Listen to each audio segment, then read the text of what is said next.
push the levels up, take them to the way beyond. All endeavors never settle when the play is on. Turning measures from a little to a major one. Activated like lacking patience, decision made it. Gymnasticated so innovative can't be debated. Flow aquatic, don't know a challenge, it been amazing. Fact of the matter, got the pattern to be the greatest.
Take the win.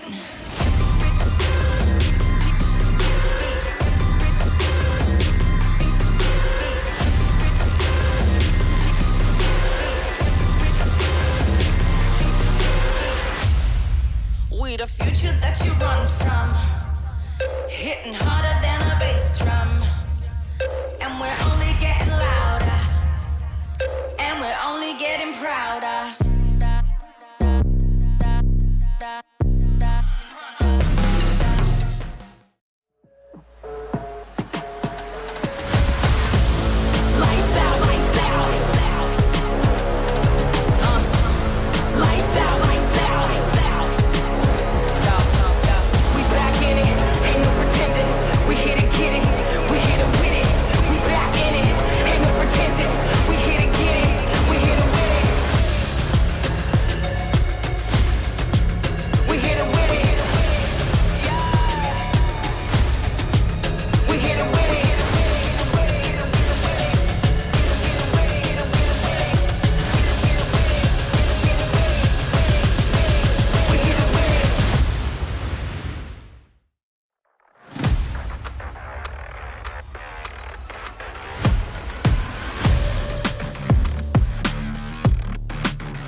the levels up, take them to the way beyond. All endeavors never settle when the play is on. Turning measures from a little to a major one. Whoa. Activated like lacking patience, decision made it. Gymnasticated so innovative can't be debated.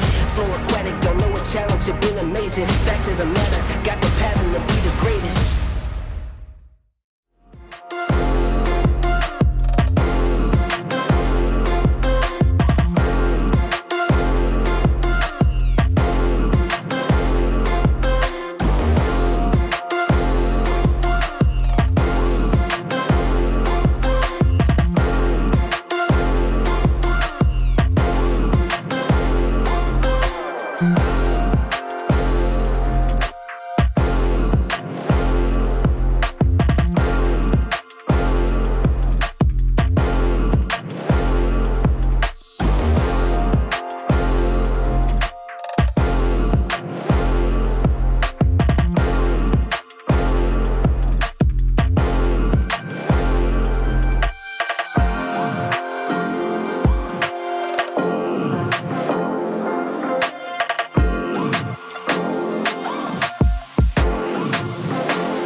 We the future that you run from, and we're only getting louder, hitting harder than a bass drum. Now we're only getting louder. She is powerful, she got everything she needs. See her flick her hair, see her be her own queen. Never underestimate the strength you have within. You can take the win, you can take the win.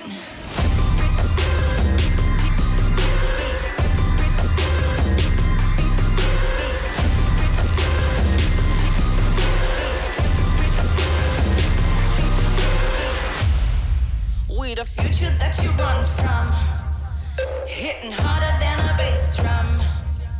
And we're only getting louder, and we're only getting prouder.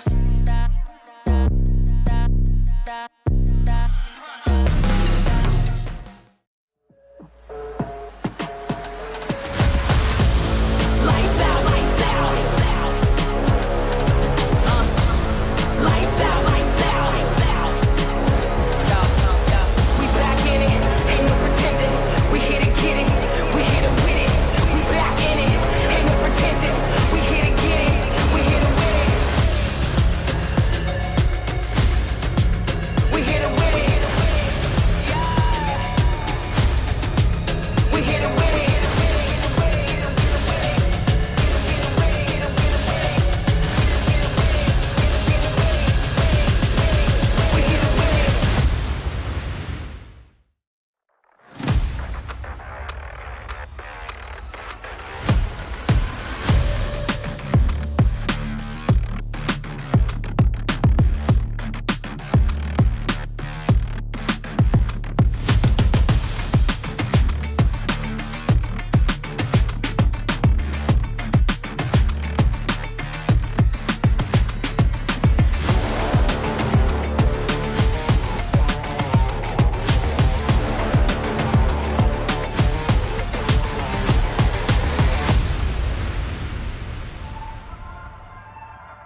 levels up, take them to the way beyond. All endeavors never settle when the play is on. Turning measures from a little to a major one.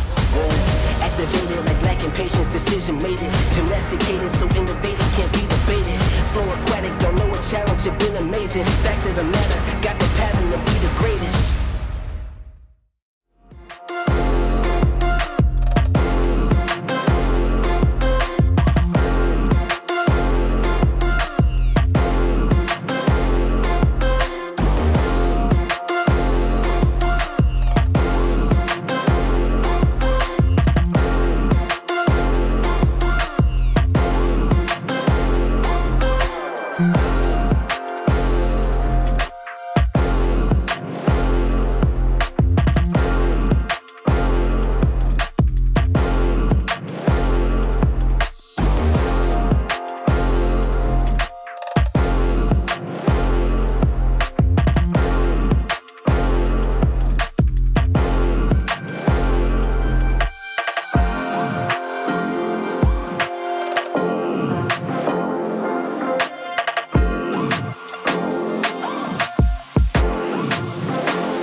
We the future that you run from, and we're only getting louder, hitting harder than a bass drum. Now we're only getting louder. She is powerful, she got everything she needs. See her flick her hair, see her be her own queen. Never underestimate the strength you have within. You can take the win, you can take the win.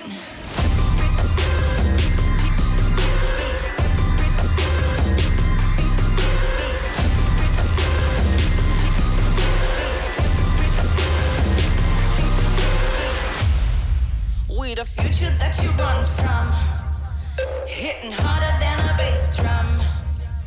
And we're only getting louder, and we're only getting prouder.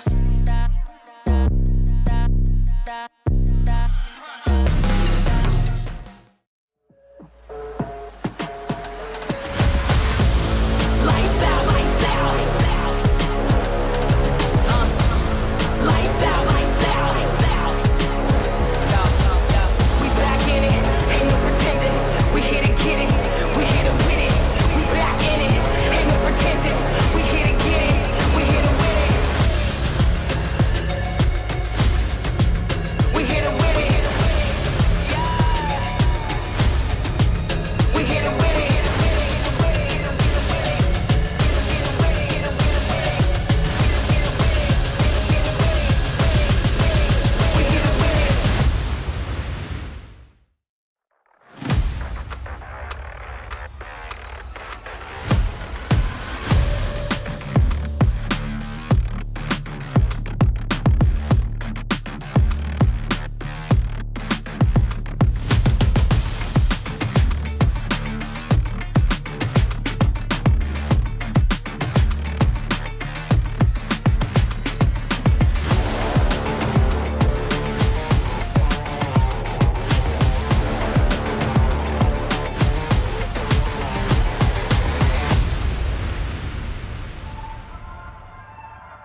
levels up, take them to the way beyond.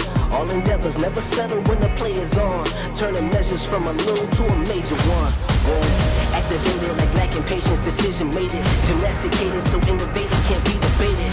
Flow aquatic, don't know a challenge, it been amazing. Fact of the matter, got the pattern to be the greatest.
We the future that you run from, and we're only getting louder, hitting harder than a bass drum.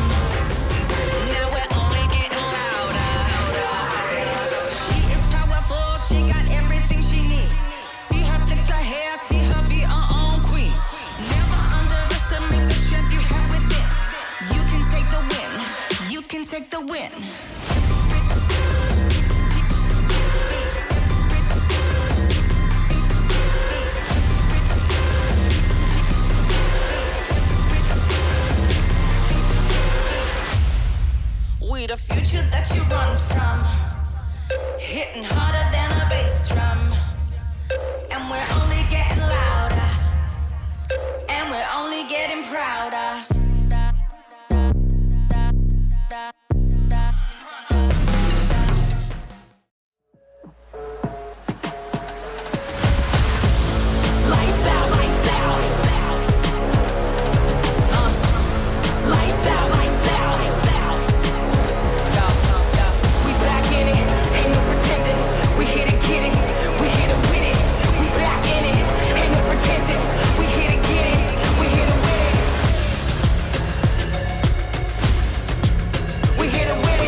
push the levels up, take them to the way beyond. All endeavors never settle when the play is on. Turning measures from a little to a major one. Whoa. Activated like lacking patience, decision made it. Gymnasticated so innovative can't be debated. Flow aquatic, don't know a challenge, it been amazing. Fact of the matter, got the pattern to be the greatest.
We the future that you run from, and we're only getting louder, hitting harder than a bass drum.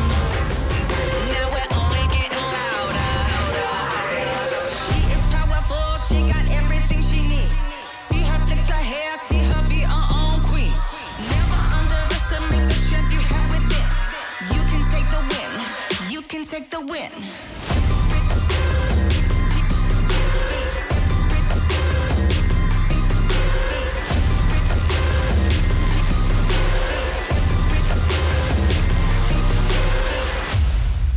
We the future that you run from, hitting harder than a bass drum. And we're only getting louder, and we're only getting prouder.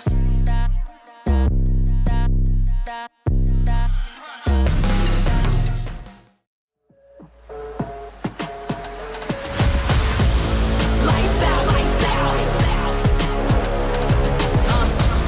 Lights out, lights out. We back in it, ain't no pretending.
bar, push the levels up, take them to the way beyond. All endeavors never settle when the play is on. Turning measures from a little to a major one. Whoa. Activated like lacking patience, decision made it. Gymnasticated so innovative can't be debated.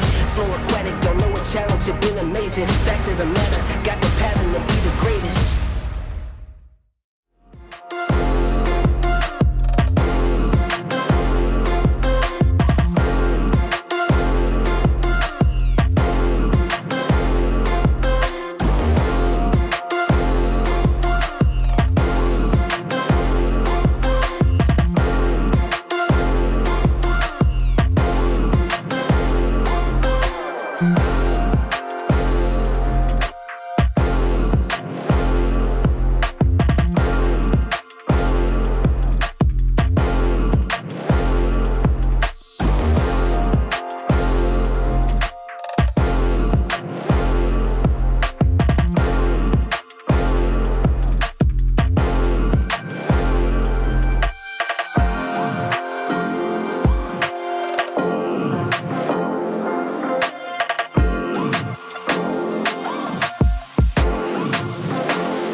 We the future that you run from, and we're only getting louder, hitting harder than a bass drum.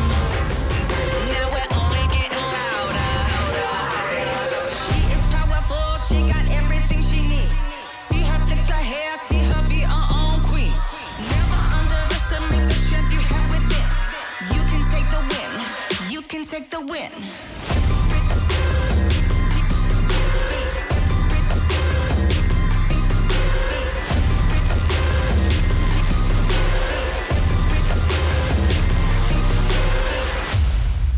We the future that you run from, hitting harder than a bass drum. And we're only getting louder, and we're only getting prouder.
levels up, take them to the way beyond. All endeavors never settle when the play is on. Turning measures from a little to a major one. Whoa. Activated like lacking patience, decision made it. Gymnasticated so innovative can't be debated. Flow aquatic, don't know a challenge, it been amazing. Fact of the matter, got the pattern to be the greatest.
We the future that you run from, and we're only getting louder, hitting harder than a bass drum. Now we're only getting louder. She is powerful, she got everything she needs. See her flick her hair, see her be her own queen. Never underestimate the strength you have within. You can take the win, you can take the win.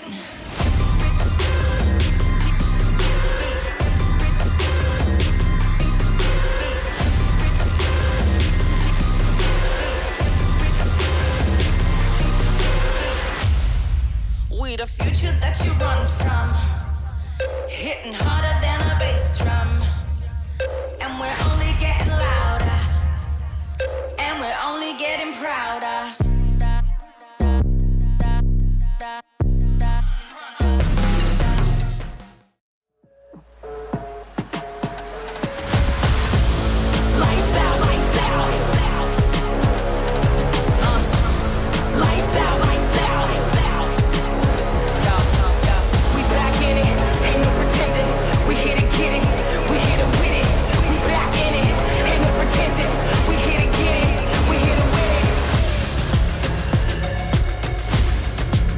We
levels up, take them to the way beyond. All endeavors never settle when the play is on. Turning measures from a little to a major one. Whoa. Activated like lacking patience, decision made it. Gymnasticated so innovative can't be debated. Flow aquatic, don't know a challenge, it been amazing. Fact of the matter, got the pattern to be the greatest.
We the future that you run from, and we're only getting louder, hitting harder than a bass drum.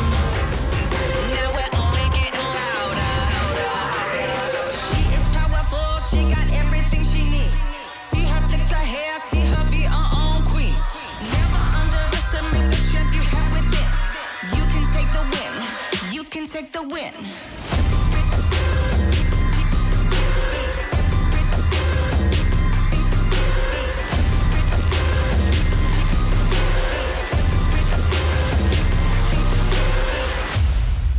We the future that you run from, hitting harder than a bass drum.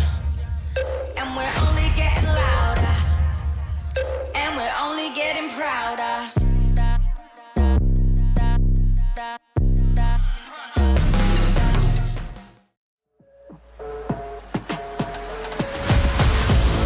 Lights out, lights out. Lights out, lights out. We back in it, ain't no pretending.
bodybuilders gotta raise the bar, push the levels up, take them to the way beyond.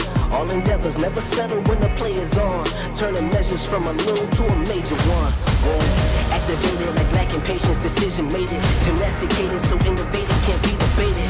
Flow aquatic, don't know a challenge, it been amazing. Fact of the matter, got the pattern to be the greatest.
levels up, take them to the way beyond.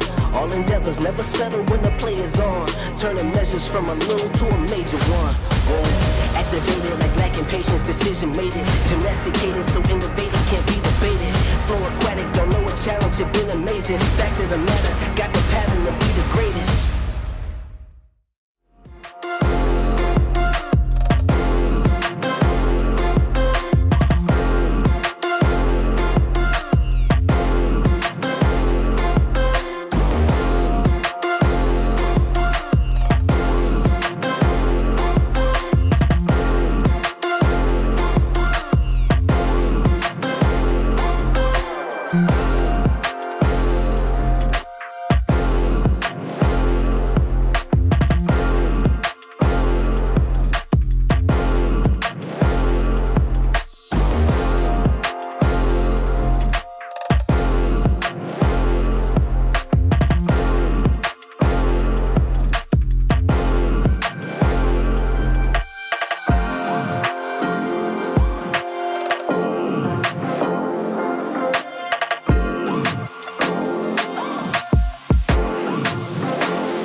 We the future that you run from, and we're only getting louder, hitting harder than a bass drum.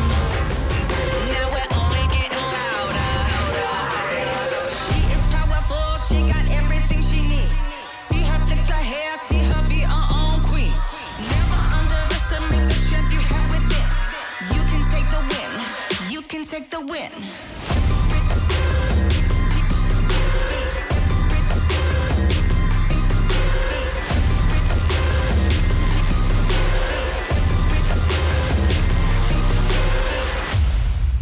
We the future that you run from, hitting harder than a bass drum.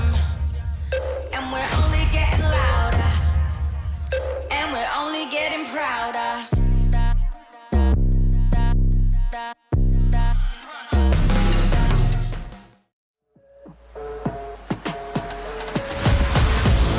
Lights out, lights out. Lights out, lights out. We back in it, ain't no pretending. We hit and get it, we hit and win it. We back in it, ain't no pretending.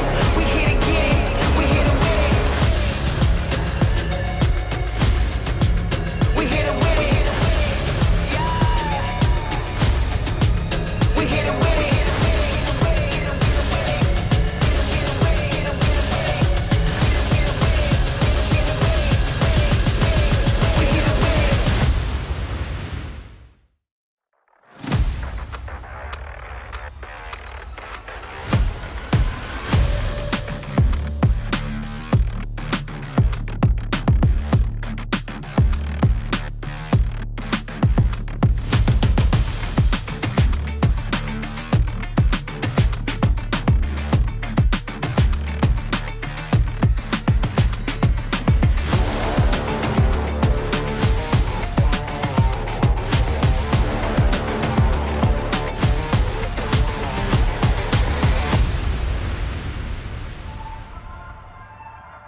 progress is a race that has no end. After every finish line, another challenge awaits. How can we continue to push innovation in a sport at the forefront of technology? This is how.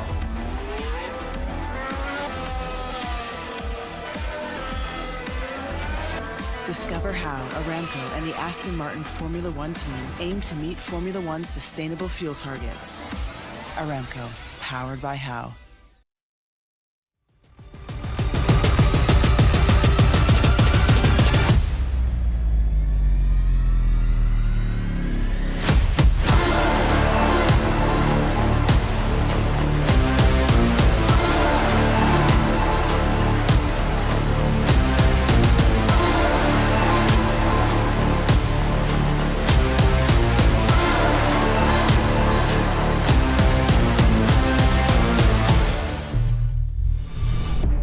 Greatness is in an instinct, a mind sharpened with attuned senses, awakened by what we're known for, but legacies are meant to be left behind.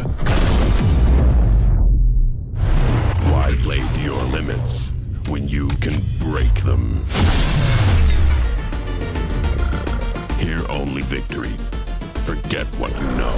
Unleash what's next. Endeavors never settle when the play is on. Turning measures from a little to a major one. Activated like lacking patience, decision made it. Gymnasticated so innovative can't be debated. Flow aquatic, don't know a challenge, it been amazing. Fact of the matter, got the pattern to be the greatest.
تعالى لي ملوك الصين دي انا ملخصه في سطور بس مين يقرا فاهم كلام الشارع ده انا هرشه كل المجال حبايبي بروز وانا كاكازوكو مصدع ايه القي نظره لو على الحلاوه عندي كاستر والاسم عفرت يا عفرت هتفضل معفرتها ولا ايه يا برو انت مين يا هو ازاي ده دخل هنا يا جدعان نكسر الدنيا الاول وبعدين نتكلم نعيد من الاول لا لا لا لا لا لا مش مسجل اخواتي عشان فاهمين السين سبوتيفاي عمل لك بلاي ليست الاقوى راب مصري تسمع ملوك السين ببلاش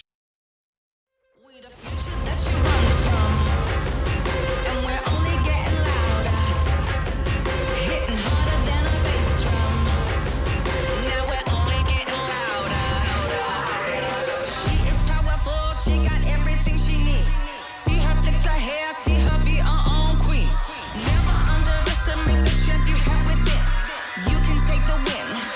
can take the win. مع التحديث الجديد لستي سي بلاي تجربة جديدة للكل. لو جوك دايم تحديات نافس وانضم للبطولات، استكشف الشات والتايم لاين وتسوق من متجر التطبيق. الليدر بورد على تفاعلك بالتطبيق، والجوائز الأسبوعية والشهرية على نظام النقاط تنتظرك. ستي سي بلاي، مهما كان جوك هذا محلك.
Hello and welcome to Gamers8 and welcome to day 2 of the PUBG Mobile World Invitational. My name is Banks and I am your host, and I'm coming to you live from the Gamers8 Arena in Riyadh, the capital of Saudi Arabia. Now, many of our teams hit the ground running yesterday, but it would seem that the squad with the target on their back going into day 2 is Vampire Esports, but the competition is far from over. So remember, if you are in the Gamers8 Arena or if you are at home watching this, there is $3 million up for grabs across the next 2 weeks. So, I guess you could say the pressure is on. So, let's keep this train running and go over to the desk where they can break everything down before we dive into our first map of the day. We're going to break so many things down. I'm Jason Kaplan, your host here for PMWI 2022, hopefully for the next 2 weeks if I don't get my job taken away from me, but I think I'm doing an okay job. Two gentlemen who are doing a phenomenal job, though, are my analysts. It's Maxman and Kolaris there on the end. Gentlemen, we've had an exciting first day of games, but we still have another day of play to come. And even before then, we have a special man to introduce here on the desk. We have Sir Tanny coming in from Vampire Esports, the coach and analyst for the team. First of all, man, welcome to the desk. Thank you so much for being here. Thank you so much for inviting me here, sir. Oh, man. Yeah, the thing is, if you do too well today, we're going to have you back every day. So maybe you don't want to be too good. I hope so. But let's dive into this right off the bat. How did you guys prepare coming into PMWI? I think we have a bit time to prepare because when we just finished the PMPL Thailand and at the 11 p.m. and then 6 a.m. we had to fly to here. Oh wow! So we don't have a time to prepare much. But I think my players just they are already ignition the engine from the PMPL, so they can play just like they want to play for now. To be fair, right, that's kind of the best way to prepare for an event like this is to play another event right before and you're ready to go, right? Go ahead, Max. Yeah, exactly. I mean, you're on a high. It's going so well for you guys so far. But I want to know, like, this is right now one of the biggest offline events we have in PUBG Mobile. How do you and the teams, adapt to this new offline event with all the teams here? I think it's a bit pressure to be here because this is the biggest offline event for the long time since 3 years ago, and we have competed the Southeast Asia tournament just like 2 months ago in the Malaysia. So I think it's a bit excited because we can meet another champions team from another league, just like that, So I guess my question is a bit more game specific to start things. Obviously, game 1 for you yesterday was fantastic. I really enjoyed watching it. What were the most important moments for the team in what was a difficult game, to be honest? Yes, sir. I think it's a really difficult game because the circle just don't come to us. Yeah. They have to push us to the circle. But I think the most important thing is my players. They can get a lot of kills, the elim points earlier, so that's why they can make the more confidence in the early game. You can see if they can shoot, they just go push forward, foot forward to get more kill. This is my team style. They have a strong team fight, but if they just stay but play very slow, the diesel engine, they're slow to burn, just like that. So you're talking to the right man about engines. I like it. I like my engines. But I mean, actually, we were speaking about it before, and it's cool that your team likes to go for the place and find like checkpoints and next to move to those important locations, right? Yes. In my team style, we are playing with the circle. Yes. Very slow. Sometimes we are outside the circle for looking for the best position to get in. We will think about this is the old center of the circle. Yeah. They have more opponent than the around. So we are rotating up and down to find the best position. Just like yesterday, on the first game, we can go straight to the Rust Hop, but we are going up there, with the bridge, and then go under the bridge. Just like that. Okay. I feel like I'm going to ruin the fun because talking about the best opening game we've seen in a long time here, I want to talk about game 3, unfortunately, which is the Sanhok.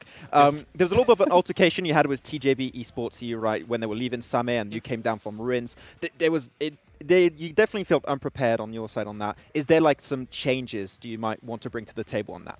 I think the TJB, they are all the, how do you call this, that drop the Sami? Sami. Yes, Sami. to the south, TJB, they play on the Sami, but they made the Nigma.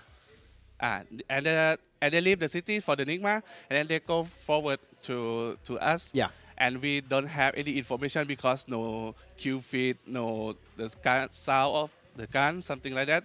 And the Fluke TH, my player, he just looking for looting for the med kit. And I think TJB just come only one guy, and it's a miscommunicating about the information. The TJB just come 4, and then after that we driving fast to rotate around back, and then we don't have information about TJB is around us, and then we die. Yeah, I think you tried to take some production, please. Come on, you're happening even more. Come on, TJB in that match. And that's the proof you don't touch TJB's like healing spots, right? Yeah, they're not going to be cool with that one. I mean, you guys definitely then have a plan in mind, then I guess, to avoid that from happening once again, like the next 2 Sanhoks. In the Sanhok, normally we play just with the med kit. We are collect around the ruin and then give it to my player to. We have a strategy on the Sanhok to, just med. Yes, just only med kit for playing because it's easier to get more points at the top 3. Yes. Better than going to fight and we don't know much. And is that also your focus because you got 18 teams in the lobby, right? Is that still your approach this time? Yeah. It's there's a lot of the team around us, so we don't know where they play, where they have. So it's a safe way to play with the med kit, I think. Fair enough. We don't have too much time left with you, but we kind of want to talk about like the teams you're looking out for, but in 2 different ways, right? Going into the event, who are the teams that you were like, okay, these are the real contenders? And then after day 1, who do you think are the new contenders? Are there any new people that you are like, oh, we need to keep an eye on them? Or are there any teams that you expect to do better that haven't done as well? In my mind now is STE and the TJB. Because their style and my style is really the same. They play with the slow and rotation and a good team fight together. And it's really hard to fight with them in the early game, so we have to focus on the information too much. Any concern about Falcons? They did pretty well yesterday. Falcon, I think they're really great. They are good, open shot, the first shot, they are so good. But we didn't met them much because of the line move or some kind. I think it's a bit concerned about that. Okay, well, Sertani, thank you so much for joining us. I do sir. want to give you a quick chance to give a shout out to fans out there, whether you want to do it in English or in Thai. It's up to you. Okay, ก็ขอบคุณทุกคนนะครับฝากติดตามเชียร์ Vampire Esports ด้วยครับ We are the new team to the global competition, so please be support with us. Thank you. Hey, I'm sure you made a ton of new fans out there. Thank you so much for joining us. Thank you. And wish you guys obviously the best of luck today. Thank you. But let's try to jump into the format of the entire event. If you guys didn't join us yesterday, you might have missed on exactly how things will go. And this is going to be, as we mentioned before, a little bit different. 16 teams no longer happening in this event. It's going to be 18 teams. And we did get to see yesterday in particular how that's affected quite a few different teams here, Max. Yeah, I mean, you saw it with that first game, like Vampire, we were just talking about it. You take a central position like that, they become even more valuable because you can pick up basically so many more eliminations off the back of that. 24 on that first game for Vampire. Yeah. And I also understand, right, we were talking about it right there on the interview. The heal strat just makes also a lot more sense into Sanhok because there's so much unknown. The fights are so hard to take. Heal strat might even be more valuable now because you're just playing super safe. And if you really want to get down to specifics, I can understand his point about Sanhok and TJB being kind of aloof and kind of everywhere. You're in Sami, you're in moving kind of up on that west coast as well. It's not easy to know exactly where they are, especially when there's so many teams that you have to account for. So, yeah, it's interesting. It's going to be interesting, right? Because we expected, Nigma Galaxy, we expected TJB to do the heal strat. Didn't expect Vampire to do it. So if they don't have that altercation with TJB, it's going to be a fight between 3 teams for second place. But they all want to loot meds down there, exactly. which is the big There's problem. Not enough. Well, as you can see here, ladies and gentlemen, we do have 2 days of play left in this main tournament. We have today the 12th and, of course, tomorrow the 13th. But next week, the top 5 participants from this main event will be joining the invited teams in the AfterParty Showdown, which is going to be insanely exciting with a couple of new maps. If you haven't looked into it, well, I'm not going to spoil it for you. You're going to find out when we get into it on the 18th. But, gentlemen, I'm honestly excited to see how this will turn out. I mean, imagine... Again, in particular, you have Falcons. If they make it into the AfterParty Showdown against some of the most known teams in the world, like the BTRs, that's going to be a chance for them to really make a name for themselves and, of course, gain a lot of fans. Yeah, it's going to be really interesting to see how they're going to be approaching the AfterParty. Or haters, I should say. I'm sorry. A lot of fans are haters. It depends who you knock out. It's going to be happening for sure, but I think that should be the main focus. Like, the AfterParty is going to be $1 million extra of potential prize pool, so it's just W after W if you can perform that. Distributed in an exciting way as well. And a very original way. The fact that R8 is already there as well for the Saudi Arabian fans, and if Team Falcons continues to do as they do, that's awesome for the local fans and awesome just for the region as a whole to show the kind of strength that they're putting out right now, considering considering what we've seen just yesterday. Yeah, and you can see here we do have a couple of different ways you can earn money, whether it is through the rankings and the $2 million, and of course the MVP, the Gunslinger, Grenade, Master, Eagle Eye, Field Medic. I know, if I'm not mistaken, Eagle Eye, it's an average of your top 2 distance shots. Yes. To see who is the best one. Exactly. I will not calculate it myself. I'll probably use a calculator, but yeah.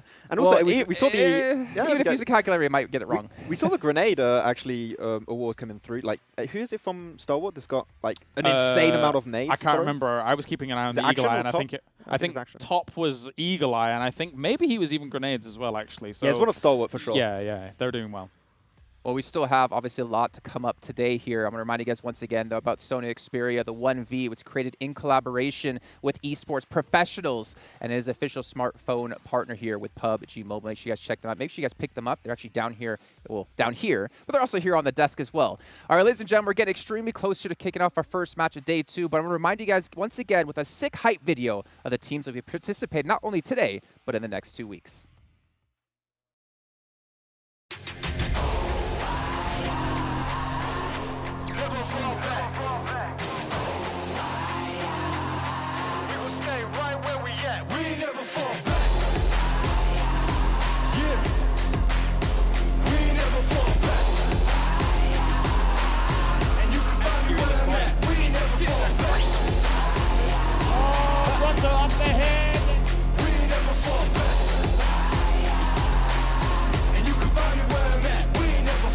Give it your everything, it ain't no holding back. Time to be the one, best squad, that's a fact. Nobody can stop me when I get in my zone. Take it higher, go from unknown to world known. On another level, competition is in trouble. Putting numbers on the board and it's about to double. We can never fold, we can never break. To be the greatest, we will do whatever it takes.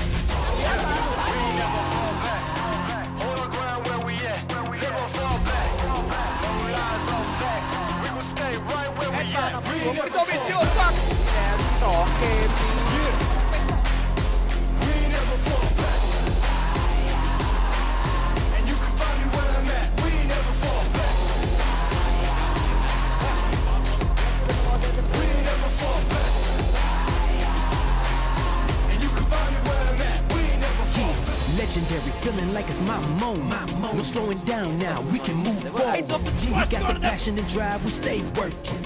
An undeniable team, we on the circle. Bring the fire like a dragon, hunger and the passion. Making history, our energy is everlasting. We're staying on top, team so supreme. Making big moves, the world has never seen. We never fall back, hold our ground where we at. We never fall back, hold our ground where we at.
If that doesn't get you hyped, I don't know what will. But before we do hop into our match here, I want to once again thank Savvy Gaming Group here for making sure this event can be done and making it possible for all of us at home and all of us here in the arena to enjoy.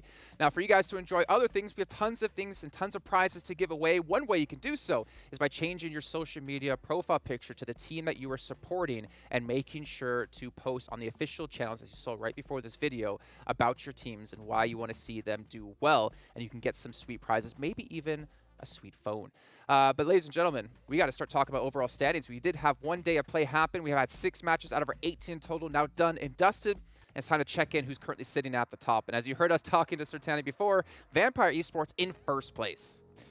They're just looking amazing right now, Vampire. Like that first opening They're game, so like hot right now. They're so hot right now, Vampire. Oh, they're going over there. They're just flapping their wings and like flying in first place currently by a pretty significant margin.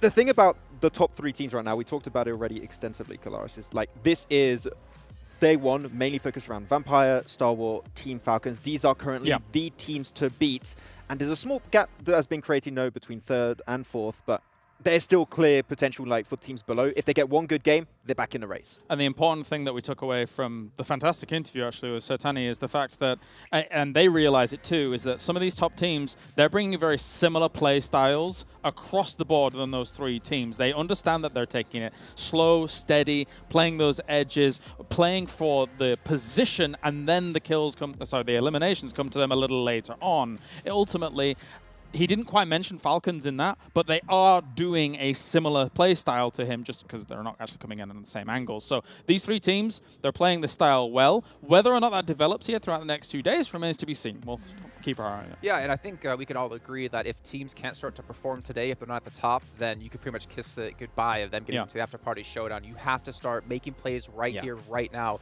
if you want to see yourself get through into this. And you know what? We're going to find out if they're going to be able to do so. And if you guys are unfamiliar with the schedule, we'll throw it up on your screens really quickly. We're going to be having 3 Erangels, 2 Miramars, and 1 Sanhok a day.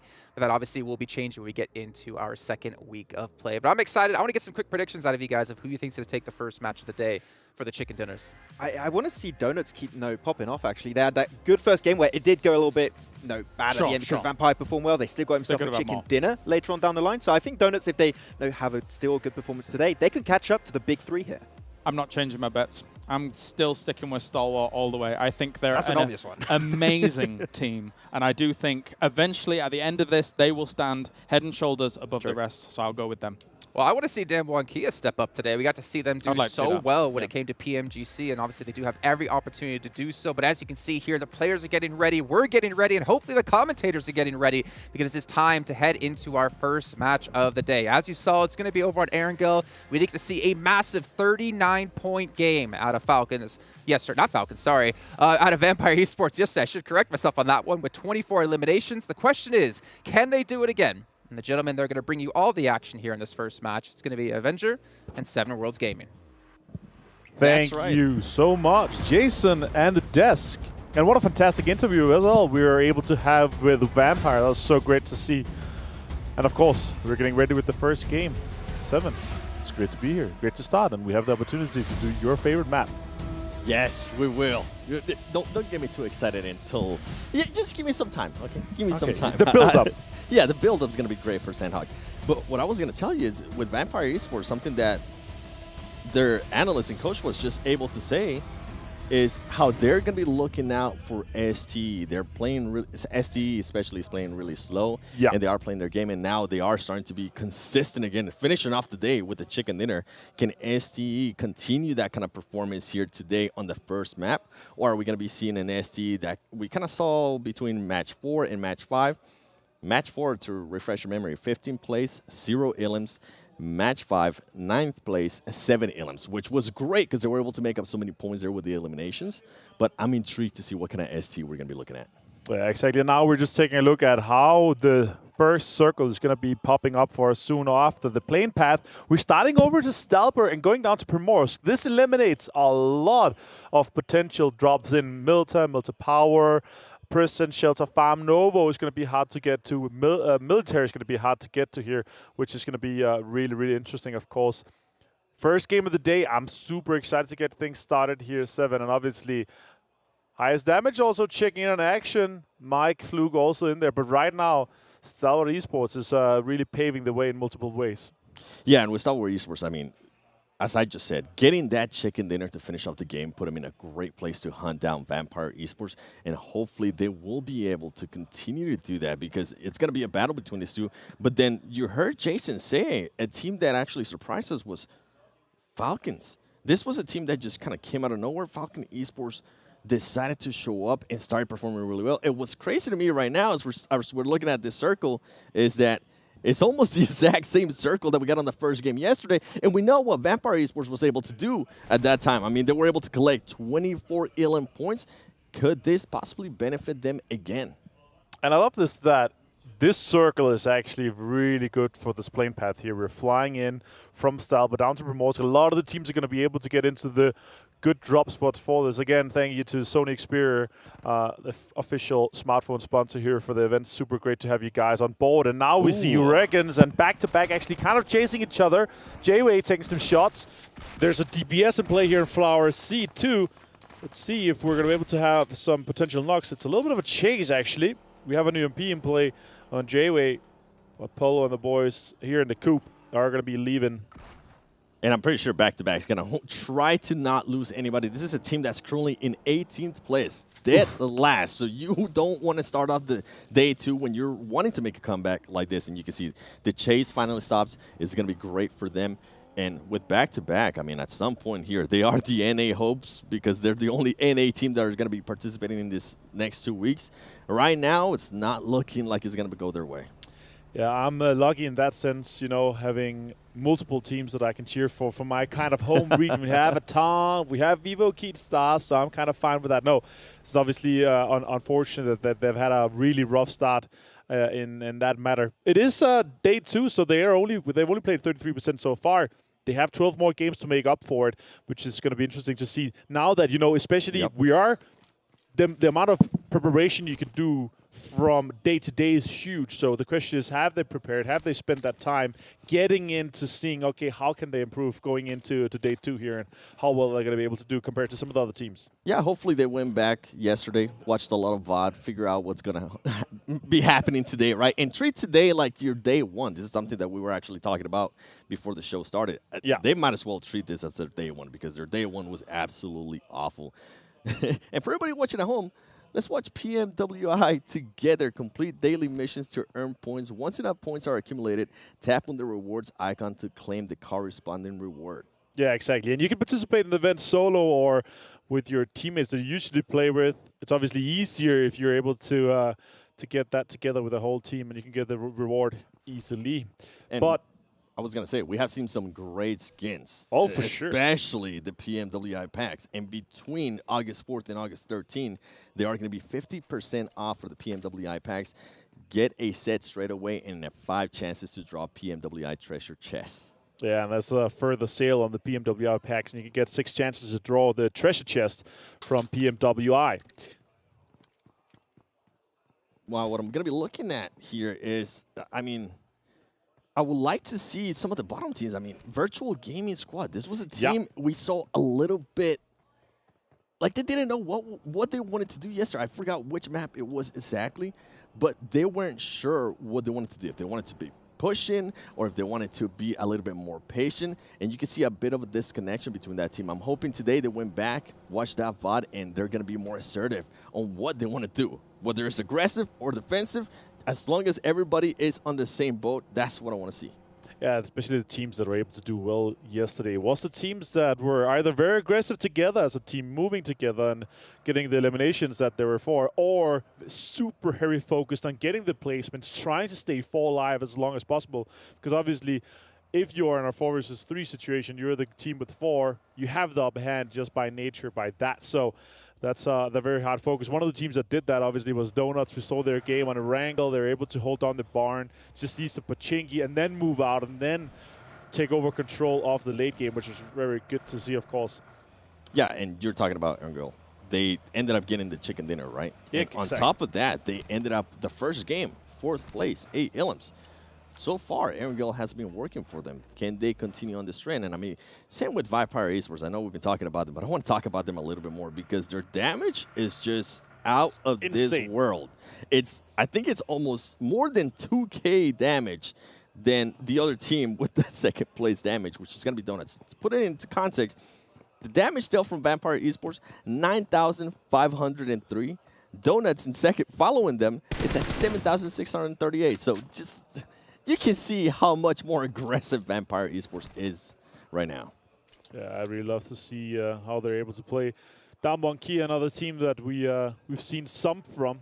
As the guys are managing in a desk, you know, we want to see more from them compared to what they were able to do at PMGC2.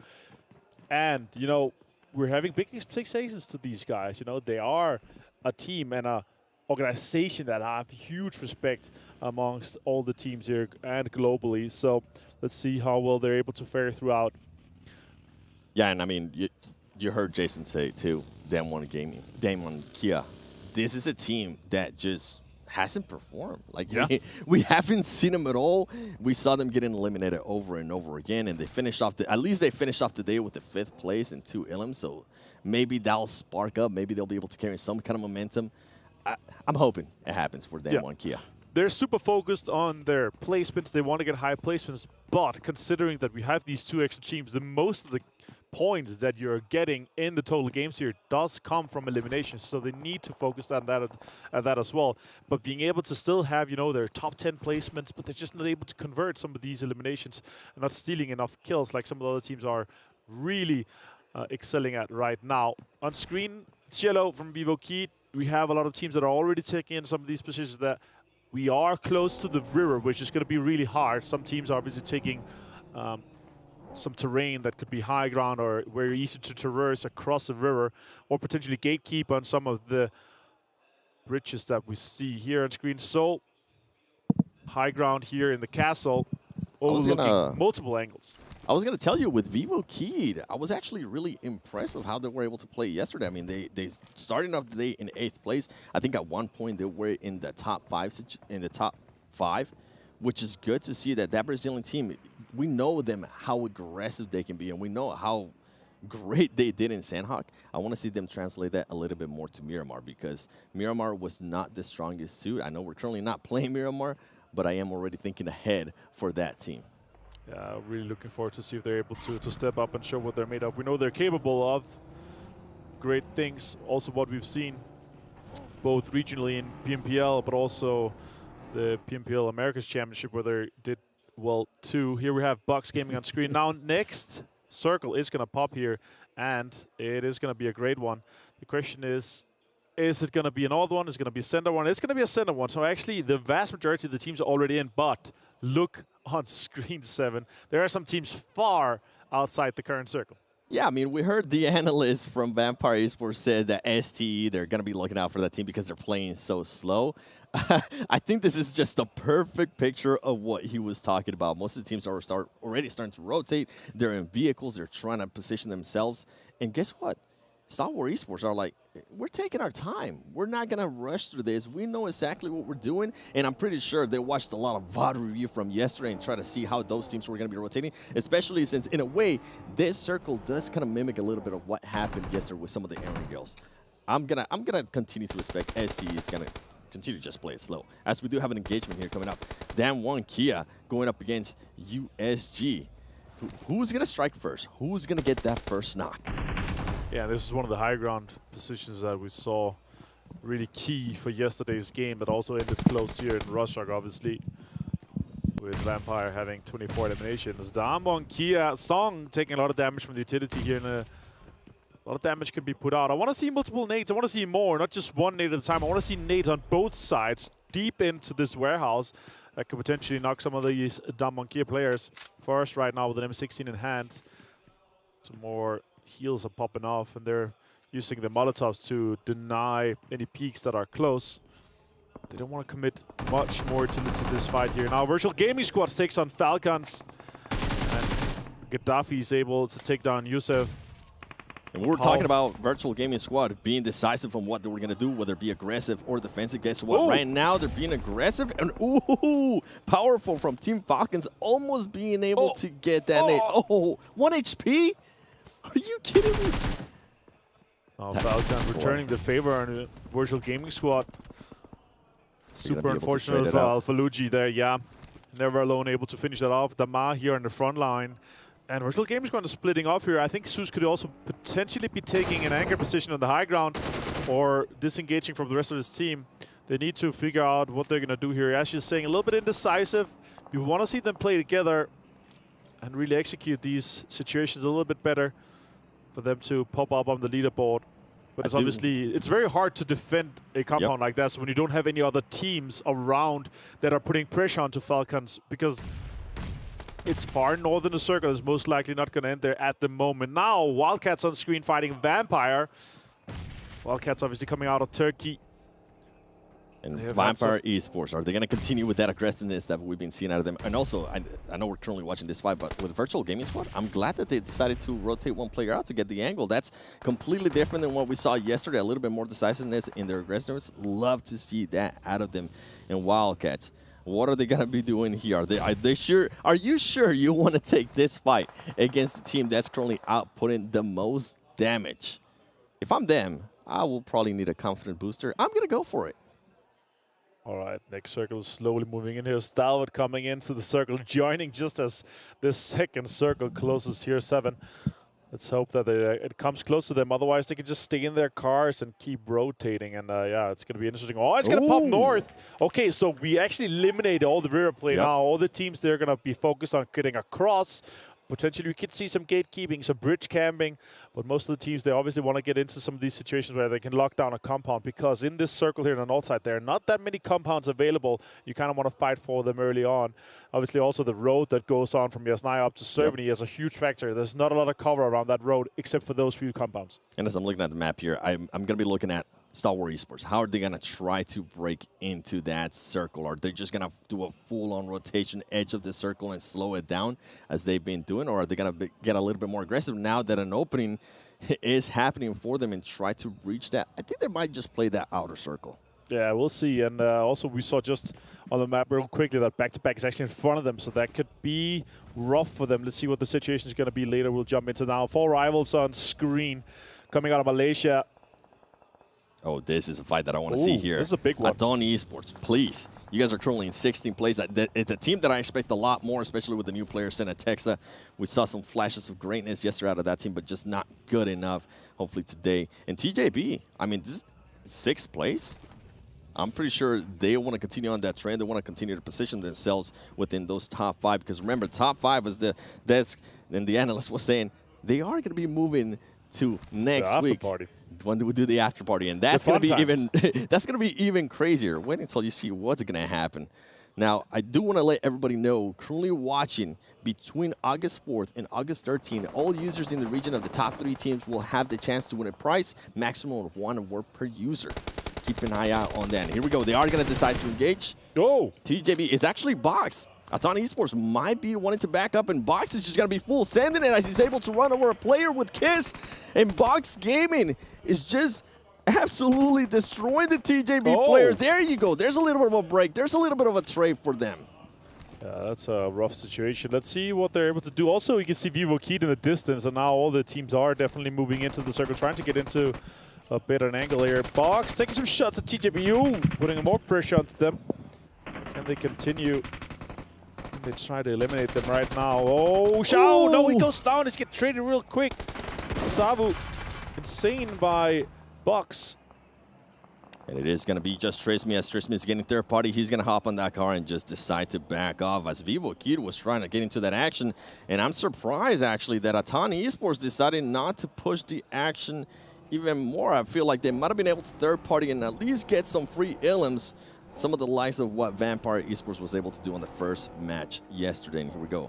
Boss Gaming, Trismi. Now it's just you. Now it's trying to find a place where you can maybe secure some of those extra points for your team. And guess what? Wildcats, Vivo Key, they want to get on that party too.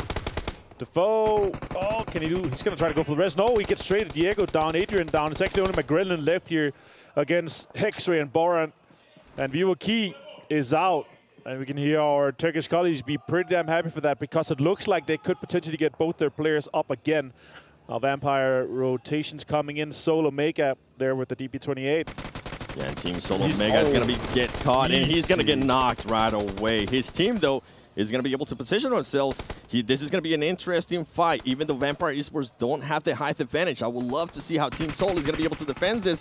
They're thinking about getting away. I don't think they're going to have enough time. Hector decides to lay down. Can he play this snake? Can he get some knocks? He gets spotted and he gets absolutely knocked. Luckily for them, that distraction was able to just create some chaos. Some 2 players from Team Soul were able to get away, but guess what? Aton Esports, this is what I wanted to see. Try to third party something. Send a text, throw in some nades. Send a text, trying to get some angles. You see Choco in the car going around, seeing where the players from Vampire Esports are, and Choco's actually going to full send it with the vehicle, trying to spot somebody. Now a replay of Vivo Key and Istanbul Wildcats, but Let's go back to this fight here. Vampire, Aton. Circle has popped again, and it's actually not close to these guys. They have to move. Vampire getting back to vehicles, trying to move on. And Stone jumping into the buggy. He's going to be rotating into Circle right now. A lot of damage. This is, again, they're fighting for terrain that is not inside the new circle rather than focusing on, all right, how are we going to get into the new circle? So you can see the focus is on the eliminations. And the good thing there from out of Vampire, as we are seeing Wildcats just taking shots for rivals, is that Vampire Esports being able to just stay patient, stay calm, even though they did have one player down, make sure they control the chaos that was happening with Aton Esports. They were able to revive their players too, and they are going to have those 4 players. And not what happened yesterday on some of the matches. You definitely want to have all those 4 players alive. Get any advantage that you can over the other teams. Aton is slightly inside the circle. Wildcats are considering how do we get in. There's mostly open terrain here. I think they're going to try to fight this against Aton. And TJB is in the distance here, you see as well. A lot of teams on the west side here, 7, that are trying to make their way into the circle and get a grip inside the new circle that are currently being pushed by the blue zone. More shots coming in. The Wildcats taking a little bit of damage, but utility is being used very well. Shots coming on onto Aton. Choco has to hit the floor. And while Boran hits a lot of bullets, he doesn't get a knock on that one. Choco just barely being able to duck down just in time, and that smoke is going to help them out. Hopefully they can try to find a way to get out of there, because they're going to get sandwiched between Damwon, Kia, and Wildcats here. That's not a position that you want to be. And guess what? I think on the side, I was able to see some Team Soul players. There you go. Synatexa, being the smart player that he is, being the veteran that he is, trying to see if he can maybe make a push up or find some kind of angle to get a knock and allow his team to rotate out of there. Right now, for Aton Esports, it's not looking good. Boran has to push in. He's in the blue zone. He does find a knock on Synatexa, and the rest of the guys from Wildcats, they're sending it in on the cars and the vehicles. X-Ray finds one on Synatexa too, finishes him off though. It's another point going their way. Boran taking some damage. He's going to be found by Bruno. Bruno getting ran over. I thought he was actually going to be able to get somebody before he was found. He wasn't, and here we go. Wildcats, Aton Esports. This is massive for Aton. They need to be able, they need to win this fight. 666 just waiting, throwing some smoke, making sure he confirmed those elements. Those are great. That's going to be some points that are going to be a must. You never know what can happen. It can come down to just 1 point. Here we go. Is it going to be Choco? Is it going to be Wildcats? Who's it going to be? And then we have a player from Team Soul, Goblin, just waiting patiently. And this is actually something that we saw from Team Soul yesterday as well, being able to just slow it down. It was just 1 player. Once again, it's just 1 player as well. Yesterday, they ended up with a 5th place and 3 elims. Can they do that today? Can they get within the top 5 with just 1 player? Yeah, nice finish by their Istanbul Wildcats. Are able to terminate them completely, eliminate them, and get the points on the board. Aton is out. That's the 17th team. Donuts here on screen.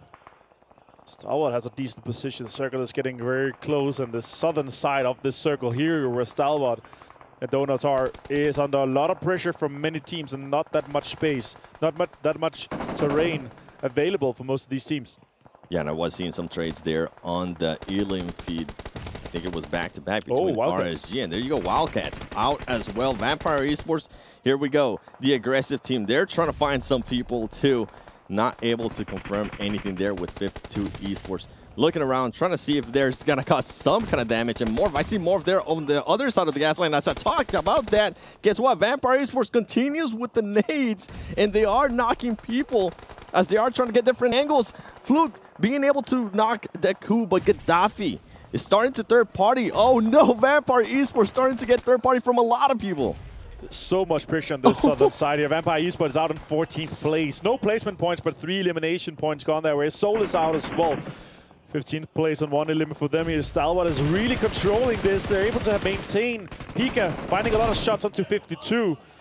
Now that is 52 out in 13th place with 2 eliminations here. And now the placement points begin here from 12th and up, getting 1 point for that. So let's see how much further these teams can push themselves. This is when it matters, and this is when we're going to see teams. What are you going to be doing? Are you going to just decide to go aggressive, or are you going to decide to go a little bit passive? Damwon, Kia just getting 2 of their players confirmed and eliminated. And here goes Forrest, trying to find a different location because it wasn't working for them. Box eliminated in 12th place with just 1 elim too. Nigma Galaxy as well out in 11th or 7th with only 2 eliminations. A lot of teams are going out early. Falcons going out in 10th, 2 eliminations. TJB under a lot of pressure from Damwonkia. Damwonkia again in these situations where they're able to get really good placements, but I want to see them able to finish this off. That is back-to-back out. They're out in 9th place, while Damwonkia here, 2 players, but 7 eliminations. They've really stepped it up compared to yesterday. They did not get that many eliminations at all, and now they're able to combine both placements here. All right, we also saw TJB Esports getting eliminated, and look at the circle right now. I know you guys, you can see it a little bit on the top right. There's only one team that's inside that circle. It's going to be Morph as TJB gets pushed. And guess what? Oh, that was early. That was the replay. Yeah. Okay, threw me off. I was looking at the map, and I was looking at Morph, how they're just currently sitting pretty in that gas station. Yeah, exactly. Morph is good in the gas station. Stalwart has the high ground. They actually have to come off that high ground lip there of the ridge, which means they're going to be fully exposed. The question is, how many more can they take with them? 4 rivals in a good situation. They are following with a lot of cars. They could potentially pull up under the gas station. There's currently no one doing that. Looks like they're going to be choosing to do so. Damwonkia, it's still 2 players in this situation, but 7 eliminations is good. We only have 6 teams left with 18 players. And here goes 4 rivals. Good too. 4 rivals trying to make the push and everything against RSG. RSG Lightning able to knock one player. Can he knock another player? He does, and he gets knocked himself. The other teammate trying to back him up. Lappy decides to lay it down and try to just slow down things a little bit. Can 4 rivals survive this? Or the grenades are going to start coming in there from GC RSG. And here comes the first knock once again from RSG. Having the upper hand against 4 rivals, and now the angle started. No, nobody's going to be there. You want to look at the other side because Pembur is currently laying down. Can he knock somebody? He's not going to be able to knock somebody, but guess what? RSG survives. They are able to trace some of the people, and they are going to be able to confirm those elims. Yeah, but 4 rivals, they go out with 10. Let's see what Damwonkia is going to be able to do. Junil Hef just here. Stalwart's under a lot of pressure. Need to use more utilities to get him either out or get up some of the soft cover from the smokes.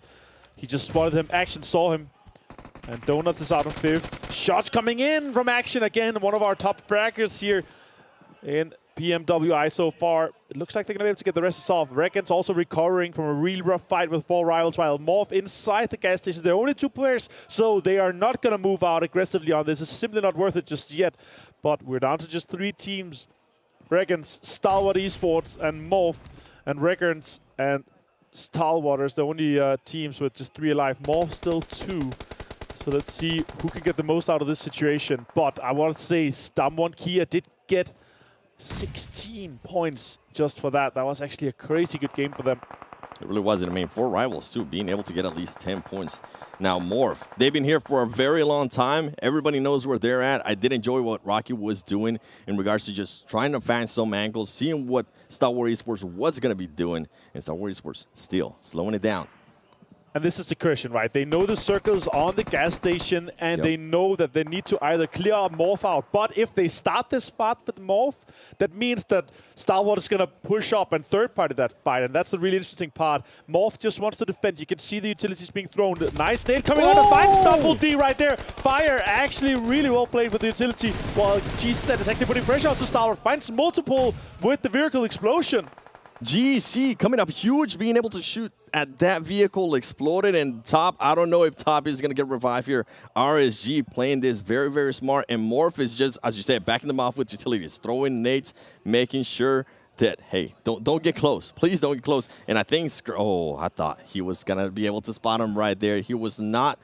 Tables have turned for Stalwart Esports. I think this, honestly, I'm going to say, I think it might be an RSG game. Could be, very well, yeah, for sure. They are getting the rest off. It seems like Stalwart is outside. It's going to be a healing situation here for Scree. Let's see how much he can get out of it. Oh! Lightning keeps him pinned with that angle precision for REGAN.S.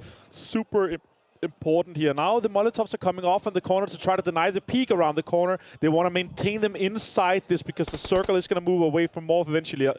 And this is going to be great for RSG. They know exactly where they were. They want to take care of Stalwart Esports. They have already done that. Let those utilities run down on them. And as you said, the circle is going to be moving on them. So this is just a patient game for RSG. And I love that some of the players are laying down, trying to get some kind of angle below that fence because you are going to be able to see those feet moving and seeing where they're going to be rotating. What are Rocky from Morph going to do here, as they are pretty much a pin. There's no other way around. I think Rocky, if you're going to try to go for it, I would say try to maybe go around it and just yellow it. Yeah. Let's see if they, or the question is how much utility do they have? Can they do some counter smokes? But I love this offensive smokes that REGAN.S is currently doing, making sure they cannot look out, making sure they cannot actively do something, and then they can put in all the utility that REGAN.S still have, and they're able to loot off of the Fall Rivals fight that we saw earlier. 5 eliminations for Morph so far. And with Morph being so defensive earlier, throwing those utilities, I think at this point, they're not going to have any utilities to kind of help them out here to try to reach out of this pin that they're currently on. Something to keep in mind. Yeah, I don't think they have any nades, and they might not have any smoke grenades as well. They really haven't gotten into that many fights because they've been in this gas station for so long. REGAN.S looks like they have this completely locked down here, 7. The question is, can they get more points? Can they squeeze anything more out of this? Or is REGAN.S just going to clean up? That would be 12 eliminations for them if they're able to get both of them.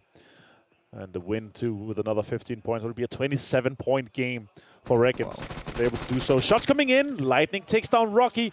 And it's now a 3 versus 1. And for RSG, I think, I love that they're doing this. They're saying, hey, we don't have to push that. We can just let it happen. And guess what? That's exactly what happened. RSG ends up getting that chicken dinner. 26 points. Whew.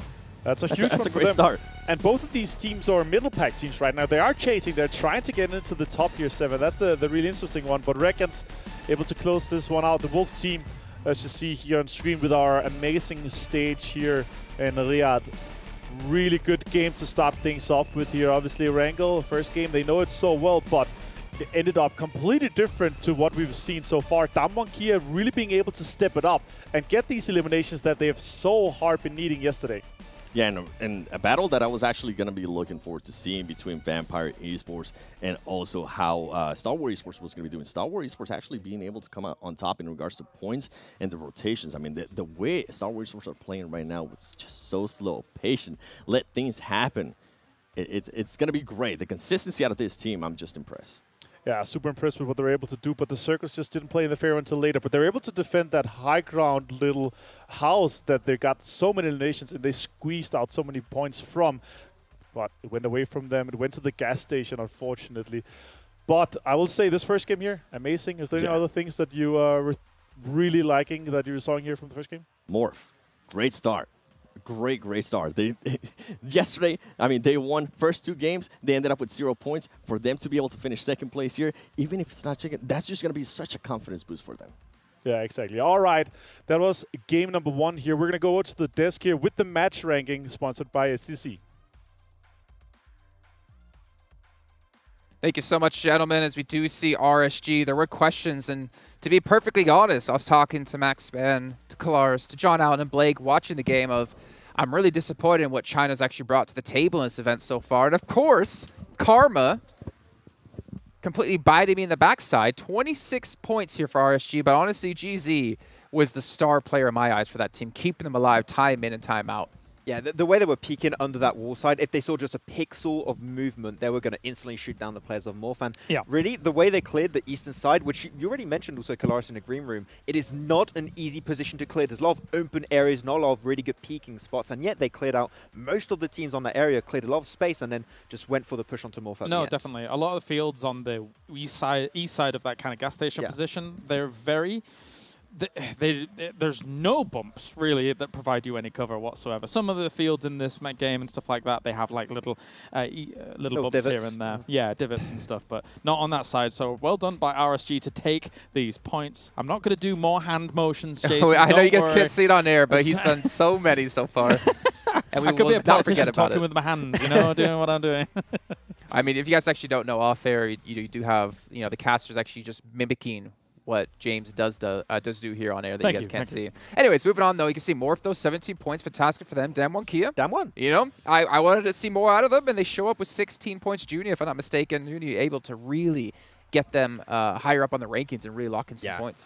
He almost like, I mean, in a case, Stalwart did not get the win, but he really did put a lot of work against Stalwart, right? And he got, like, I think a flush and also a knock in the first place. So it did buy a lot of time for him and his team and get a few extra eliminations here and there. Yes, thank you, Max, for rubbing that in that Stalwart didn't win. But You're welcome. as it was my prediction. It was intentional. They were close. But Damwon Kia, you can see the adaptation from day 1 to day 2 already. If you think about, we saw Circle 2 pop, almost identical to Circle 2 from Game 1 from yesterday. They rush the warehouse in Rozhok, and then as that circle moves north, they have a great opportunity to use the vehicles that they've got in the safe in the warehouse to move up into potential priority positions up towards the south positions in Severny. So they're really playing their position game very, very well, and that is converting into some eliminations here, which if we see them continue to do that, Damwon Kia, they could rack up big points throughout the day. I really think if they still had 4 players alive on that final push on Stalwart, I think there's a chance they win the fight, take their spot, and then have an opportunity to, snowball into a win. So I definitely feel like their macro has improved significantly.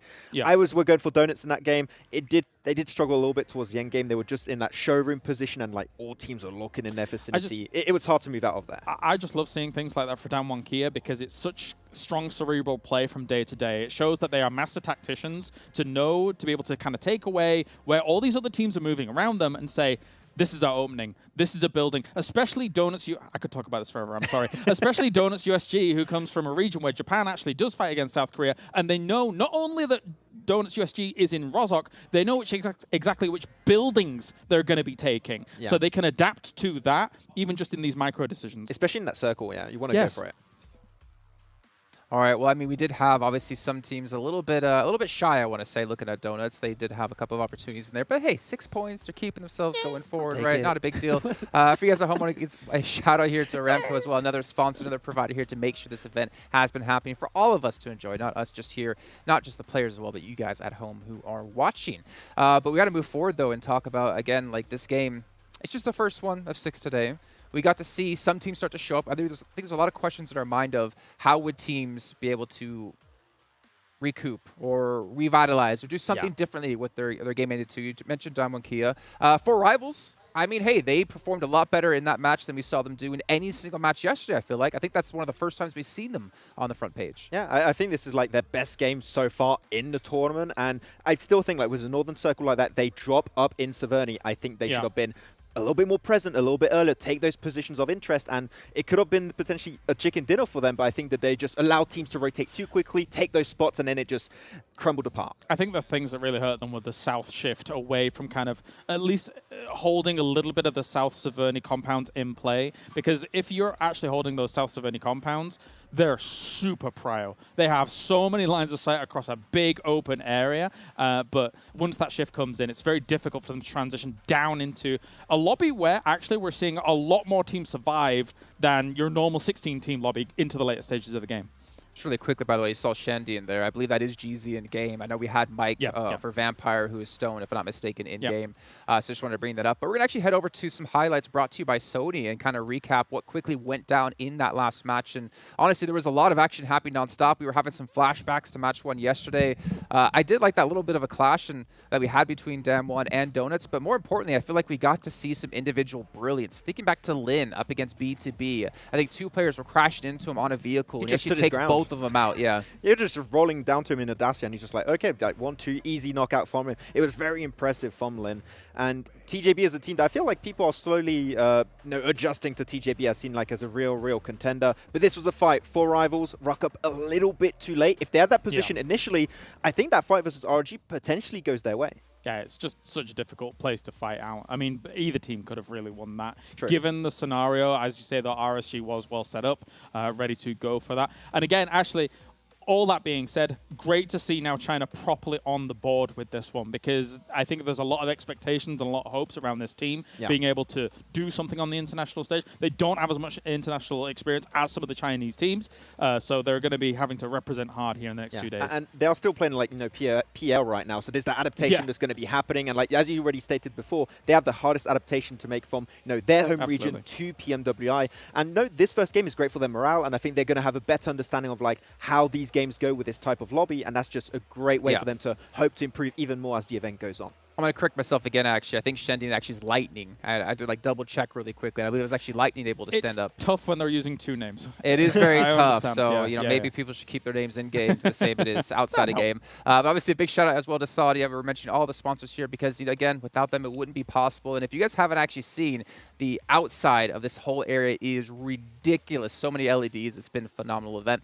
And you guys at home, hopefully you guys have been phenomenal as well. We still have our meme contest currently happening where you guys can post your favorite memes over on your socials and make sure you tag Esports PUBG Mobile, wherever it might be on the appropriate channel. You guys can win some sweet, sweet prizes. I'm not going to tell you exactly what they are, but you're going to want to win them. It could be one of these Sony Xperia phones. You never know. But it looks like we are about to head into our second match of the day here as Miramar is loading in, and the castles are going to be brought up over to take things away here momentarily. They've already had a insanely action-packed first match of the day, and we're going to find out if it's going to be just as action-packed in match 2. But the real question is, will we see some new teams start to rise up through the ranks and own the circle? Well, only 2 people could tell you. We're going to find out right here, right now. I mean, Thank you so much. RSG, they were able to, a team that just was, in a way, kind of non-existent yesterday, being able to bring it back, get that chicken there. I think we are going to be seeing new teams, Jason, now that you asked me that. Now, I'm going to be hoping for back-to-back just because I am an NA fanboy and that's my region. But I'm also going to be looking at Aton Esports, Virtual Gaming Squad, and Nigma Galaxy. This is a team that I feel like a lot of people expected so much out of.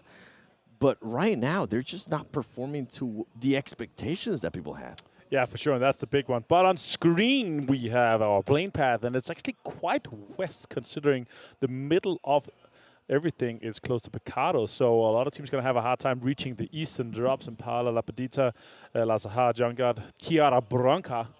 And obviously, I'm not able to pronounce all of these as well as you are, my friend, but I'm going to try. And you're going to laugh at me and correct me. And I'm going to be like, oh, yes, I'm going to be working on those.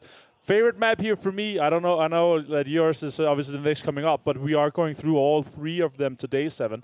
And there's going to be some really interesting. Personally, I'm hoping for some of the more southern circles.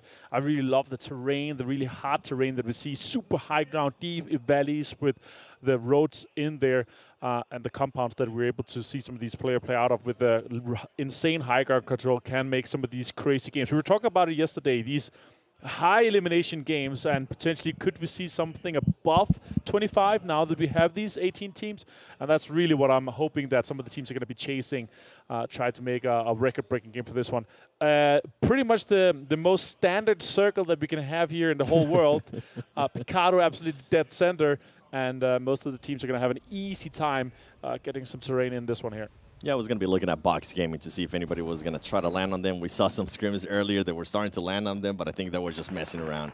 Nothing happened there. Aton Esports, though, the Urban, you were talking about finishes. I actually would love to see another Urban finish. Those are always just a blast to see.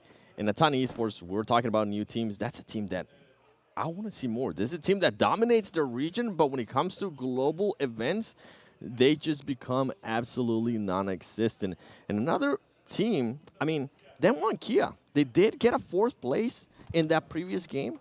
They also ended up with 8 elims. This might be a turn for this team. A lot of people, I mean, even the desk was saying, we expect a lot more out of them one Kia. The tables might be turning for them. Yeah, and that's the big one, right? We were talking about it last game. The desk have been talking about it. The importance of being able to improve from day to day. It's hard to do from game to game. Obviously, you don't have that much time to VOD review, but from day to day is massive. And I really love that you see these teams having massive improvements from day 1 into day 2. It really tells how much hard work they've been putting in preparing to try to improve here. Damwon Kia was definitely one of them here in game number 1. Let's see if they can continue that trend. And talking about improvements, I mean, I was thinking back on that match that just happened in Erangel, I feel like there was a lot more people alive towards the end of it. At the 20-minute mark, I mean, I don't think we had lost any teams. And when we went to yesterday, there was a lot more action. So you can definitely tell a lot of the teams decided to just go back, watch that VOD, adapt to some of the playing styles, and being able to back off, not be as aggressive if you don't have to be, especially with some of the aggressive teams that we have seen from AfterParty Esports. And even though Stalwart Esports, I keep saying they are playing slow, if you do come near them, they do kind of put their elbows out. They do kind of say, hey, we might be playing slow, but be careful because we are going to be aggressive if you force us to be. Yeah, exactly. And that's what we really love to see, the responsiveness, the adaptation, the that you're able to adapt in general, you know?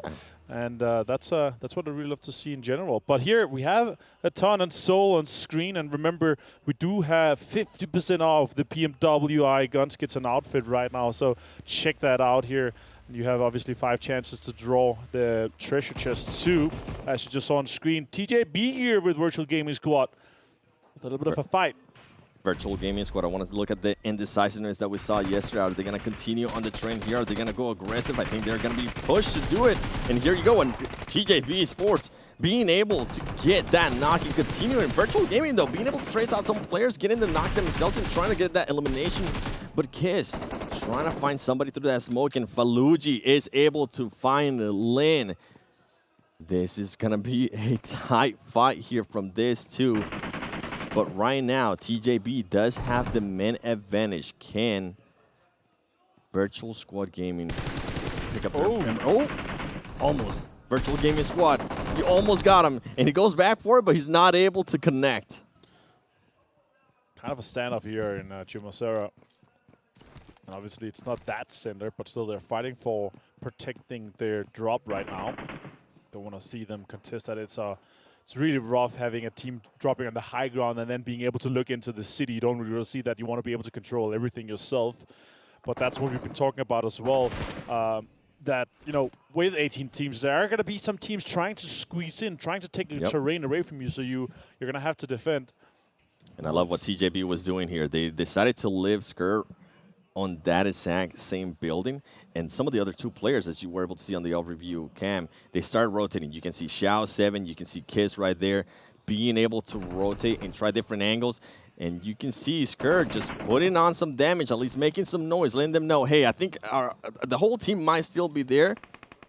Virtual Gaming Squad needs to be careful. They need to watch out. They are starting to wrap around them, and guess what? I do see them one key on the horizon, looking to hopefully third-party this fight.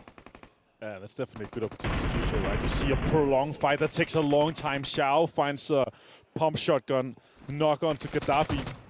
It's going to be finished off as well here with Xiao.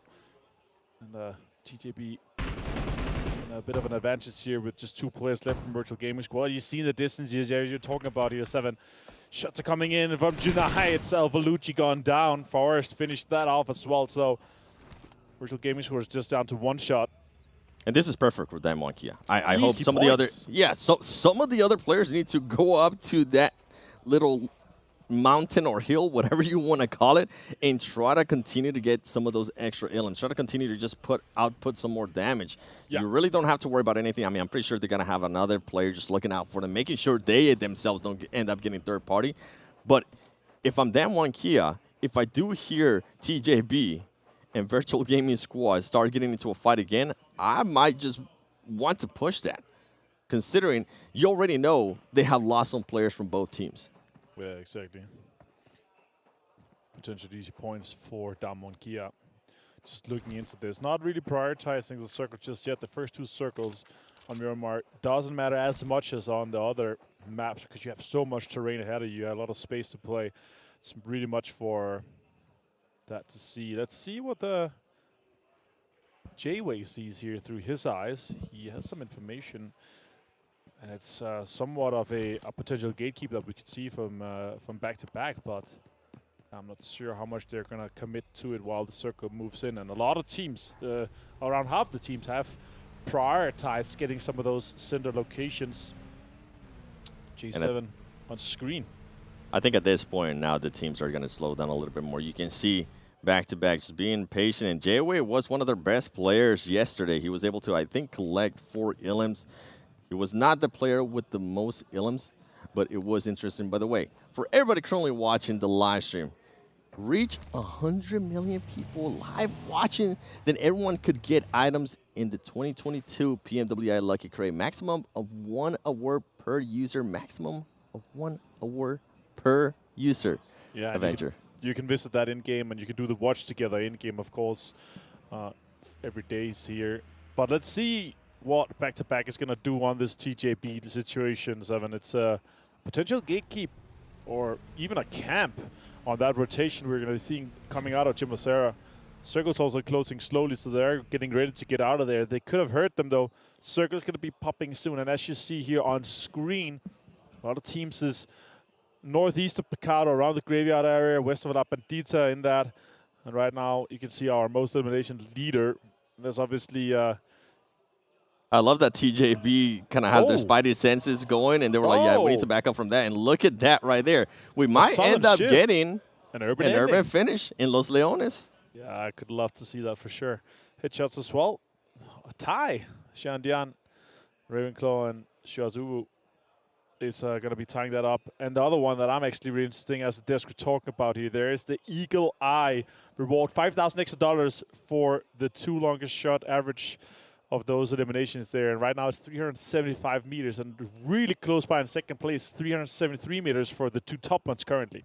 I mean, if you do end up getting those awards, you might as well just try to get some skins as well, because guess what? From August 4th to August 13th, you're going to get 50% of the PMWI packs, get a set straight away, and 5 chances to draw the PMWI treasure chest. Falcons here on screen. Yusuf, great plays from him yesterday. Shots coming out from Stalwart, though. Never alone. Scars taking a lot of shots and also never alone. He's going to go down to the vehicle explosion, and they're going to capitalize on this situation, Stalwart is for sure.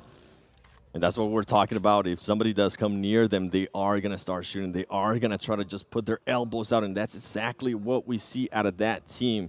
And Stalwart Esports actually wants to be able to confirm this. You can see them debating about it, whether they want to be able to push this, wait for the teammates, because I think I only saw just 2 players from Stalwart Esports. Here you go. You can see Pika. They do. They definitely want to confirm this ilm. Stalwart Esports can taste that first place. I mean, we saw how the first game went. I'm pretty sure that might have just pushed them enough to be on the first place. Currently, they want to continue on that trend. And Team Falcons, they had an amazing day 1. Not the best start for day 2 with the 10th place finish and 2 ilms in the previous match. But anything can happen here. Yeah, definitely. And that's the interesting thing, right, is are we going to be able to see Stalwart continue on that trend? Once we're done with the next game, once we're finished the 3rd game of the day, we're going to be halfway through. We're going to have a really good idea what the top 5 cutoff is going to be, just from looking at our statistics and how many points they have been able to accrue so far. But Stalwart is definitely looking really good. Vampire good as well. They have a good cushion down to Falcons and REGAN.S right now in the 70 and 60 point brackets. But a lot of teams are chasing. A lot of teams are within that striking distance with that one good game that could push them in to the top 5 quite easily right now. And Stalwart Esports wanting to be a little bit more aggressive, making sure Team Falcon just backs off. And Team Falcon is saying, yeah, you know what, we'll definitely back off. We don't want to get into this fight right now. I like that, because this is super far north in the current circle. This is not a priority to fight over. You don't want to try to get this real estate. So just leave that and try to get out of it. But I like what they're doing, obviously. They're taking advantage of their situation. Being in first place, you want to be able to have some of those easy early fights to secure those eliminations. Yeah, I'm just... it happens to the best of us, okay? That car flip, I'm pretty sure definitely not intended, but when you're driving through that terrain in Miramar, it's bound to happen. I know I'm guilty of it, and my teammates just hate me when it happens. Yeah, maybe next week we can take a look at who's going to have the craziest driving and maybe give them an award for that or something like that. Donuts, though, on screen, they're rotating in. They are getting this compound. It's kind of on the eastern side. As you see on screen right now, we are going to be looking at the next circle. This is going to be a big one. A lot of teams have hunkered up in the center. We are hoping for this one to go southeast into Los Leones, but it goes north. Actually eliminates the urban ending in this situation here. But right now, Falcons looking good. Morph is looking good. Vampire is looking good. Box is also in a good situation. And a lot of the priority compounds in the circle here is already locked down, 7. They definitely are, and I'm going to be looking at some of the other teams that are currently outside that circle, especially currently the blue zone. I mean, Team Seoul, you can see them. They might go up against 52 Esports, as 52 Esports is trying to breach into that circle as well. Vampire Esports, I feel like they might be taking a bit of Stalwart Esports game style as they're starting to slow it down in a big way. And Nigma Galaxy, I mean, them too, them one Kia slowing it down a lot more. But this circle, the way where it's currently going to be located, it's going to be really hard to reach in. You definitely see the teams that are prioritizing having some of those center spots, being on the quick on the rotates, trying to get some of those good compounds to make sure that they can get quite deep into late game. And then there's other teams that are all right, we're not going to get any situation or good spots inside the circle. Let's focus on getting the eliminations done. And that's obviously what you want to do. The quicker you realize that you're not able to reach the late game and get into some of those good compounds, that you realize that you can focus on the eliminations instead. That's going to get you such a much better average in terms of how many points you're able to put on per game. Yeah, I think a lot of teams have been able to do that quite well, being able to realize that. And I wonder if that's going to happen here in this game. You see VIVO, Keith, Gremlin, Curly just driving around on the motorcycle, trying to figure out where they're going to be. As you see Hector from Team Seoul chasing him. He's able to see him, and is he going to want to take this fight? You can't be driving like that in that terrain. We just saw what happened earlier to Team Falcon. So maybe he rethinks that. And as I say that, now he's starting to get shot at, and I think he's getting shot at by 52 Esports as well, as Omega's able to get the knock there on one of the players. And guess what? VIVO Kid is also able to trade it out. They're just currently, it's 3 teams fighting right now, Martin. Yeah, the third party coming in from 52. Quite insane to see here with Daku taking that down. That's actually falling quite a lot apart for Team Seoul. Looked like they had the upper hand. McGrill and Diego both down at the most. Cielo is also knocked right now. Adrian trying to make something happen here. Takes shots towards Seoul. Connects a little bit onto Goblin. And now he has to fight. Take the fight straight to him. Pushes with the UMP. Goblin's low himself. He's going to find a potentially. No, you not able to connect just yet. Goblin has no heals. No, he has no heals. Going to have to run away for the Blues on 7. Yeah, I was wondering why he didn't want to stay there for that fight, and as soon as I saw that, yeah, that makes total sense. You get out of there, Goblin. You try to get into that zone because Adrian is going to have those heals, and you do still have to worry about 52 Esports because they have a lot more lead. They can end up gatekeeping you. Yeah, exactly, Omega. What can you do here? 12 bandages, 1 first aid, and not much more. I'm surprised. The gatekeep here right now. It's Nigma Galaxy Road. He's going to find one of the Soul players. He's going to be able to get him down. He gets third party from the side from 52. Again, a nuisance from these players. Omega takes shots. Rupa changed to the mini, takes him down. And he's going to be able to confirm the elimination as well. Really rough situation for Team Soul. They're the guys initiating on VIVO Key. Team Seoul getting eliminated with 3 LMs. It didn't end up working their way. They were trying to play really slow. And what I was surprised is that for a team that was playing really slow and looting so much, they didn't really have that many heals. They had to use so much heals because they stayed on that zone for so long. 52 Esports. Congratulations, you were able to at least third party get one of those LMs. I know, I'm pretty sure they have a lot of damage because they were also shooting earlier when VIVO Kid and Team Seoul was fighting. Good awareness out of 52 Esports. Rotations are coming in. The circle has popped and it's gone southwest. It's in quite open terrain. It has a road straight through the middle. So the compounds there, they are extremely viable and important to play right now. Right now, Forest has gone down from Dom Wonkia. REGAN.S again taking good control on the edge. You can see on the map that they are outside, but they are gatekeeping all the teams that are trying to get in from the east because it's a western shift or southwestern shift at least. And with RSG, I'm pretty sure they want to continue on that trend as one of them does get knocked by Wildcats Boran. And I am seeing some players from TJB actually getting eliminated to this zone. Oh, that's just unfortunate. Super unfortunate for TJB. Guys on the desk are going to be like, oh no! Please. How could they? All right, X-Ray from Istanbul Wildcats. They are putting on some pressure onto REGAN.S. REGAN.S had a good game last one. Obviously, being able to put themselves into the top 5 now. They didn't, I think. think. Is lost, though. They're down to 3 players. They are on the edge. They're going to have to fight their way in this situation. I was going to say, I think Flower Sea is trying to go. Great timing, by the way, Flower Sea. That was the best timing possible as 2 players from Donuts USG was coming up. UC needs to be careful there. GC needs to be careful because one of the players, Missile, is currently aiming down on him. And I think RSG is going to be able to recover that player that was knocked earlier. Exactly. Let's see what they're able to capitalize on this situation here. Outside the circle right now is a rough one for sure. More pictures coming out for 7, while the other players. While Donuts is starting to push up. How is Donuts going to be able to approach the situation? Are they actually trying? How much utilities do you want to waste on this, right? That's what we're going to keep in mind. And there is a knock right there from them. Here we go. Here comes the push from Donuts. Donuts knows that they have the advantage. DD throwing some as well. And he gets knocked. Oh no, by Wildcats. What? They end up getting third party by Wildcats. RSG just unlucky in that situation, as Donuts definitely one of them. But guess what? Flower C is still alive. There is a little bit of hope for them on being able to get at least some placement points, unless Naoto is able to spot Flower C, and I think they might have done just that, as Flower C is going to be... Oh, man, this is just not a fight that you want to be at. I was hoping that he would be able to lay it down and just not get found. Oh, and guess what? REGAN.S. He's going to get pushed. Can he knock? He's able to knock one. Can he knock the other one? He's not able to knock Cezanne from Donuts.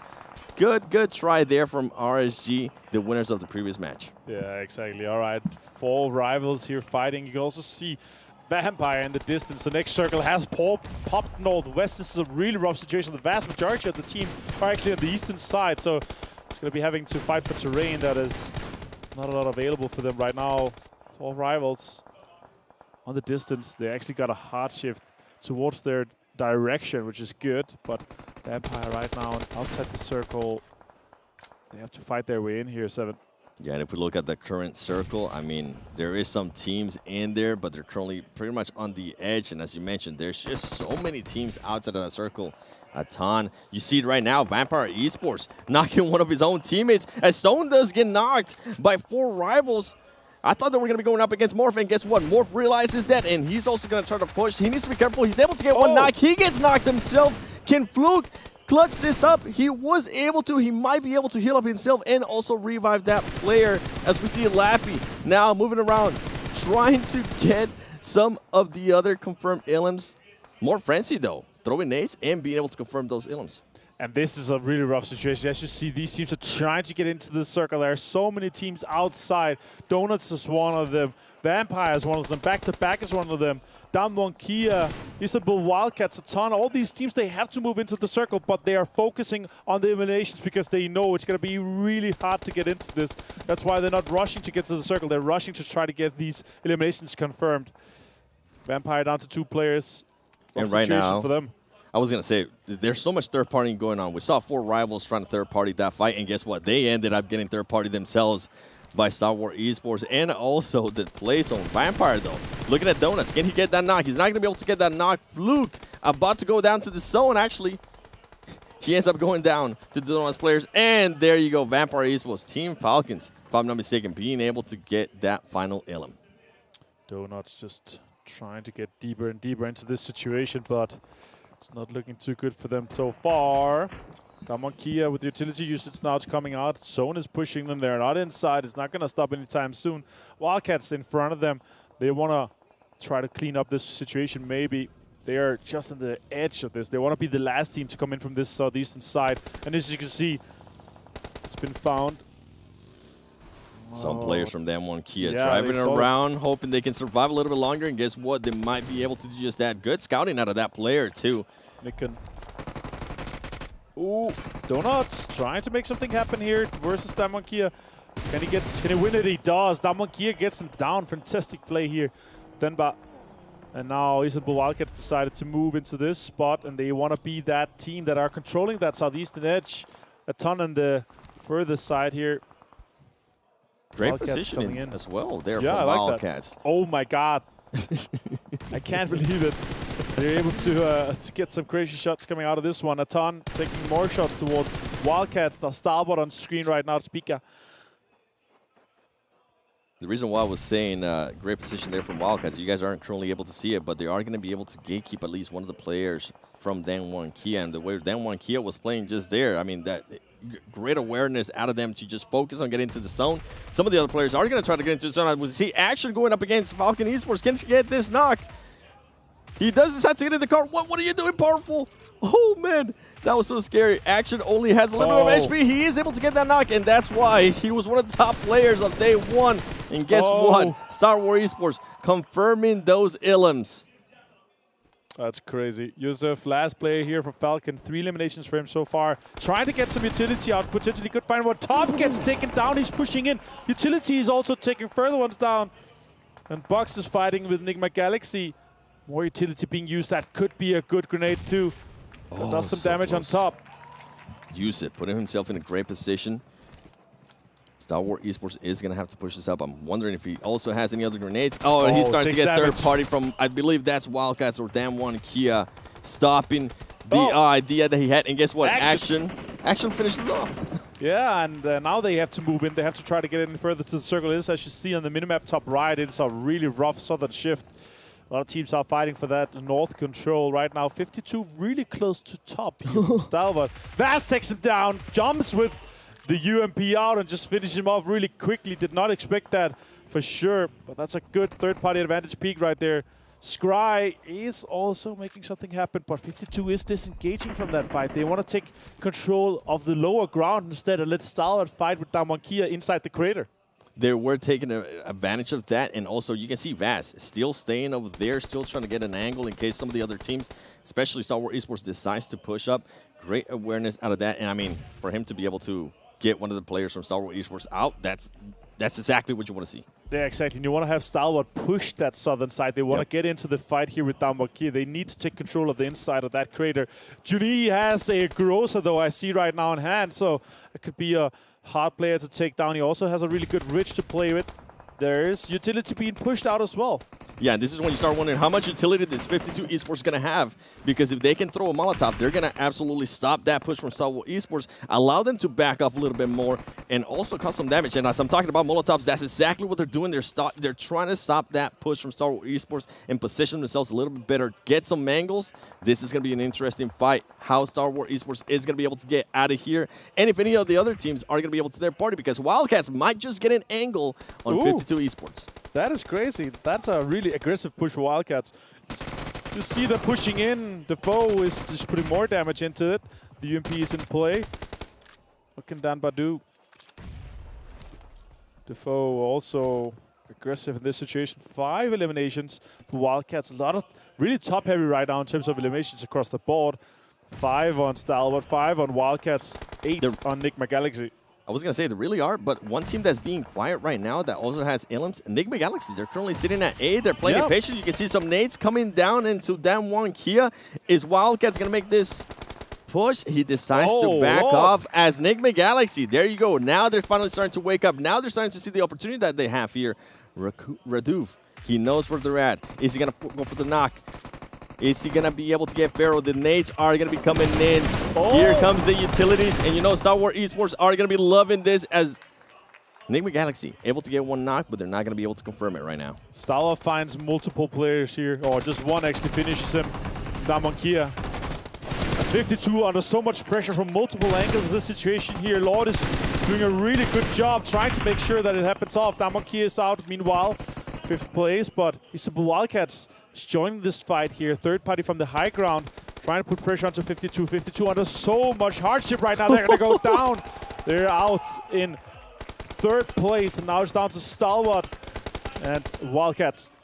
And Stalwart Esports just going for the full-on push. They know where Wildcats is at. Can they get those knocks? 666 trying to back off, get some angles. Here comes the fight. The foes. Can he win this 1v1? He's going to lose the 1v1 to Action. It comes down to 666, and Action is wanting some blood, and he's going to be able to get that last elim and secure the chicken dinner for Stalwart Esports. Ladies and gentlemen, I asked the desk yesterday, who do you think is going to end up winning this tournament? They told me, without even blinking, Stalwart Esports. And guess what? Max, Kalaris, Jason, you guys just might be absolutely right, because right now they're looking dominant. Something that I want to back up a little bit. Nigma Galaxy, they were just so quiet. I felt like they had so much time. They knew exactly where the other teams were with 52 Esports. They knew that they were fighting another team in regards to Stalwart Esports. I feel like they just waited way too long, Avenger.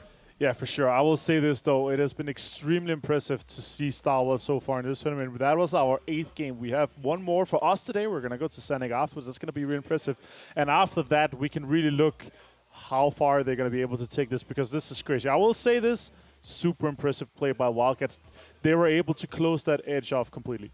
Yeah, I mean, I was impressed by Wildcats as well, being able to get on top and being able to just get some angles on some of the other teams. But you know what? We'll let the desk take care of everything after this break.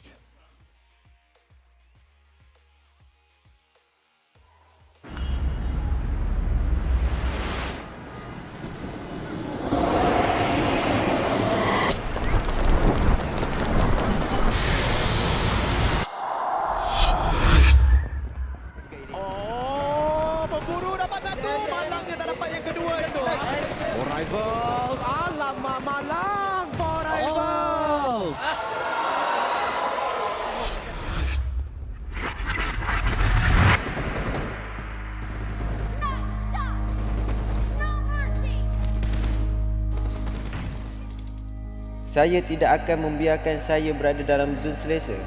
Kerana bagi saya, setiap perlawanan adalah permulaan yang baru.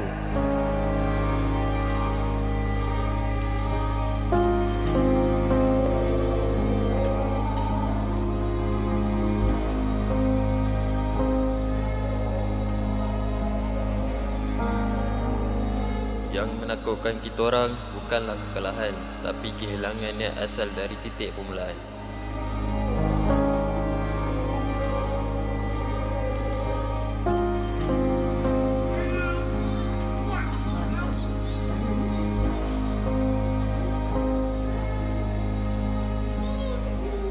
Mereka adalah punca kekuatan saya. Sesukar manapun perjalanan ini, saya akan mengarunginya dan membawa pulang kejayaan kepada mereka.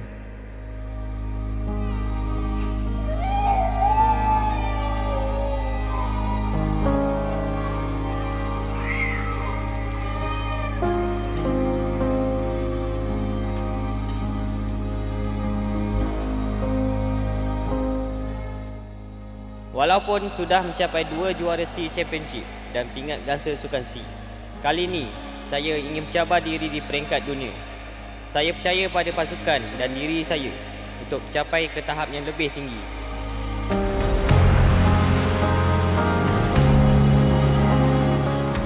Dah bertahun saya meninggalkan halaman kampungku demi mengejar impian saya di kota ini. Semua usaha selama ini adalah untuk membuktikan diri dan mengibarkan jalur gemilang di pentas dunia. Kali ini kami telah bersedia. It's now or never. Tidak kira pengakhirannya. Kami akan buat yang terbaik untuk mengharumkan nama Malaysia.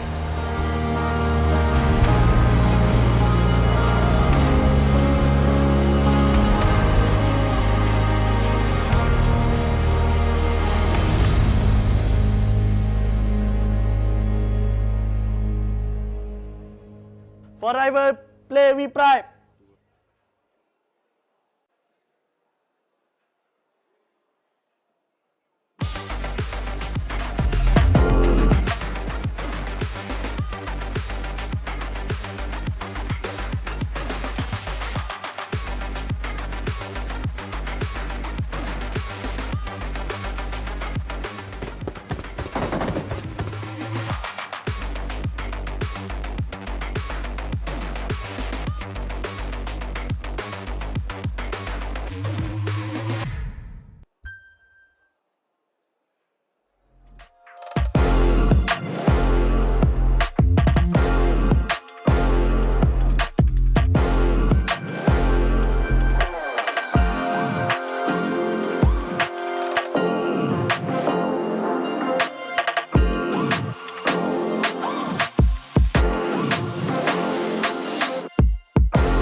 PMWI 2022. I want to give a shout out here to Sony Xperia 1.4. It's been made in collaboration with professional esports players, so you know the phone you're getting is gonna be good.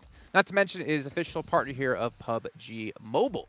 And gentlemen, well, Kalaris, we'll throw it to you right away. Stalwart Esports take a victory here on match 2 on Miramar, but you think, you stand by the statement of... Move that way. Go on. No, not that far. Come back. Come back. Nutter. Go on. I think. I'm leaving it to you. Your statement of... Oh, yeah, they're the best team. By far. That wasn't it. That Stalwart could have had back-to-back chicken dinners. Oh, that one. Oh, that yes. one. No, that's true. What if you made a lost statement there? No, yeah, you're right. You're right about that. And I was right about that as well. And I continue to be right all the time. Yeah, obviously, game 1 was a little bit more difficult for them because obviously the circle shifts away and things like that. But then, once again, they come in and show why they are the best team here, and it's going to be hard for anybody to knock them off of their pedestal, I think is fair to say. This was a great execution from them once again to be able to play this north side of the circle. I did think they were going to get pinched, but they got a little bit fortunate about some of these other teams kind of crunching down on one another on the west flank as well as the east flank.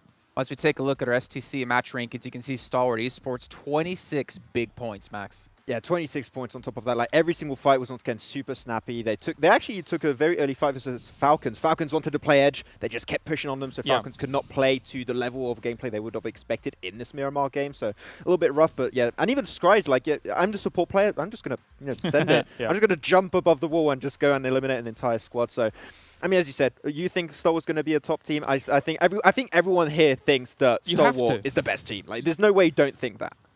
Hey, I mean, if Vampire doesn't nade themselves and start off the landslide as their demise, maybe they would have placed a little bit higher there. But again, we see Falcons, decent result, Damwon Kia yet again.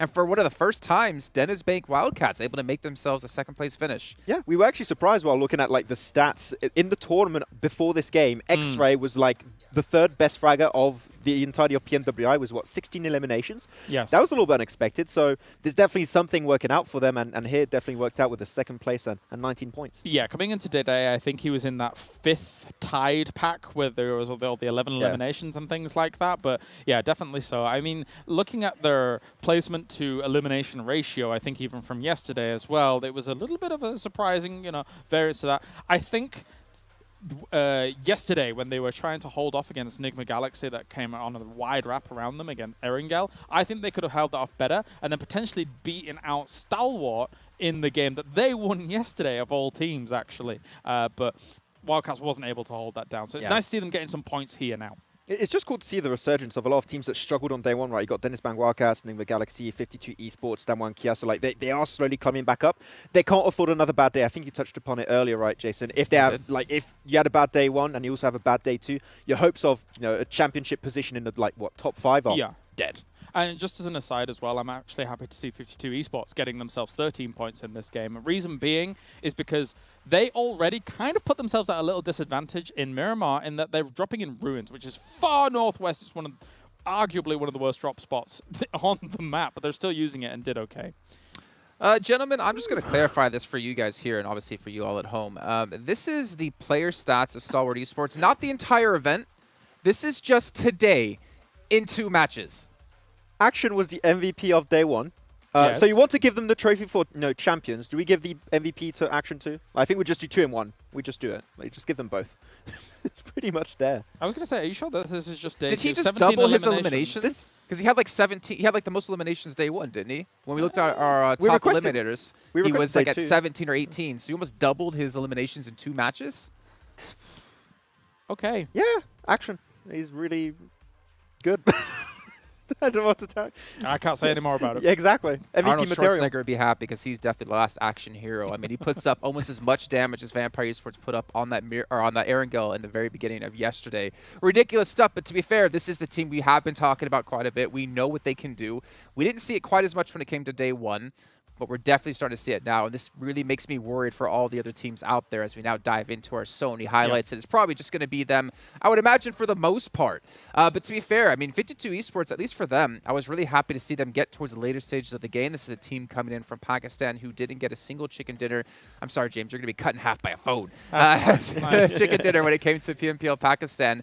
They did have an unfortunate position, I guess, when it came to the end with Stalwart up above them. There was really nowhere they could go, but at least holding on for points was fantastic. And they did like drop in Ruins, right, too. So it was a very, very long rotation that 52 had to go for. Like, not your favorite location to go for. I hate it. Okay, there you go, it's said. But then again, like a pretty decent position, but they won like that plateau position. Nigma Galaxy were pinching on their position, then Stalwart. Like, I don't think many teams, even like some of the top teams, would have struggled in that position. So fair attempt, but it did become very difficult towards the end. No, definitely. I mean, you're effectively having to walk through fire when you're dropping there, and any other circle to work with it is very, very difficult indeed. But yeah, as we can see here for Vampire, this was a bit of an unfortunate scenario. Had that happened in other locations on the map, then it would have been okay. But because they're in such an open valley, the shots coming in from the other side of the valley cause them problems as well. It's the worst place to have an accident like that happen. there were literally 3 teams around them when that happened. Like, and they're just like, oh wait, what just happened? So of course we're going to get the 3 extra eliminations on point for free, so no issue there. And then Damwon, you know, looking to really pick up the aggressive nature of their gameplay, right? I feel like they feel a lot more confident. It feels like almost a different team in a way, and I do want to see a Damwon chicken dinner today. I think there's a very high chance we might see that happen. Well, Kalaris, you have to kind of back him up on that if we want to see it come true, right? We have the curse and the blessing. That's true. 1 second. Yes, our South Korean overlords, as I've always kind of looked for Damwon Kia, I think that they will get themselves chicken dinner. Thank you. No problem, no problem. Okay, well, we will actually take a look at our overall set and just get an idea of things maybe shifting when it comes to our leaderboards. We do have Stalwart actually.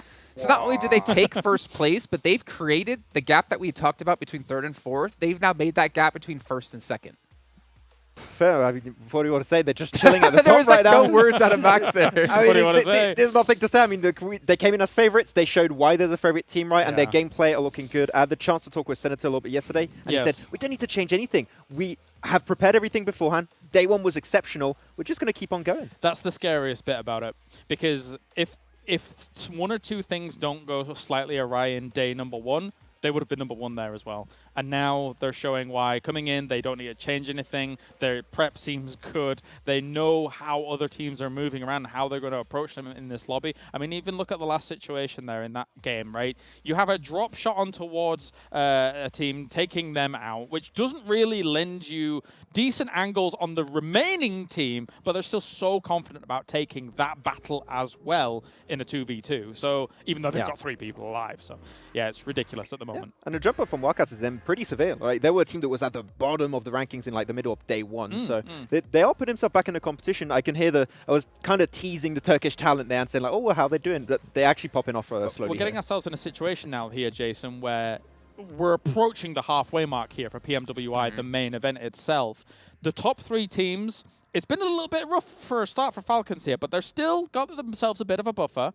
It's going to be about that 4th and 5th for a little while here as we watch those kind of tussle, because top 5 is very, very important to try and qualify yourself into that next weekend. Exactly. The after party is going to be the main focus for all of these teams to fight for a big portion of that $1 extra million prize pool. So we'll see. I mean, RSG also has been climbing up, but RSG, unfortunately, chicken dinner game 1, I believe 0 points in that 2nd game here today. So a little bit topsy-turvy. Not the kind of result you want from a team if they want to hope to make in the top 5 into the after party showdown. No, definitely. I mean, again, we said that they had to have some adaptations. They played the Erangel well. And when you look at Erangel as a whole, we've mentioned it time and time again, it is where the majority of our games are going to be played. Your mastery over the grassy pastures needs to be strong. And I think RSG, as time goes on here in the days, will continue to gain the points in Erangel. We can see here, moving down to the 2nd page, Box Gaming has fallen off the front page. So I believe is Damwon Kia at 48 points. VIVO Kid as well was on that top page. They have fallen down to 13th place. And we're seeing, well, Max, at least a little bit of an uprising out of a certain team that we expected a lot out of coming into this event. Yeah, Nigma Galaxy had a really rough start, which I think was unexpected, kind of, knowing that they struggled at the very first day of the PMWI 2022. So here they're slowly coming back. Good to see from Nigma Galaxy. They were feeling confident in that fight too, but if we can see them remain as a 4-man crew at the end of a game, there's a very high chance they can convert it into a win.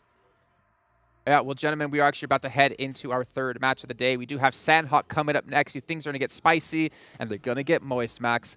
Big shout out to STC as well, one of our sponsors to help make this event actually happen. And also, of course, Dr. Suleiman Al-Habib as well has like a free clinics here around the country to help make things, help make healthcare accessible to everyone out there, which is always a fantastic thing. The USA can learn quite a bit about that. Anyways, ladies and gentlemen, we're going to be heading to that 3rd match of the day. Going to bring our commentators back in. Sanhok, well, we heard from Sertan earlier on about how it didn't work out for them at TJB. And we're going to find out here if maybe they can change their stars here as we're going to bring our commentators back in with Avenger and 7 Worlds Gaming.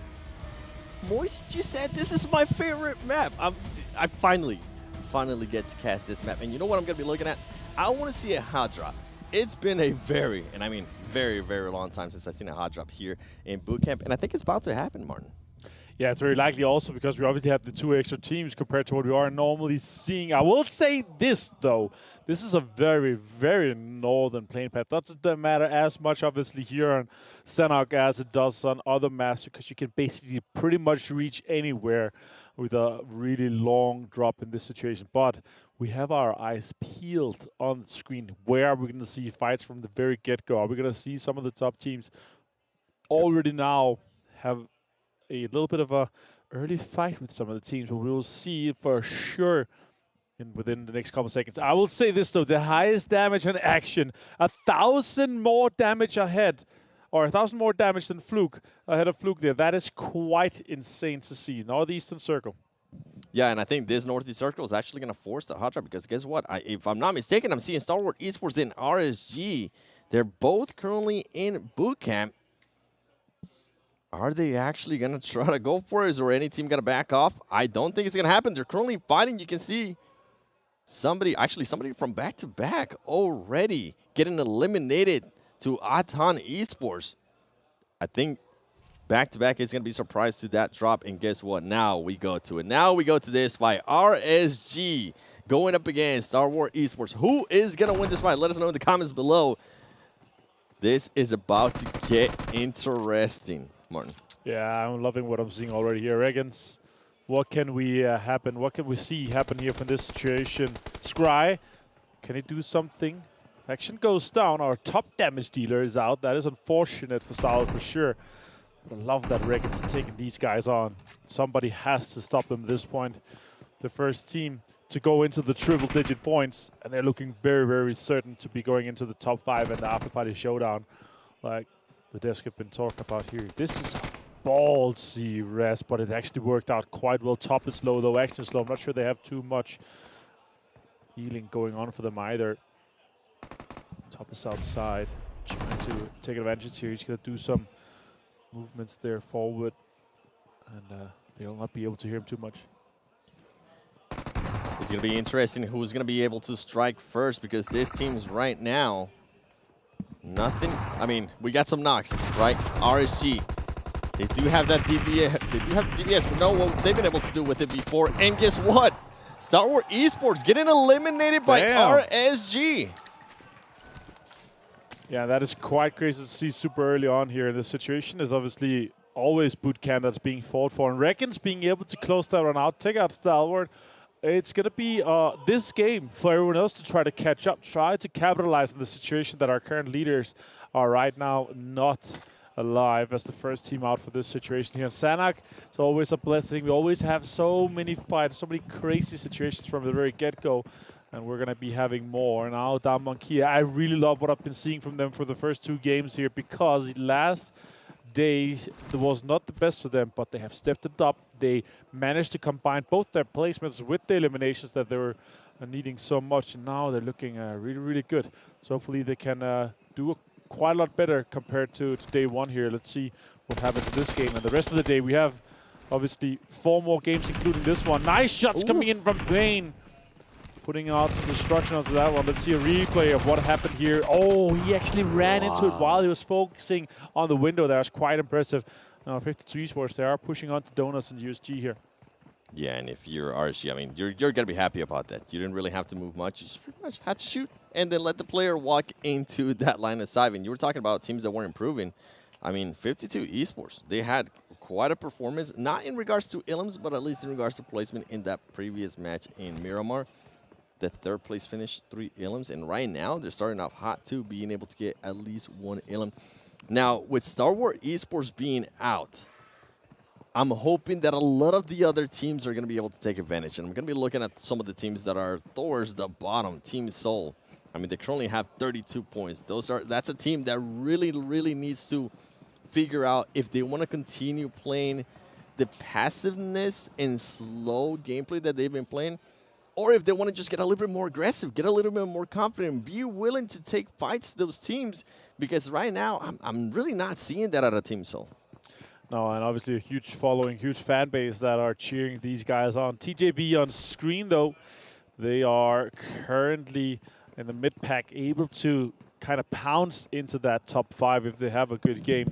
Our mid pack is looking really interesting, really spicy. We have about 6, 7, 8 teams that are within that striking distance of the top 5. Right now, the only teams that are looking pretty certain to be going is Stalwart, Vampire, and Falcon. I would love to see Falcon being able to, go into the after-party show match as well, even though R8 is also joining them. Obviously, home turf heroes is super important here with the backing and the pride that you can have with the teams being able to represent in your own country. That is fantastic. Team Soul on screen, as we were talking about, right now overlooking boot camp, potentially considering what's going to be going on here. Are we going to be trying to get some of those rotation kills that REGAN.S is going to be doing later? Actually setting up quite heavily on this camp here, 7. The potential could be quite big. The question is, do they run that way, or are they going to be running together and just going to be running into it? Look at that on screen, 7. I'm going to disagree with this. Spicy. I don't know what Omega's trying to do there. I mean, you're going to be living. Yes, you do have some players, right, overlooking what RSG is going to be doing.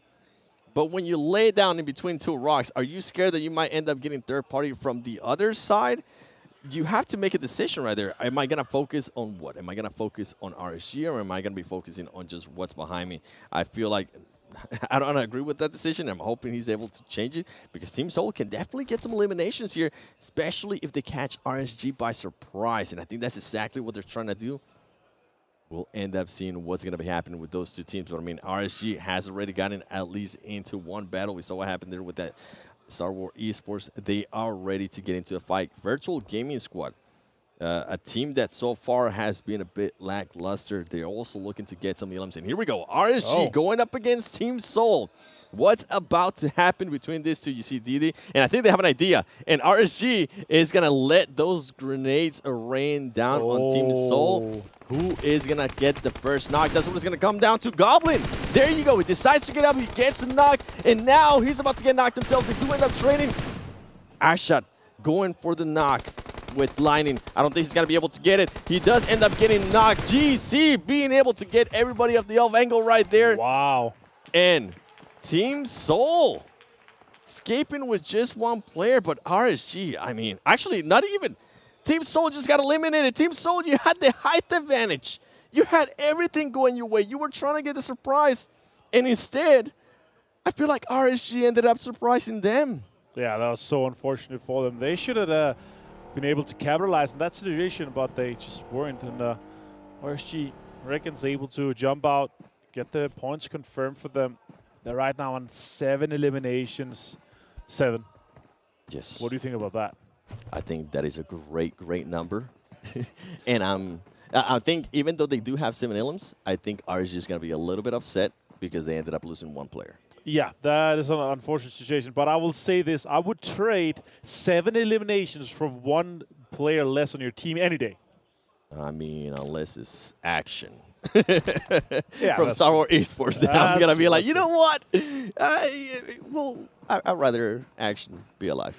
Yeah, for sure. Right now, we are looking at a cutoff at 63 points for the top 5 Istanbul Wildcats. They were able to jump into that spot with their last performance, and that's obviously a good thing here. But Sanhok is a map that we have these healing strats going off of, and that's really the question: who's going to be able to make the best out of it, and how much are they going to be able to loot? You see here on screen, some teams are far away outside the circle, but you want to try to get as deep as possible in the circles, potentially 2nd and 3rd circle, and then that's where you start using everything and all your heals. We have a northern circle shift. We have a very close Paradise Assault, but Damonki is set up already. Virtual Gaming Squad set up already, and we have a lot of other teams that are already in the same vicinity here, and they're going to have some teams in their proximity. The question is, do they engage in fights? Do they prioritize trying to stay 4 guys alive for this late game?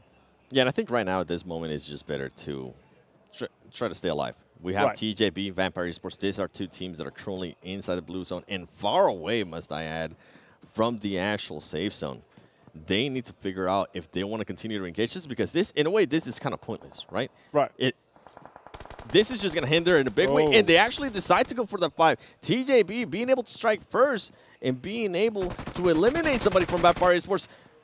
Schweb, he sees somebody. Here comes the nades. Here come the Molotovs. Who's going to be able to get that first knock? TJB does decide to back off. He's going to try to find that angle. He knows where he's at. He currently has the health advantage. Not anymore. Now they're a little bit tied up. And some of the other TJB players slaying back, trying to find some of the other angles. This is an interesting fight for me. One that I must say I don't agree with. And I think it's going to end up forcing one of these two teams to end up with the heel strat. They're searching him. Stone with the height advantage decides to back up as well. I think they decided, you know what, I'm sorry. Show up. I think they're just going to be able to get you unless he's able to somehow clutch it. And we have seen it before. And as I say that, he ends up getting knocked by a grenade. That's a huge one for them. Good points limited there, but also now you're able to pick up more utility for that. Let's see what Vampire is going to be able to do this for the rest of the game. Now, Donuts on screen. Currently in a pretty damn good situation for this one here. They're going to be fighting Box also here in this situation. Currently, both those teams in the middle of everything. And also USG Donuts, they are currently top 5 with 65 points to 7. They obviously want to try to maintain that spot to try to get into the after party, because that is where the dance floor starts. Yeah, that's where the fun will begin and the madness will also begin, my ad. And once again, we might see another engagement with teams that are just a little bit far away from the safe zone. They're going to start getting damage from that blue zone. It's not going to be too much, but we've seen it over and over again. I'd rather them just focus on getting to that safe zone, getting to their location, being able to, if they can as well, loot a little bit more, get some more utility, and more. Rocky getting spotted, almost getting knocked. Actually ends up getting knocked and might end up getting confirmed here by Powerful from Team Falcons, and you can see him just going at it. He's going to be able to confirm that. That's going to be one LM point for Team Falcons. Important. We can hear people obviously clapping. The distance never alone finds another one. And the crowd goes wild. That is good to hear. Support for Falcons. Doing quite well for themselves currently.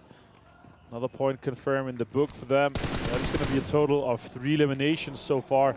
Frenzy, last player for Morph, trying to send it into the circle now. He's just left with 9 bandages and a dream to try and make this happen. He better start driving. He's better start fighting, driving fast. And I can hear the crowd. Falcons.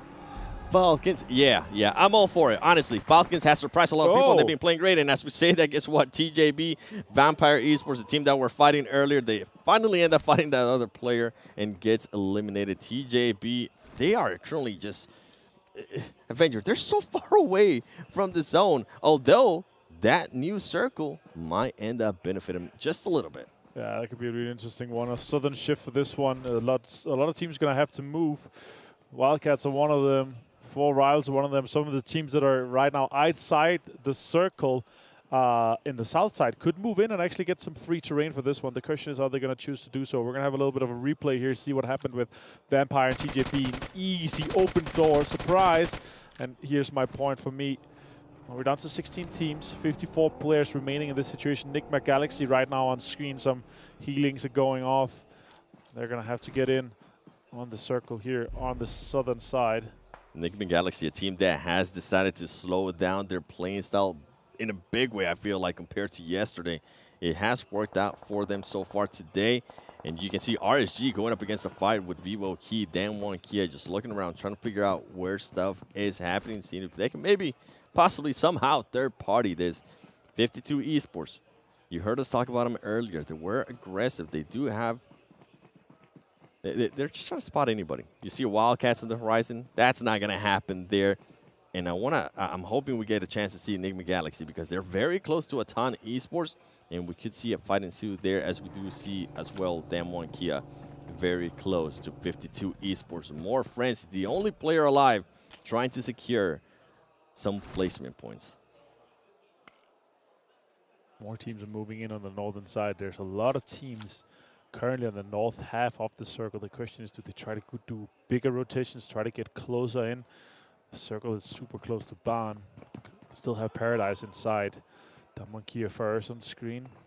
And he is really focused on locking down this compound currently. They are sitting in a decent spot too. Now shots are coming out.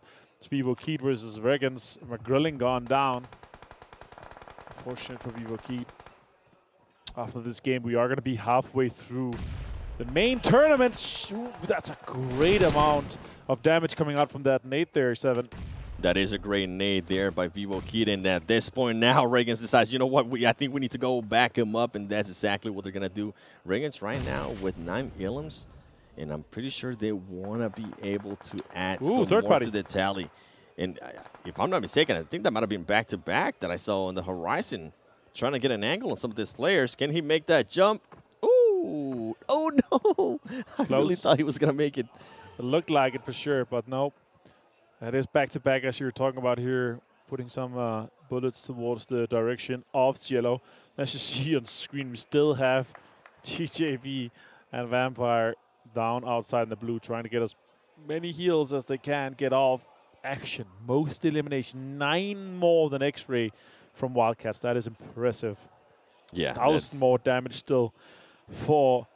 That is crazy for action for Stalwart. That is just insane amounts of damage coming out. Still the longest eliminations, as we're talking about the Eagle Eye. $5,000 extra for the player that is able to have the 2 longest knockouts. And then you have action with 24 LMs. See, that's what I was saying. I don't know if I would take 7 LMs over action, because action, if he stays alive, he might be able to get me some of those LMs. And on top of that, some of the placement points. But yeah, if it's not action, I would actually agree with you. I would rather take the 7 LMs. Yeah, for sure. But like, because with 3 more players, you're going to get more out of it, right? Yep. On an average, you're going to probably get able to squeeze out quite a significant more amount of points for that one. Now, 52 having a bit of a fight towards this simple Wildcat. Locks out in the distance, actually half HP. The other players are trying to decide whether we're going to do. We do have a next circle pop. It's gone southwest. So Paradise is no longer inside. The teams here on the northeastern side, the 52, they're going to have to move. Damon Kia is going to have to move too. Donuts looking decent at the moment, but we'll look in for those guys later. Outside the play zone, Ravenclaw goes down, and now the heal-off situation has not gone too well. Also, the Wildcats are moving. Big macro rotation for them. They're trying to go all the way on the west side, try to sweep in and try to make this big rotation counterclockwise to get into that. Oh, what? Did he randomly find Jumper there? 4 rivals? It's Team Falcons that finds that. That could be a big one. Now he jumps off the buggy. And Team Falcons definitely going to try to see if they can maybe pick up that player powerful before Rivals. He's playing that gatekeeper. It's not going to happen. It's not going to happen, but Lappy is being a little bit aggressive and actually is going to backfire. Yusuf's able to get some illims on 4 Rivals, and now the tables have turned. And I think, if I'm not mistaken, from what I saw there, Falcons might end up leaving 1 player to go for a heal-off, as we do end up seeing TJB. I'm looking at the map here. TJB finally deciding to get in a vehicle and just hold to the zone. Falcons, never alone, trying to not get anybody to knock them. And 4 Rivals, they're just deciding to back off to what's interesting. You can see 52 Esports outside the zone as well. And then 4 Rivals might drive into box gaming. They don't end up driving, and somehow Voki OP is still alive. And as I said that, he ends up getting knocked. The vehicle ends up exploding, and that is it for 4 Rivals. Box gaming being able to take advantage, and Virtual Gaming Squad also taking advantage of the rotation from 52 Esports as they're currently knocking some of their players. Yeah, this is a rough situation in general here. There's Virtual Gaming Squad with the gatekeep on 52 potentially. Virtual Gaming Squad gets a knock on himself. Now Vaz for 52 trying to push. He gets knocked himself, gets finished off by Alvalucci quickly. And Damon Kia is out in 14th place without any eliminations at all. This is a rough game for them. Not what they were hoping for, of course, but so far today they've been a huge step up. This could be a huge grenade for Daku. Let's see how much he gets. Oh, perfect timing potentially. It's going to re-knock Zeus. And that is a huge one for Luigi. He's going to take more damage. Oh, nope. It's really good that it was outside that little room there. Now Daku has to heal. He's going to go down to the zone. And that is actually a rough situation in general for 52, because they're going to go out in 13th place with just 2 eliminations. Yeah, that's going to only be 2 points in there. We go. We're seeing the replay of what happened there between Break MVP from Box Gaming. Got those shots, ultimately being able to secure those 2 elements. RSG being able to knock Wildcats. And you can see Never Alone, one of the players from Falcons. I wonder if that was the player that was trying to get the heal off for Falcons, because he just died to the play zone. We got Nigma Galaxy. Hamoudi, can he get this knock on MVP from Box Gaming? He's not able to see him. He's going to be able to see him now. Can he secure those knocks? He is going to be able to secure the knock in the Illimus. That was the last player from Box Gaming. And Nigma Sally gets to move up a little bit more and getting closer to that safe zone. 8 eliminations, though, for Box to go out on that. It's really good to turn that around. Obviously, not getting the placement is rough, but That's good for them to at least get the eliminations here. Nigma Galaxy going out in 11th place. Back-to-back fighting with TJB. This gets one down. More fights coming out. Polo goes down as well. Killswitch the last player for back-to-back. Let's see if he can make something happen in this situation here. Kiss is trying to heal off. It's a lot of damage taken from the blue zone. And I think Killswitch is just going to back off. He knows that he can actually get into the zone or at least stay alive a little bit longer and just wait for the moment that TJB is going to have to push. Remember, TJB was a team that was inside zone for a very long time, so I am going to have to question how much shields they have. And as I say that, they only have, this is the last one. After that, he's going to have to push if he wants to do anything. And I think he might have been able to see Killswitch. No, Killswitch does end up getting in a different location. He might be able to get the knock here, and he is. Great awareness there by Killswitch with 4 Ilums. Fantastic movement for them for that, but TJB goes out in 10th. 4 eliminations here. Virtual Gaming Squad taking some shots towards multiple teams. You see in the distance here, VIVO Keed and Istanbul Wildcats. Defoe is the last player. They have 4 eliminations though, but not as a good game as the last one that we saw from them. This next circle has gone further north, so multiple teams have to move in and try to get in. The Gamers Squad decides to take a car. It's a brave decision to do so. Let's see how much further they can take that one. But right now, a lot of teams are broken and battered. We actually have no teams that have more than 3 players alive. There's only one team that has that, and it's Virtual Gaming Squad here on screen. Gaddafi right now looking what they could do for that one. Coming out of Libya, if they're able to do something more for this one. We see Wildcats also Stone from Vampire Esports getting knocked in. Actually, that team gets eliminated. Wow, Gaddafi being able to get those shots there on friends. And Morph gets eliminated with just 2 Ilums in Virtual Gaming Squad. They slowed it down, and right now it's working out perfect for them. And I was questioning what they were doing there with that truck. I wonder if they were maybe thinking, are we going to need it for cover? But in Sanhok, you have so much cover from all the rocks that are just all over the place. VIVO Keed actually the only team with 0 eliminations out of the ones that are surviving right now. And they're trying to make it in. Now Aton, Bruno, no more heals. You're going to be gone off with that one. That is Aton out in 7th place. 3 eliminations. 3 teams have only a single player left. 2 teams, the REGAN.S and the VIVO Keed, has 1 player surviving right now. Virtual Gaming Squad with 5 eliminations has 3 players alive, and they're putting on pressure on these teams ahead of them. Let's see if they can close this game out or if they're going to lose any players to REGAN.S. Yeah, Virtual Gaming Squad going to be going up against 2 players from RSG, but keep in mind, RSG, 11 Ilums for that team, and they started off hot, and I'm pretty sure they're going to continue to stay hot. As you see, Lightning getting ready to throw those grenades is going to come down to who's able to get that knock, because I believe RSG, if they can get a knock on those players from Virtual Gaming Squad, they might be able to win that engagement and just wipe them out. Killswitch, the only player standing from back-to-back. They had a horrible day yesterday, and I'm pretty sure right now at this halfway point, they were looking to change it. Well, guess what? You got some placement points, but after that, you weren't able to get more. VGS actually securing some points there on RSG, and that was it for RSG. And VIVO Keed, even though they didn't have any Ilums earlier, guess what? They're getting into the party as well. Adrian, currently looking around, trying to figure out where the player from Virtual Gaming Squad is going to be. Adrian going for the push. Is he going to be able to get the knock? He is able to secure those Ilums, and Virtual Gaming Squad gets eliminated by VIVO Keed. And ladies and gentlemen, now it's a 1v1v1, and actually, it's going to be a heal-off. Team Falcons. They were able, with that heal off, they were able to gather so many points, so many placement points. Adrian's inside the zone, but he only has bandages. The question is, does Damar have enough for this heal off? Can he sustain longer until the circle closes? It's likely going to be VIVO Keed and Adrian, the first player actually out of the PMPL Spring Split in Brazil to get all the MVP slots for that. But it is VIVO Keed.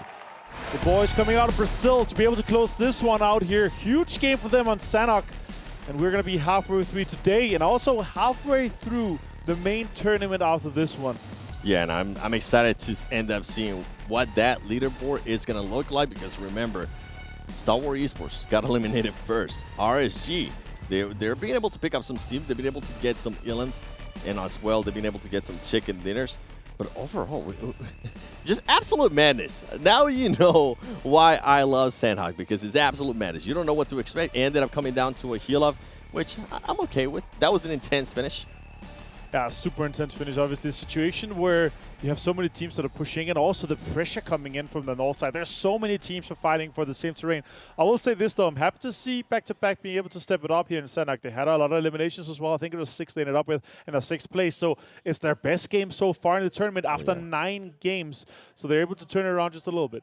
Yeah, and I mean, the placement points that they're going to be able to get as well. I think in just that game alone, they got more at least half more points than they have gotten the whole tournament up to that point. Yeah, they could potentially be doubling it if they're lucky, but it's just going to be about that. But again, VIVO keep being able to close this one out here. It's going to be close in the very end. Came down to just a lot of single players trying to stay alive, trying to heal it off, and also being able to get some good amount of points here for this. Falcons again, 2nd place. Being able to do this for the home turf heroes is really good to see. I could hear the crowd, all right? I could hear them. They're excited, and I'm hoping that they are going to continue this way. I want to see them in the top 5. If they continue on, we're going to have 2 Saudi teams on the after party, and it's going to be absolute madness. Yeah, exactly. And that's actually going to be it for us today here. We are halfway through. We're going to a short break, but stay tuned after the break. You're not going to believe what the desk is going to show you.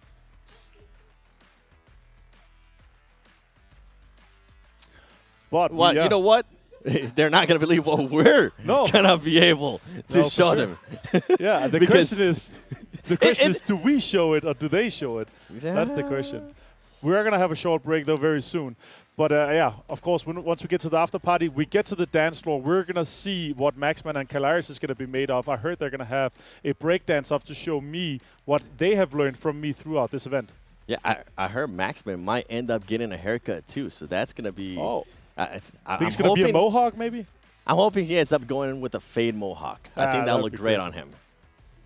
All right, we're going to go to the break. Stay tuned and see what the desk is going to show you.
مع التحديث الجديد لستيتي بلاي تجربة جديدة للكل.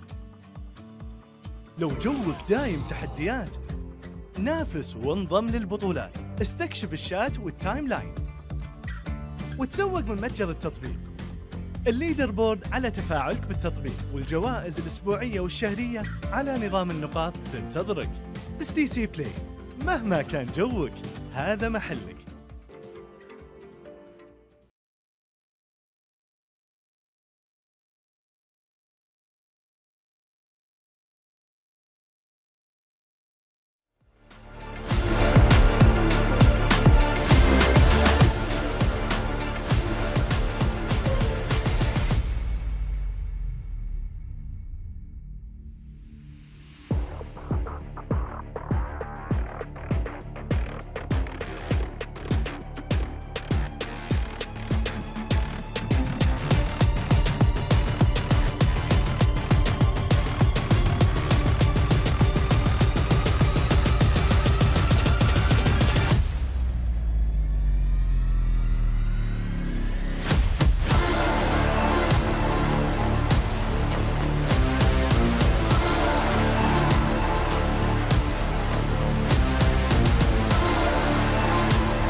Thank you so much, Avenger, for that clickbait.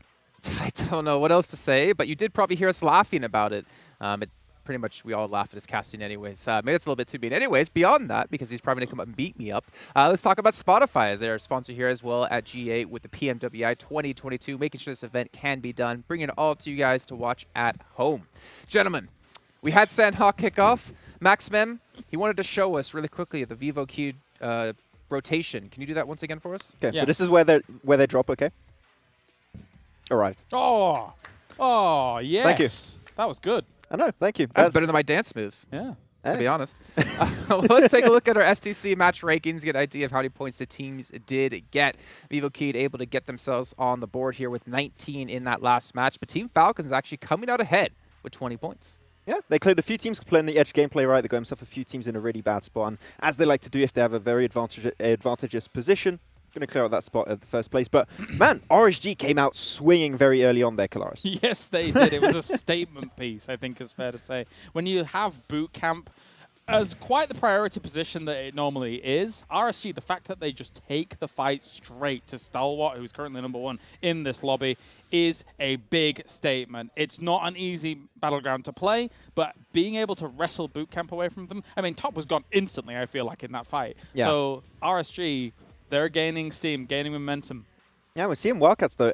They are cruising pretty nicely today. Like, got himself another good, decent game this time around. 14 points on this match in particular. There's some consistency. There's a method to the madness for the Wildcats, I have the impression. And the Turkish talent next door, they're going to be real pumped about that. Oh, yeah. I hope so. We can see back-to-back, though, 10 points for themselves. I think they had 13 at the start of the day, so maybe they're starting to build up some steam as well. We talk about, like, this is the day. If you have a bad day here in day 2, you're not going to get top 5. And top 5 is kind of what it's all about. Obviously, it's $500,000 for first place, but getting through into the AfterParty Showdown is a massive factor for all these teams and what they're considering.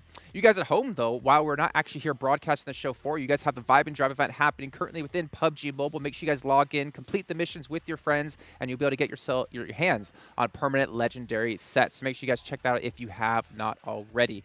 Well, gentlemen, we also need to mention not only them, but Razer, a sponsor here at PMWI 2022, as they are making this event happen for us. So thank you, and a big shout out to them for making this possible, because you know what? If it wasn't for them and all the other sponsors, we wouldn't be here. We wouldn't be here in Saudi Arabia having some insane matches to talk about.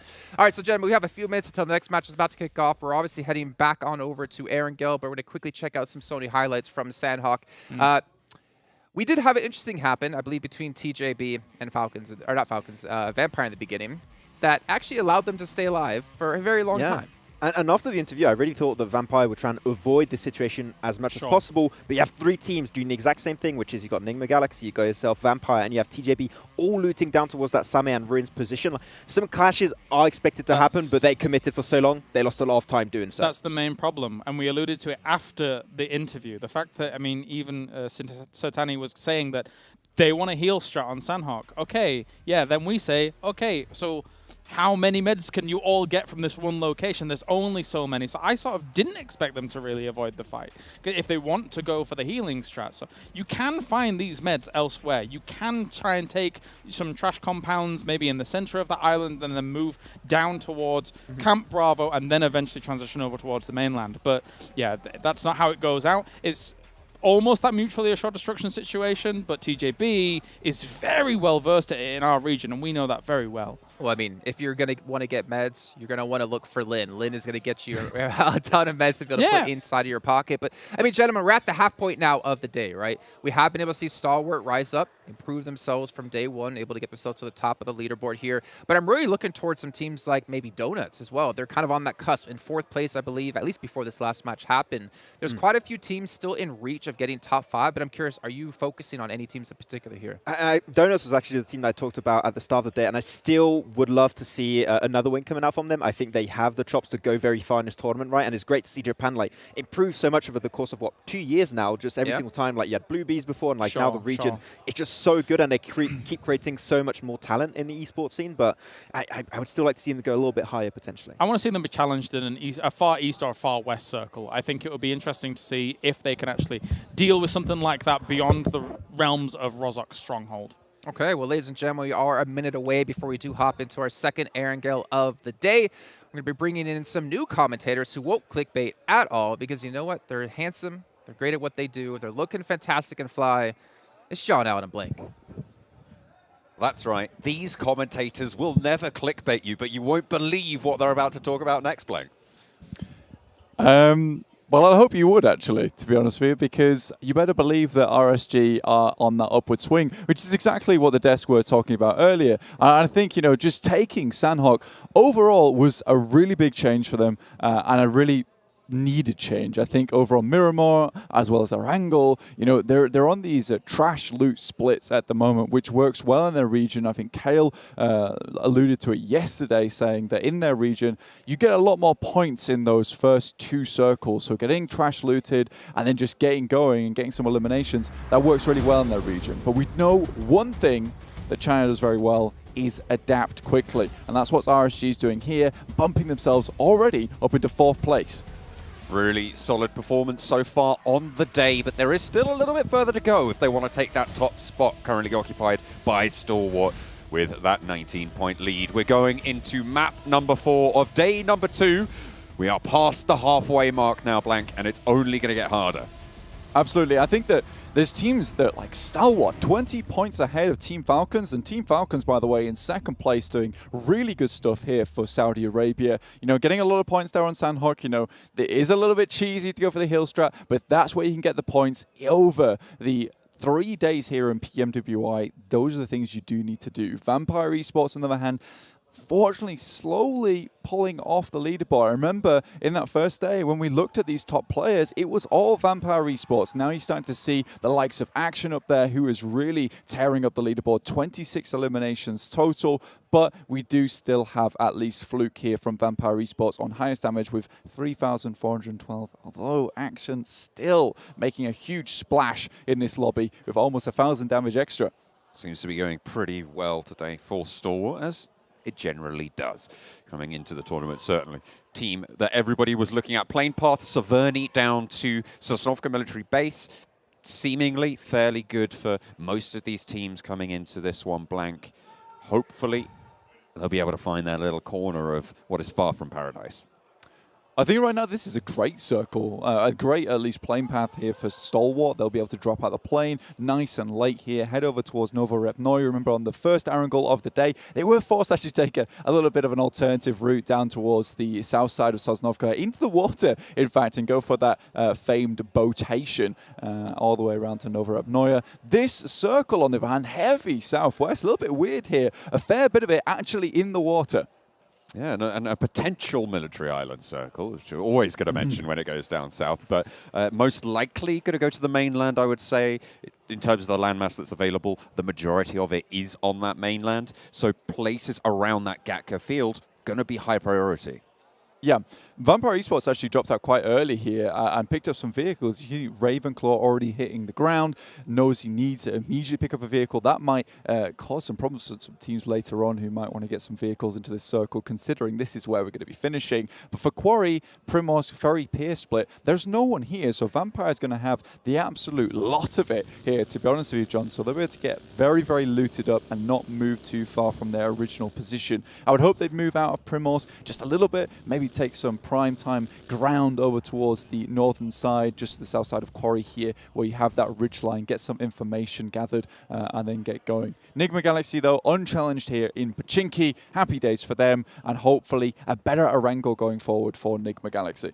Yeah, they'll certainly be doing their daily missions, and hopefully you guys at home have too. In-game, if you complete daily missions to earn points, once enough points are accumulated, tap on the rewards icon to claim the corresponding reward. You can also participate in the event solo or even team up with some other friends. That's absolutely fine. And team up with some friends who you know are pretty good at PUBG Mobile. Potentially someone like Maxman who can carry you in game. That's going to make getting those rewards all the more easy.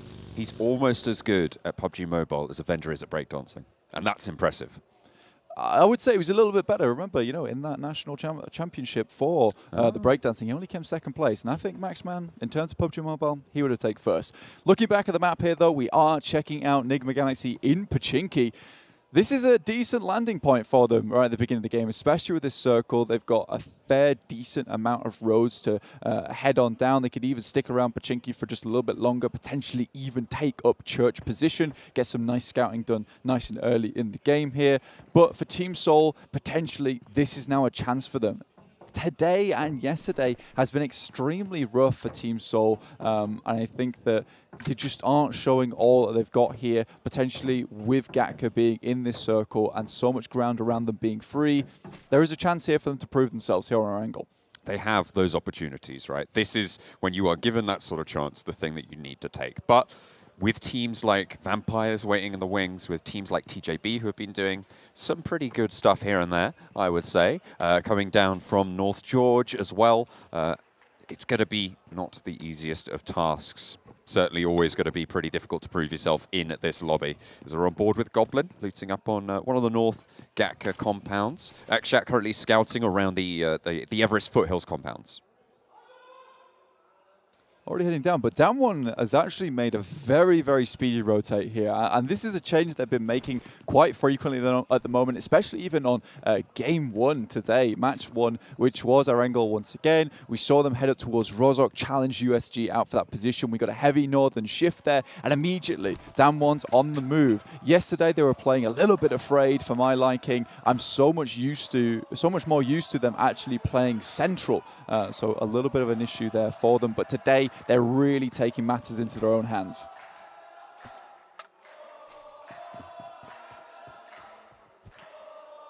Can't quite hear what they're saying, but there's certainly a vibe. They're going for it. We're on board with Morph. Everybody having a good time here in Riyadh. Certainly I am too. I mean, I've been really enjoying this tournament so far. Certainly a lot of dynamism and a lot of changes as well day to day, which I was a big fan to see of so far in the day. Down one, Kia. Currently, just picking up some vehicles, getting organized for the rollout. Try and channel their inner Autobot. Absolutely. I thought the main stage was packed yesterday, but just looking at that image there, you know, the main stage is even more packed. So really good to see the turnout here from Saudi Arabia. Everyone's coming along to cheer on their favorite teams, who I assume maybe is Team Falcons, but perhaps we have a couple more members in there who have their own individual teams that they're enjoying to watch. Just looking at our top eliminators in the lobby. You know, Lightning from RSG currently topping the boards at the moment today with 12 eliminations total, 600 damage ahead of second place Action with only 9 elims today. I say only, it's quite a bit, but he's on 800 damage total. So very, very well done to Lightning from RSG, doing really the lion's shares of the work, and today he is bringing the thunder. Just saw Ravenclaw pop out his front right tire. Okay. I don't know quite why he would have done that. I was thinking, oh, maybe he's got the back right tire that's down, but not entirely sure what's going on there. But you know what? Ravenclaw's a smarter man than me, certainly, in a lot of these games. Yeah, well, what he knows is that he's on the ferry pier right now, right? If he wants to go left, he's going to go right into the water. Shoots out the front right tire, means the car is now steering off to the right-hand side. There's no way he can go into the water now. It's a next level play. That's incredible. He's seeing the future in a way that I just can't, right? He's seeing 100 steps ahead.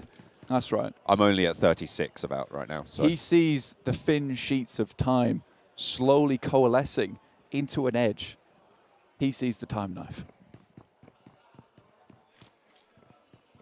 That's so deep. So true. So true, so deep.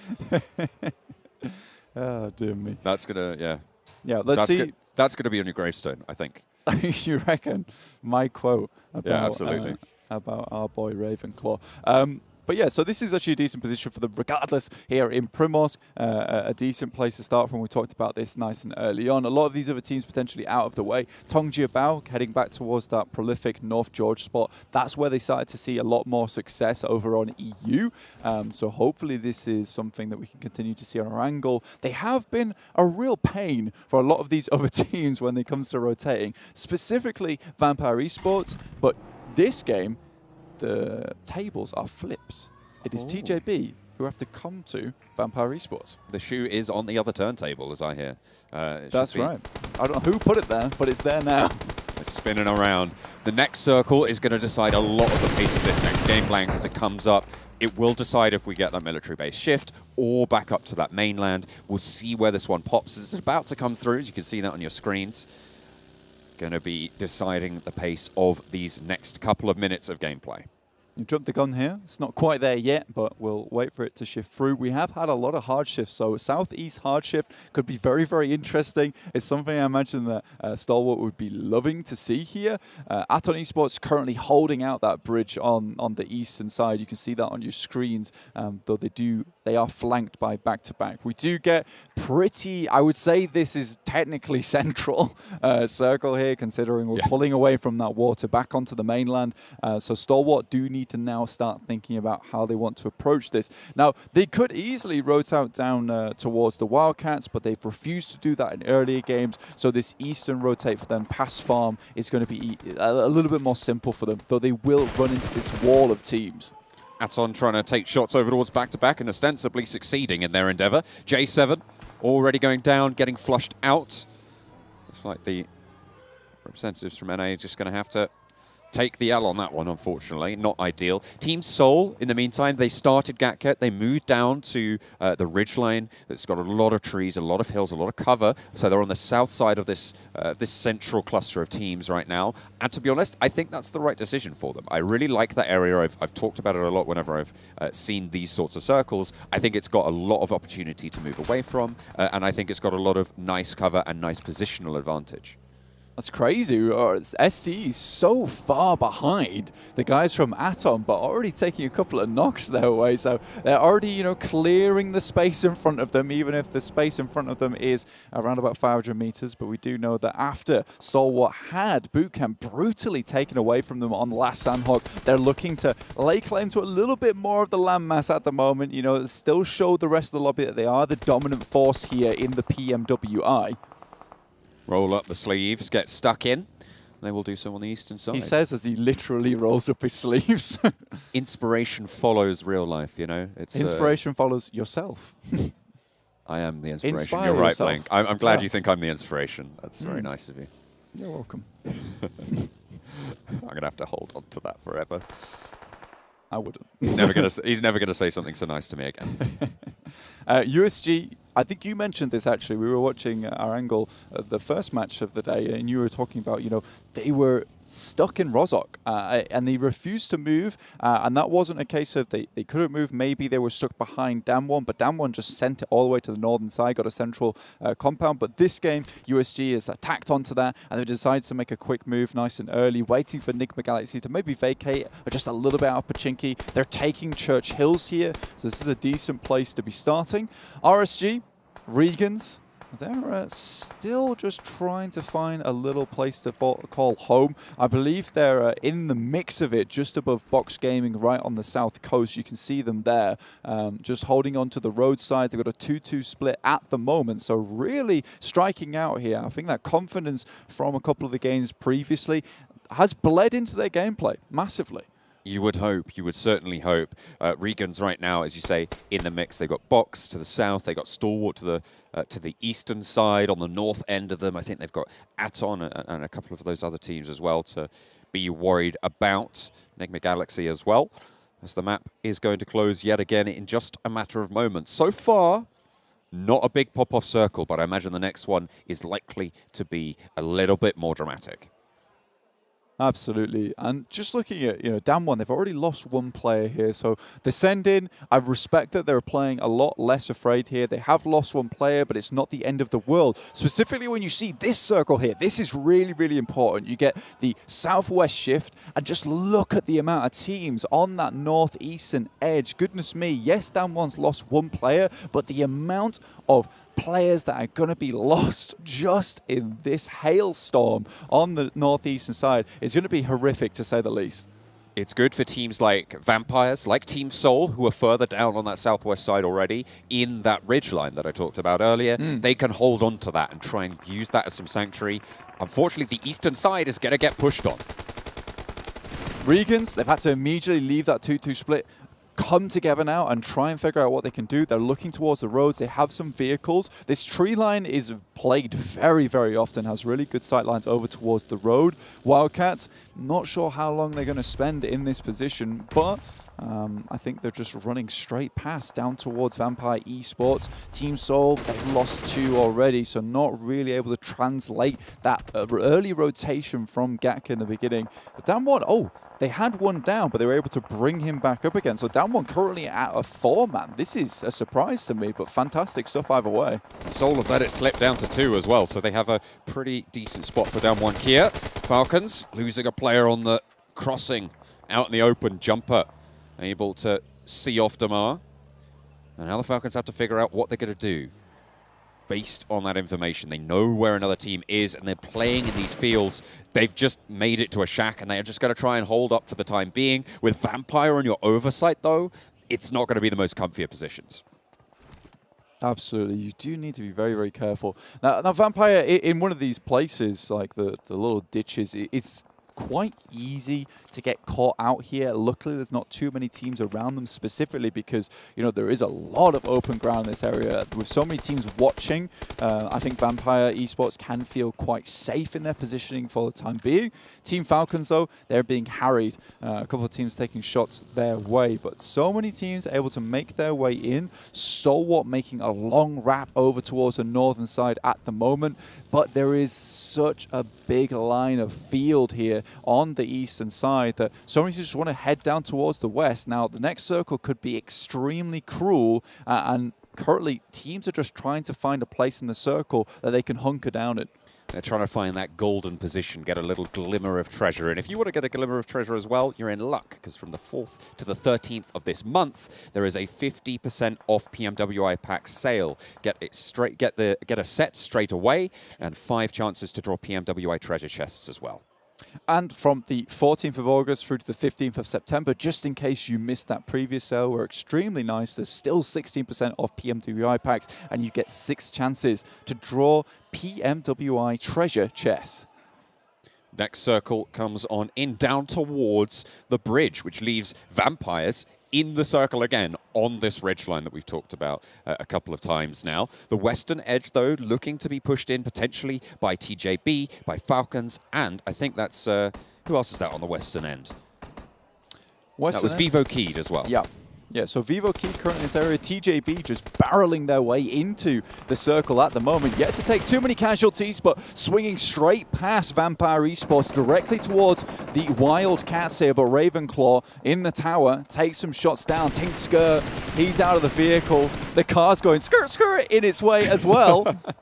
GK first takes a tumble outside the Wildcats compound. It looks like Fluketh is looking for the flush. Pick up the point, take it away. Xiao trying to get away in the buggy. Lin as well running for Ferry Pier, for that area to try and get a little bit of cover, to try and stay alive. Nades from outside the window. And the crowd cheers. Falcons hold out for the moment in the shack. Falcons really have captured the hearts of the people here in Riyadh at the moment. It's so great to see. I mean, they are just in the shack at the moment, guys. This is a mean replay to show out at that. Right, we had timing. Cheers for them, and now we get to see them explode. But again, they're still in the circle at the moment. Stalwart, though, living. They're on the northern edge. They still have to cross the field, and that is the difficulty when it comes to this circle. Down 1, on the other hand, still holding strong here. You know, you're going to get bruised and battered on the way in if you try and change this gameplay very quickly. They wanted to come into today with a little bit more oomph. Speaking of them, there's an auto shotty going around the side. A Soul with the remaining 2 players clash with Nigma Galaxy. 2 players alive and up and standing. Only the one for Soul right now on the top floor. It's Akshat to hold off against Freak as he pushes through. Stays alive, but low HP. Info given.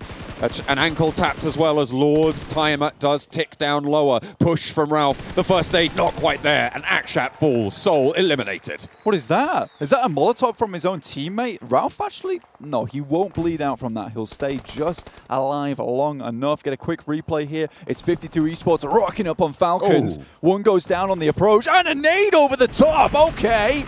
Beautiful. What a way to stop a crash. I mean, take them down before you get there. Love to see it. Box with 3 players now. We're on board on the eastern side of the circle, next to Virtual Gaming Squad. As VGS with 4 players alive against the 3 of Box to hold this out.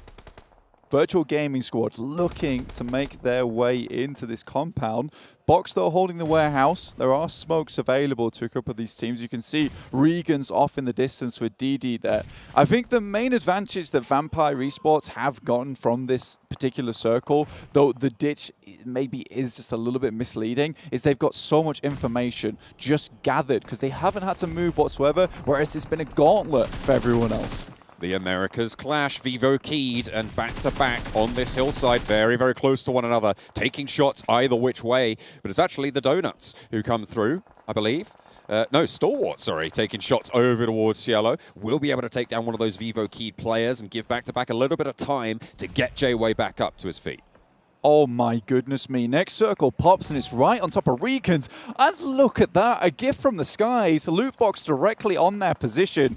REGAN.S really do want to translate this. And with the current scoring they've done today, they might even be able to shoot up into a third, second, or even a first if they have a very, very good game here on Erangel. Stalwart, on the other hand, they're taking heavy casualties on this western edge. It's not been easy for them. They've headed up the eastern bridge, over the top side. Now they're trying to wrap in on the west. And again, the circle moves away from them. All this group of teams on the west going to have to push in. It looks like Never Alone gets spotted. The Falcons, they're going to have to move, and I don't think Yusuf's going to have the best time. Moving forwards for these next couple of minutes, Donuts USG, 4 players alive. Damwon Kia, 4 players alive as well. All of these teams on the northwest side have cover. They are in this next circle. Yeah, Damwon's been holding a very, very good compound for a very long time, especially with their instant push into here. Back-to-back, though, send VIVO keyed back into the blue here and back to the lobby. Getting their teammate back up pays dividends, as they are able to eliminate the sidelines. But Vampire Esports are on the bead. This is Stoned on the back of their progression into the circle. He's a rear guard right now, trying to harry B2B. Not going to be able to land too many shots, but forcing them a little bit further north, as they're going to crash straight on into Donuts USG and actually be able to get one of the rundowns. Omikun not going to have the best of times with that one, unfortunately. Stalwart get eliminated. A back-to-back straight into the Damwon Kia compound. There's 2 teams here. If they fight through Damwon Kia, they're going to have to deal with a little bit more. Judy holds the gap, holds the line for Damwon Kia, as Polo has to think about healing up here. In pushes Forest. Ooh. The vehicle goes up in flames, and with it, back-to-back's forward guard. Shrapnel directly to back here, and they are not going much further. Damwon Gaming, though, now they have to think about keeping everyone off this position. They've done extremely well. We've seen them lighting up the elimination feed at the moment, taking shots all over the place. But even so, there is now 2 teams in their vicinity. 4 rivals, the Indonesian team, as well as Iraq in Nigma Galaxy, who have managed to coast their way into that southern edge. A quiet game so far for Vampire Esports. They've been holding their stronghold on this ridgeline, and now they're going to start to slowly gain steam. Damn. There we go, finally got it out. As Damwon Kia finally have it out for the Donuts USG squad. Missile behind the vehicle. That place has not been safe historically. It's not going to be safe anymore. 4 rivals enter the fray as well, as Forest drops the smoke out to try and get a little bit of respite. But Jumper gets knocked. And everybody else from 4 rivals gonna be a little bit slower now, but there's nades starting to pop into the warehouse. Looks to put the damage in and move closer to this next circle. Voki tries to drop a grenade over the top. Previously, the team's ambassador turned player, and he's been doing really, really well for the team, but he does go down in the middle of it. REGAN.S, though, taking the fight to Vampire right on that southwest coast. So, you know, even southwest edge, even though they are in the center of the circle right now, they are being very proactive. These shots are unbelievable with the AOG over towards Stoned. Trying to slow them down, and if you could slow the Vampires, that is absolutely phenomenal on that western edge. Draw the attention that way as well as they try and make their push. They're down to 2 with Ravenclaw on the floor. Schweppes tries to make it to the tree, but Ravenclaw is going to get picked up here. REGAN.S still going strong for them. And through from the 4th of August through to the 13th, all users in a specific region of the top 3 teams will have the chance to win a prize. You get maximum of 1 award per user, though, so make sure you make it count, just like Wildcats are here, trying to make their way into the circle. Ooh. Defoe goes down to Rocky, and it's a rocky start for Wildcats, and they are clambering. 1-2 punch from Rocky to slow everything down, stay in the round, but for now, Lightning! Box Gaming eliminated in the meantime. Lightning just striking seemingly more than once. As teams just start falling like flies. There was absolute chaos here on the south side. You cannot say that this guy has not done so much for the team, but I will say even though REGAN.S only have 7 eliminations so far, it really does not matter. Honestly, they have put in so much work, so many little bits of damage around the map that he has crushed people coming into this circle. They have been cut up on the way in, and REGAN.S, they're the barbed wire. It's going to be really difficult to get anything done against this squad now as the Wildcats try and make their last-ditch attempt. Just Lux out in the shack, potentially going to try and heal out and get a little bit further into this game. Wait for a couple more teams to be eliminated as Damwon Kia at risk of being one of those teams. It is just Sung now. After their position on that northwestern side, they have really suffered in these fights. They've been the team to fend off everyone on that western edge, and they are paying the price. The consequences are coming home to roost. Nigma Galaxy putting the pressure on Sung. There is still an opportunity here for him. He jumps through the window, gets one. Ralph's very low HP. The shots from the side, but it's 4 rivals to take him down. Goodness me, Sung could have had a real run with that one. Still 8 eliminations and a 6th place. This is beautiful stuff for Damwon Kia, but it's REGAN still with 4 players remaining. And I'll say it again, this team has just not waited quietly in the center of this circle. They've been all over the place. Flower tries to take some shots down, will get knocked in the process, and there's a vehicle coming up towards him. It's an even trade there, and they will try and keep him alive as well. Having 4 players in this final circle is going to be incredibly useful. 4 rivals down to 3, Nigma Galaxy down to 2. Nigma Galaxy just trying to keep themselves alive here, but it's the Indo team of 4 rivals who have really suffered so low on HP at the moment. Nigma Galaxy going to try and make their push up. This is a different Nigma Galaxy to what we saw yesterday. Fantastic stuff from them, and they're looking to take down the final players, but it is Jumper. This guy is a clutch maestro, but Ralph just spots the legs and will take out the calves. 2 versus 4 now. 2 teams remain. It is once again REGAN.S from China starting to step up, starting to gain a little bit of traction. And we are going to be seeing them take the fight to Nigma Galaxy as Ralph goes down. Just Lord, 1 versus 4. And you've got to wonder what can be done against REGAN.S. 11 eliminations. Well, they do lose a player. Lightning goes down. They have been found just a little bit lacking there. Lord, though, low HP, takes the fight, nade in hand. Flower has backup from his team, finds another, and there's the nade. It looked maybe like something could happen, but the REGAN.S had it on lock. I did not expect that from Lord there. The fact that he was able to make that happen at the last moment, he was so aggressive as well. Very different type of Nigma Galaxy than what we've seen before. Very well done. Excellently closed out, excellently defended on their position. That compound was so brutal for all of the teams who wanted to step in there. Goodness me, REGAN.S though, they pull it through. Once again, another chicken dinner on the cards for them.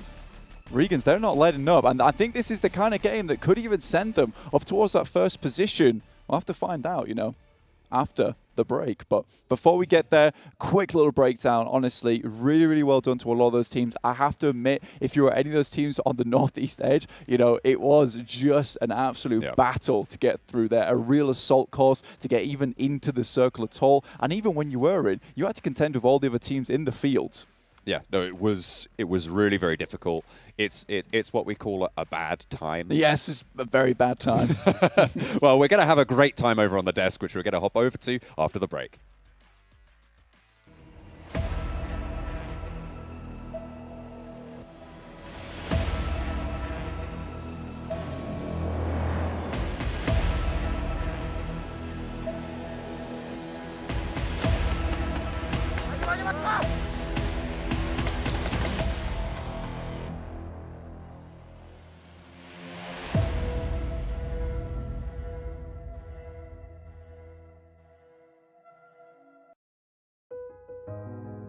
Halo, gue fans Bigetron Red Alliance. Bisa dibilang, gue rindu banget melihat mereka juara. Gue udah ngefans sama Bigetron dari awal banget mereka muncul. Melihat determinasi mereka di kompetisi, jadi salah satu faktor kenapa gue bisa suka banget sama gameplay mereka. Selain prestasi yang mereka raih di kancah dunia, mereka juga selalu bisa bikin harum nama Indonesia.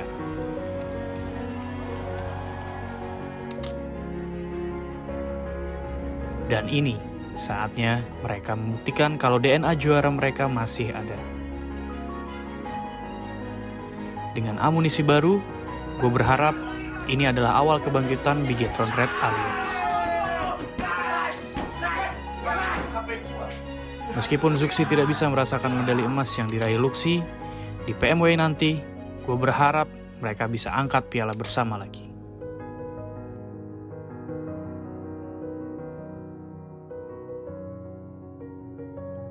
Gue yakin kali ini kita pasti bisa.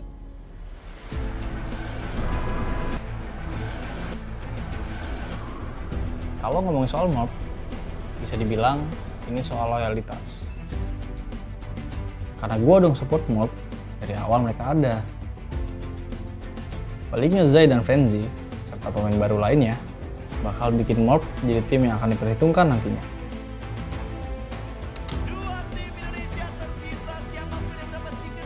Meskipun soal prestasi, mereka tidak sementereng tim lain. Tapi gue yakin, mereka bakal ada di titik sana nantinya.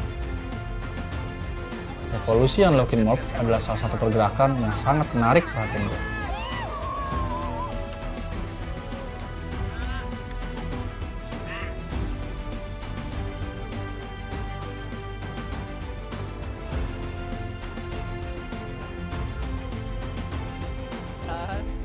Sabar, pelan-pelan aja, pelan-pelan, jangan ngegas. Di PMWI nanti, bakal jadi panggung pertama dan pembuktian Morph yang baru. Tim Indonesia yang akan mendapatkan winner chicken dinner Ryzen berhasil Sudah saatnya Morph bangkit dan jadi tim yang diperhitungkan di kancah dunia. Dua tim Indonesia sudah mendapatkan winner chicken dinner. Sabar, pelan-pelan aja, pelan-pelan, jangan ngegas. Smoke setup.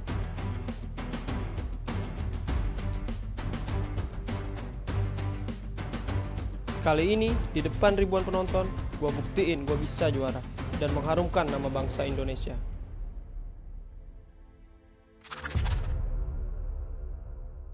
Progress is a race that has no end. After every finish line, another challenge awaits. How can we continue to push innovation in a sport at the forefront of technology? This is how.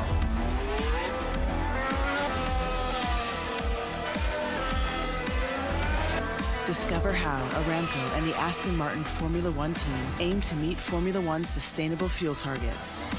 Aramco, powered by how.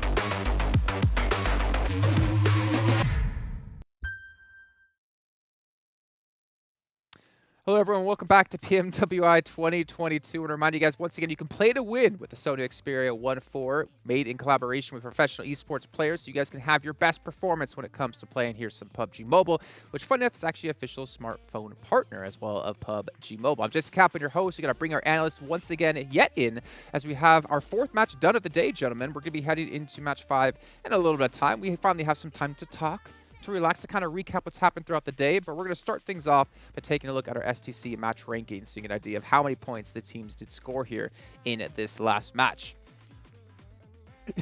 Yes, already. What's wrong, Max? What's wrong, Max? Why are you laughing? Okay, no, it's fine. You can see on camera, it's whatever.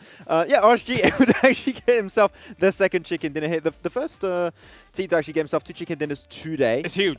It's huge for them actually because, like, as you already mentioned a few times right there, are having to make some really big changes from the PL into this tournament, and really taking that Longwood control with that, what was it, a 1-2-1 split. They had so much information coming their way, really gatekeeping all the teams from the south. Like, this is RSG in their key environment and really were able to perform. I mean, RSG are becoming unhinged, almost even unbuttoned here. I mean, 27 points, that's phenomenal. Yeah, they're going to burst out of control here, I think, when it comes to today. We have the 2 chicken dinners coming their way. I mean, they already burst from yesterday into today, effectively. If you think about how we saw them playing things yesterday, they really did look a little bit lackluster, a little bit out, almost to a certain degree out of their depth. But it really feels like they walked away from yesterday with things that they wanted to kind of adjust, slightly improve, tweak the knobs just a little bit. And then from that point onwards, you know, the VOD review must have come in here for them. 27 points, another big heavy hitter on the board. RSG's coming for some of those top spots. I feel like I called them out at the start of the day as well, if I'm not mistaken, saying they're just really not living up to expectations when it comes to Chinese teams. They're like, you know what, Jason Kaplan, Jay Kaplan over on Instagram, I'm going to prove you wrong. Right. I think you called out a lot of the teams actually that did struggle yesterday, right? You said you can't have 2 bad days, and actually that's why we're seeing teams like Wildcats also that has once again got like a double-digit game once more. Like the Wildcats have really been able to find like some really good presence, and their aggressive nature in particular. I would love to see like their player stats later on and how they've been performing individually, because the entire team makes it really fun the game. And I think that here they found like their groove, and if they can stay on this stance, there's a chance they could potentially get into the top 5. Yeah, and you know what? Games do become easier when you have a sponsor like MasterCard here backing the G8 and PMWI 2022. So big shout out to them to make sure this event is happening for all of you to enjoy at home. But we're enjoying it the most because we're here at the event. We're with the lads. We're sitting here having a great time getting to watch the matches. And the players, well, at least some of them are having a great time here. If you're doing well, you're probably having a fantastic time. But let's actually take a look at our Sony highlights here and maybe start to break down maybe some of the fights or talk about some of our highlights as well in this last match, because REGAN.S is on a tear today. Question is, can a team stop them? True. Rough circle to work with. Barriers that you have to deal with. Longwoods, you've already mentioned it. REGAN.S actually had themselves that 1-2-1 split across it. Likewise, aside from that, once that circle shifts, you saw a lot of teams migrate down to the southeast beyond Ferry Pier to try and gain themselves some kind of hold on a position to play from, because gas station's not too bad to play from. It's a nice path in towards those long woods, but then even beyond that, you've got the road down there, then you've got the beach. You can't really be playing those areas. So even though you get that circle shift come along, it's actually sealing off a lot of area people can play. Yeah, and you can even see the fight that RSG took versus Virtual Gaming Squad, right? They were just making sure we clear all the teams from the southern edge away from Longwood. Once you've done that, your only focus is that compound ahead of you, and you can just go for the push. I think Flower C got a little bit scared at the end. They just pushed on one of the players with a molly in hand. That was a weird interaction, but they still came on top at the end. I feel like I heard the little Metal Gear Solid bling as he comes around the corner with no weapon in hand. What am I going to do? He's right there. So he did a little shimmy backwards. Tough. I don't know what you two are doing today. I don't know. Like, did you guys have a lot of coffee? Because you got both of you dancing on here. I love it. I'm excited. He's excited. Come on, Jason. You know what I'm excited about? The next sponsor? I am excited about the next sponsor. Thank you so much for queuing me on this one. No problem. A big shout out to DenizBank as well. Sometimes. Another.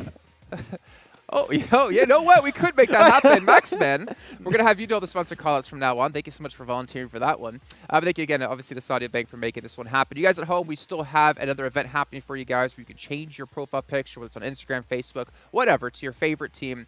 And make sure you guys go post on the official channels here for PUBG Mobile Esports, and you have a chance to win some sweet prizes, maybe even a phone. I'm not going to say how many are being given out, but hopefully I can get one. Maybe one of these. Actually, there are 4 of them. There's 3 of us. Rock, paper, scissors, we get the 4th.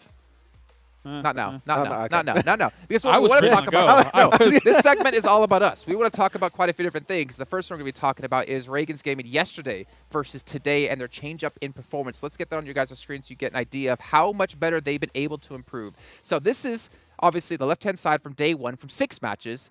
They played only 4, and they're at 5,000 matches, and they're almost up there on eliminations. I think the important thing to take away from this is less so in terms of the damage. Obviously, you know, as those 2 games will develop from here point and out, they could quite easily, as I say, surpass that based on the fact 6 versus 4. But the fact that the healing is quite considerably lower overall at this point in time, it feels like they're taking fights, they're taking them fast, efficiently, and effectively. You saw that in Sanhok when they were able to absolutely decimate Stalwart early. By the way, still #1. And overall, every time we're seeing RSG rolling into these fights, they're executing them very quick. Yeah, I have the impression that when you look at day one for RSG, you could see it as almost like a scrim technically, because now they had some VOD content to look back onto. They also had time to try it versus the teams and have a good idea of how the lobby was going to play out. So that first day was great for them to get the information. Now they're using that information and applying it to get those 2 wins today, and I think they're going to keep speeding up the process. Yeah. We still have a couple of other teams we wanted to touch on. Damwon Kia. Again, we saw them in third place at saw them win PMGC East League. We were expecting a lot out of them, and we were unfortunately left with a lot to be desired after day one. But look at this. They've already surpassed themselves in eliminations and damage in these 4 matches. Did they heal on Sanhok yesterday and not heal this time? That's what those numbers look like. But I have the impression for Damwon in particular, even though they are trying to speed up their rotations, they just can't get access to their positions. Like they're trying to get there, but they just lose players mid-rotation. That's what 18 team lobby does, right? You just can't get to a position you really have to rotate for to have your 4-man crew. They've been moving faster today, though, right, as a whole. Like, Definitely, we've watched them move faster today. That has kind of translated into a little bit of extra damage, even across the 4 games compared to the 6. That's translated into a few more eliminations as well. But I'm sure you agree with this, we believe Damwon Kia to be a slow and steady team across a long-form tournament, not necessarily one of these sprints where you really have to be on the point very quickly. Yeah, exactly. I think that we really saw during the league east of PMGC last year, right, that they struggled initially, but then every week they would just do better and better. The average points would keep increasing. Then you had, of course, the final week. They would win it and go right into the finals. So I think that this is maybe not where they excel, but we could be surprised. There's still some room for improvements for them, and we still have pretty much a little bit less than half of the tournament going on here. All right, well, we do have our 5th match almost ready to go. You can see Miramar being loaded up on the players' phones. We have 50 seconds until we get underway with this one, so it's going to be exciting to see if some teams will continue to perform well here, like REGAN.S, who've been able to get themselves 2 wins on the day. Just imagine a world that exists. If they get themselves a 3rd, I think James and Max might have to rethink about Stalwart being the top dog here in the lobby. But speaking of top dogs, we got to bring in our commentators with John Allen and Blink. You hear that? We're top dogs. Thank you very much, Jason. I'm just being complimented every single game. I'm enjoying this. I'm having a good time. Blank, are you having a good time? I'm having a good time. I'm here. I'm having a good time. RSG, 106 points. They're having a beautiful time currently today. 106 points, just behind Team Falcons of 108, but Stalwart still looking strong at the top, 125 points. Only 23 points, only 3 points more than their previous game. 23 points. That would have been a good game on Erangel. Unfortunately, they just were not able to weather the storm. They did come from a very difficult location though, but here on Miramar, there's a lot more space to be working with, and the playing path, you can't see it yet, but I'll tell you right now, it's relatively kind.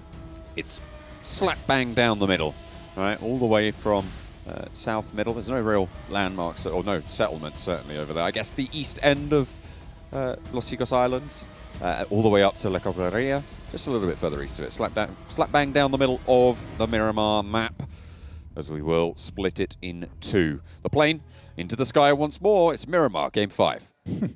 You know, today, Lightning has achieved 17 eliminations, and also from last game going from 1,800 to 2,800 damage total. Almost 2,900, so that was almost a 1,100 damage game, last one for Lightning himself. So REGAN.S, you know, I don't want to say they're relying on him, because I do think the rest of the team was doing some really, really good stuff. But you can see Lightning's now only 3 elims behind Action with 27. So Stalwart, I think this is a game where, you know, they would love to really get moving, because this is a game where REGAN.S could technically make the catch-up. Double pump the clutch, shift that gear, get on up in their racing form. That's what you want to see. Yeah. No more slow and steady. As James said, it's the sprint. Yeah, absolutely. Like, this is the point where, you know, you're past halfway. Really, you can start to see that finish line off in the distance. You know, it's coming into view. You're looking behind you. You're trying to see if anyone's tailgating you, if anyone's on the side. And you've got to make that fast sprint. But at this point in time, it's the question of which teams still have that breath to keep going. Who still has that absolute gumption to make it to the end? That's right. I mean, if anyone knows about getting into gear, it's going to be Kalaris, isn't it? You know? Oh, yeah. I heard, you know, he was the 200cc Bradford go-kart champion. He was, actually. You know, that was I come from the same area as him, and that is a famed notion. You know, they actually have it up in the local go-karting arena. He's right at the top. There's a little sticker with his name on it, and no one has yet to beat his record. And whenever he goes back home to Bradford, back to his hometown, he can't move for being stopped. Everyone's like, 1998. Yeah. Champion. People are absolutely going wild about them. As the same with Falcons, Stalwart, as well as REGAN.S today. All these teams absolutely going hog wild. They are making it happen, and I think that this is what needs to happen for them. I would say for Stalwart Esports, it is a case where their consistency has been really their highlight points, and, you know, for other teams like REGAN.S who have really come in today looking extremely strong, you know, the big question for them is, can they continue that into tomorrow, or even for the last 2 matches of today? Because if we know anything about Stalwart, is that they are just steady pumping those points into the mainstream. So we'll see what they can get done. On our screen, though, we do have the PMWI Watch Together. You need to complete some daily missions to earn those points in the first place. But once you have enough of those points accumulated, tap on the rewards icon to claim the corresponding reward. You could participate in the event solo or team up with other players. Both are totally fine, but a team up could get the reward a little bit easier. That's absolutely right. And for the live stream going on, you know, we do have an offline event here, so we've got everyone here at the event. But if you're at home watching us, if we reach 100 million live watching, then everyone can get items in the 2022 PMWI Lucky Crate, and that is a maximum of 1 award per user, and I'm sure we can make that happen. Yeah, so make sure you visit the in-game 2022 PMWI Watch Together area. And the event every day will be on from the 11th. Of course, it's now 2 days into the event. We're on our 2nd day. You can check out all the information there in-game. We can still make it. Box in Picado. Box currently in Picado at the moment. I'm going to make it. He's going to make it. TJB currently just trying to loot around the outskirts of Picado with VIVO keyed up towards Power Grid. Just looking down, Stalwart just underneath Hacienda del Patron. You know, they do like to hit up Power Grid from time to time, but San Martin also a viable position for that team. But this is relatively central for them. They also have a lot of this ridge line to play around with, get a lot of information early. We've seen them send players up onto the top of mountains, in fact, to scout downwards, and they've had a lot of success with that. There are teams like a Virtual Gaming Squad currently down in Puerto Paraíso, just playing, splashing on the beach side, as well as 52 Esports coming up from prison. These two teams are a little bit out of the way, but I'm sure they'll be able to make their way in. TJB, Shao takes a little bit of damage. Box jousting out towards them. But the tilt will have to be reset back towards one another. They aren't going to find the knocks just yet. And of course, it's early doors, so still picking up with those weapons, still picking up those meds to make sure they're at full force. Although that was a level 3 helmet, I think a med kit as well being popped. That's a lot of loot. Yeah, I think the med kit's being popped here just because, you know, they don't, I think with players like TJB being so close quarters with them right now, there's no reason not to pop the med kit. They're getting prepared for the ensuing fight. TJB are right on their borders and they don't have to move. So I think Box do absolutely need to prepare for other teams coming this way down towards Picado. Already, VIVO keyed are to the north of them, coming into those like foothills just above Picado. So Box very much boxed in at the moment, with REGAN.S also moving down towards their southeastern side. So, you know, Picado could be a real playground at the moment, and one where you scuff your shins and cry. Is that what happens when you scuff your shins? Yes, every time. Weeping. It's very painful. Do you know what? I thought you were going to call me weak instead of weeping. That's what you said. You cried. Yeah, I thought your weeping was not going to be weeping. Oh, I see. Yeah, it was going to be weak. Yeah, you have weak shins. Yeah. The direction we were going was quite scary for me. I was it's like, okay. This is. I don't want to be called weak live on air. That would be very sad. You're not weak. You're strong for being in touch with your emotions about your shins. Thank you. I appreciate that. You know, I'm not ashamed to admit it.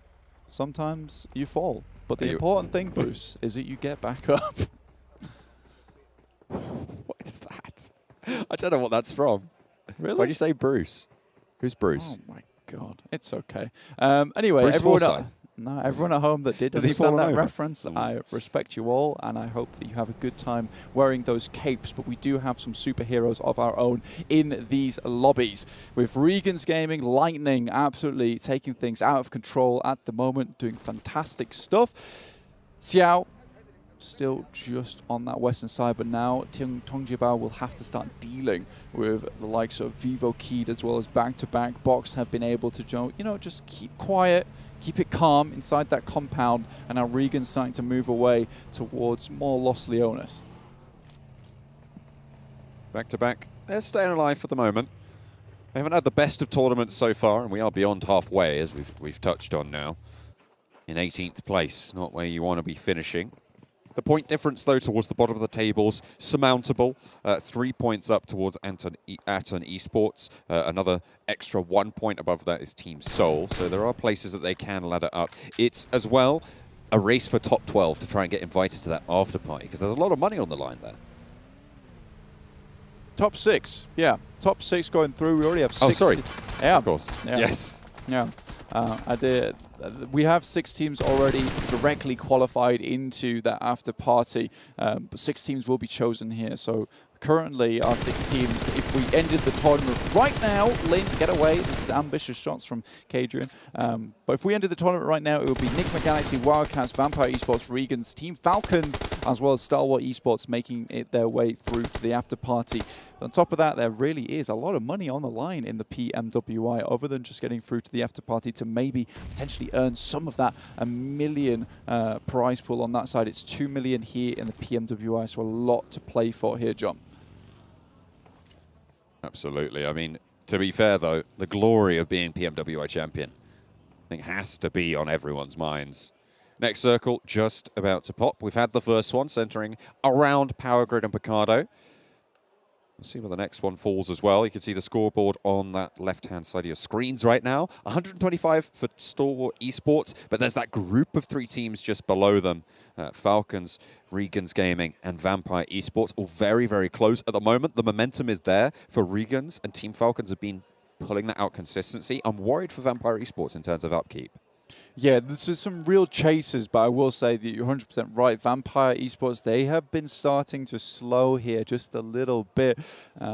Bended knee, just tying the shoelaces once again and getting back up again and keep on running. That's what Vampire Esports need to do. And I think there was a really great question from Max at the beginning of the day on Des for Sertani, which I thought that he answered very adeptly, to be honest with you, talking about, are they going to change anything on Sanhok? And Vampire Esports, they just really didn't, and were locked in combat with the guys from TJB. Both teams suffered because of it, but it was Tongjibao that actually made it to the circle and got themselves a few points. Vampire Esports, on the other hand, they really stagnated there on that map. I mean, that is true, but because of the way that the healing works in Sanhok, it was actually Vampire who lasted longer than TJB in the Sanhok, although the TJB got a lot more elimination points for their movements. Yeah, 100%. So I do think that potentially there could be some changes made for Vampire Esports coming into tomorrow and try and get a bit of that fire back from day one, in which case their match one was just an unheard of opening here in an inter-regional tournament. So really, really well done to them. But I want to see some of the same, because Stone from the team absolutely killing it in terms of statistics at the moment, but not quite there yet. Back-to-back, taking some warning shots at the moment. Circle heads up towards the northern side, John. Up to the north. Not too many teams left out in the cold blue. We've got Virtual Gaming Squad on the south side, near Chumasero, just out to the east of it at the moment. No one really nearby. You've got Aton Esports out to the west and down one Kia in Monte Nuevo. And then 52 coming up that western road. But at the moment, Nigma Galaxy clashing with back-to-back Freak. Still alive somehow. J7 goes down out in no man's land there between the 2 teams. The ridge line can be suppressed, and there's a timer on J7 getting back up. Pomodi wants the challenge, but neither player really landing too much there. Freak repositions to back up the teammate. Mini 14 off in the distance. Modi knows he needs to be careful lest his head gets taken off there. But with the level 3 vest and helmet, you know, he's fairly healthy right now. Freak, though, coming through with the squeaky clean peaks there on his side. Freaky peaks, in fact.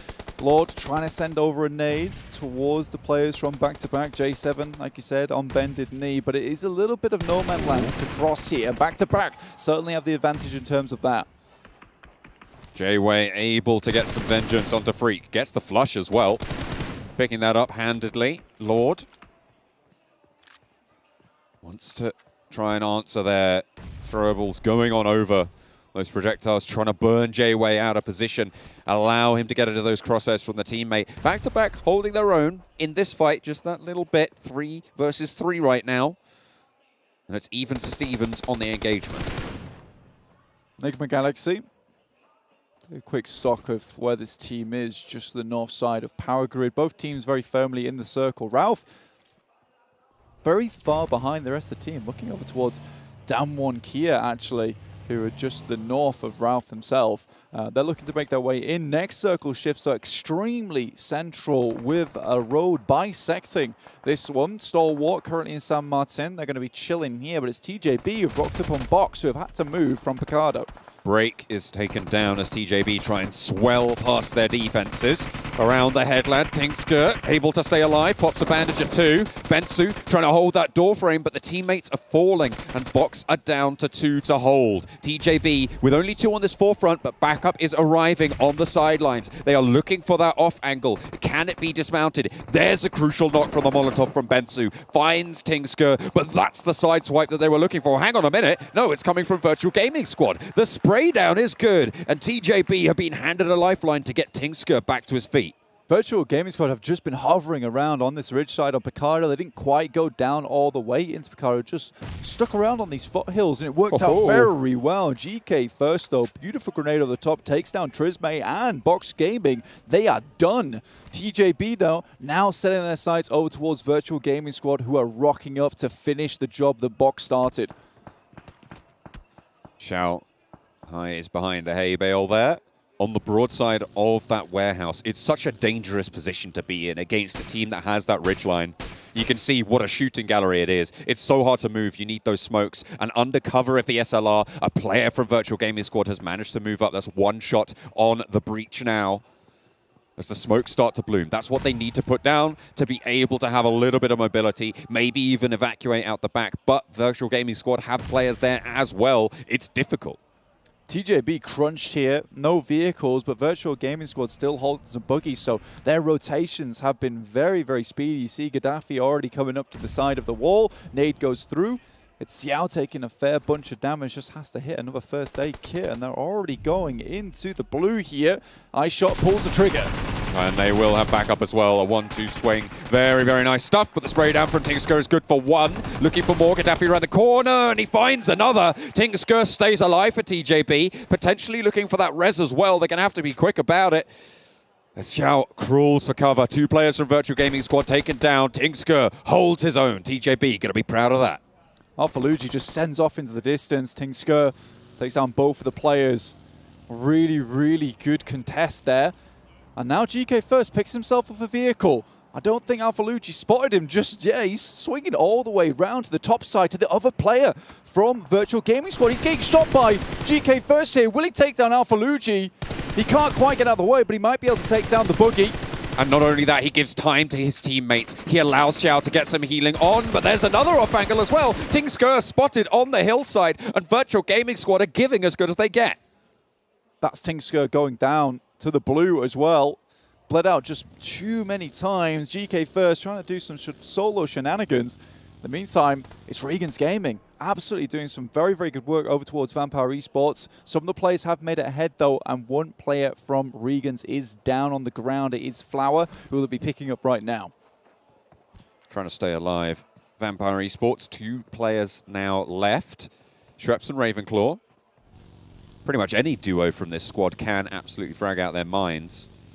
And they are still, I believe, one of, if not the highest elimination count team. 64 elims so far before this game. Higher than everyone else right now for Vampire Esports.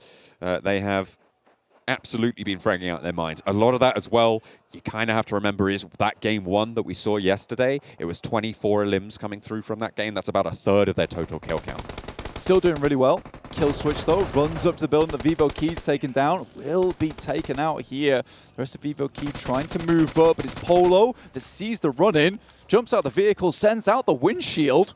There's only one player left for VIVO Keyed. Is Polo going to be able to hold out 1 versus 4? VIVO Keyed for Brazil trying to take down this thorn in their side in Polo, the Lone Ranger from back-to-back. And Adrian's got him all the way on the swivel, giving them a whole do-si-do. And hopefully a dose of his own medicine as well. Adrian with the spray, it's good. Through the doorway, will be able to land it onto Polo. Unfortunately, they lose Diego, but they'll keep 3 up. Yeah, this is really good. Be able to get both of those players back up off the floor. Virtual Gaming Squad will be still running with somewhat of a squad here.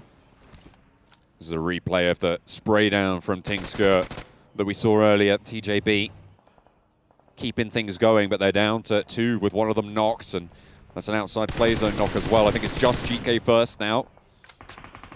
Going to be left in the fight for TJB after their trials that they face. Stalwart took quite a while to move out from San Martin, but you know, moving up to this side, there's really not a lot of good areas to hold. It's very, very much covered in ditches, little ridge lines that you can play in, but not a lot of hard cover here. So it's kind of hide and seek for a lot of these teams at the moment. Vampire Esports, both of these players, both of these remaining players for Vampire Esports on the same bike here. I wonder what they're going for. They're going to be rotating right next to GK First, who's the Lone Ranger there. Spray downs across the way. GK First hops out, and they have to duck for cover. An immediate right shift. Nice control there coming through from Ravenclaw to try and keep them alive down the hillside. They need to move fast. A crash is going to be a death sentence. This is a death run, and he's making it work. Up over the top. They might even have to come into contact with Downward Gaming, but no. Oh, they lose momentum, and Schweppes takes a tumble. Ravenclaw laid bare on the hillside. You're not going to get away with that. Aton take him down. Serious action movie things right there from Ravenclaw, though, with player Schweppes on the back with the Uzi in hand. That was just incredible to watch. The fact that he caught the wheels twice coming off some awkward angles. I mean, I don't often compliment PUBG Mobile players on their ability to control the motorbike, but I have to compliment Ravenclaw there. Looking at the circle, though, heading hard down towards the southwest. This is a chance now for Dam1 Kia to put up some big points. Now it's time to control the circle. They did that extremely well in their region, in their PMPL 2022 Spring Finals. Question is, can they do it here in the PMWI? They've got an insane position from Sung up top side, but it's Nigma Galaxy who are cowering underneath, or at least using these guys as just a little bit of protection. Sprays from Dam1 Kia over towards VIVO Keyed. We were looking a little bit at those that group of 3 teams at the start of this game, Blank. Team Falcons, REGAN.S Gaming, and Vampire Esports. Vampire Esports and REGAN.S Gaming have now gone down in this game, so they're not really going to be moving too far. The benchmark is going to be Team Falcons' performance to try and break away from that peloton behind Stalwart Esports and try and make that catch. Team Soul, shots over towards 4 rivals, working out.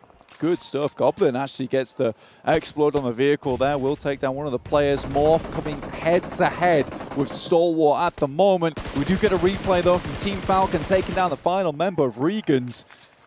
Just want to check out what's happening here. Stalwart versus Morph. Nice nade. 2 players down, though, John. Just top in action. The 2 big fraggers from the team. And Team Soul here for the third party. They spot the back of Stalwart, and they will not waste any time there. Morph pick Rocky back up, and he'll be in for round 2. Scry out in the circle. Not going to be resable here. Frenzy looking for some oversight into the buggy. Both of these players make the mad dash. Top takes a tickle. Not the tumble just yet, though. Oh my goodness. Races across the open land. We've seen this happen before, and we've seen how it goes. Top really in danger now. Does go down, but Action sails away and might live to fight another day. Action so far, currently with the highest survival time coming through from Stalwart. But this is, I think, the difference between Stalwart and REGAN.S. REGAN.S, yeah, they've been given some good circles so far, and they've been able to hold on those circles, had some really good fragging power, but it's Team Soul moving up towards USG, who had to get laywayed on the road. DBS in hand, they're trying to hold off, but it will be dismounted on a 1-for-1 trade. USG Donuts looking to hold off with the M249 around the side, but that's dispatched as well. It's another 1-for-1 trade, but there's an off angle. They find a little bit more. Goblin and Omega now, the 2 players for Team Soul, and they are going to have to try and stay alive. Morph. And Morph is in. Rocky strikes from the top rope, looking to try and spoil their day, and more damage pours in towards the Donuts USG squad, and they cannot weather the storm. Donuts USG eliminated. But now Morph want to get a couple more elimination points here, potentially take on the team for Soul down the way. Morph looking for just a little bit more here. They know they need more elimination points. They've only got pretty much one more day to go after the next match, the final match of the day. Rocky, though, just tries to keep his teammates up in action. 52 Esports, though, it is Wildcats harassing them. Pushing through, Daku. Holding an angle at the back, low HP, maybe looking to pop a heal or two, no. Instead, UMP in hand, tries to stay alive, pushes in, wants to go a little bit aggressive, give him the swivel, and looks pretty good there. Actually, hang on a minute, that was...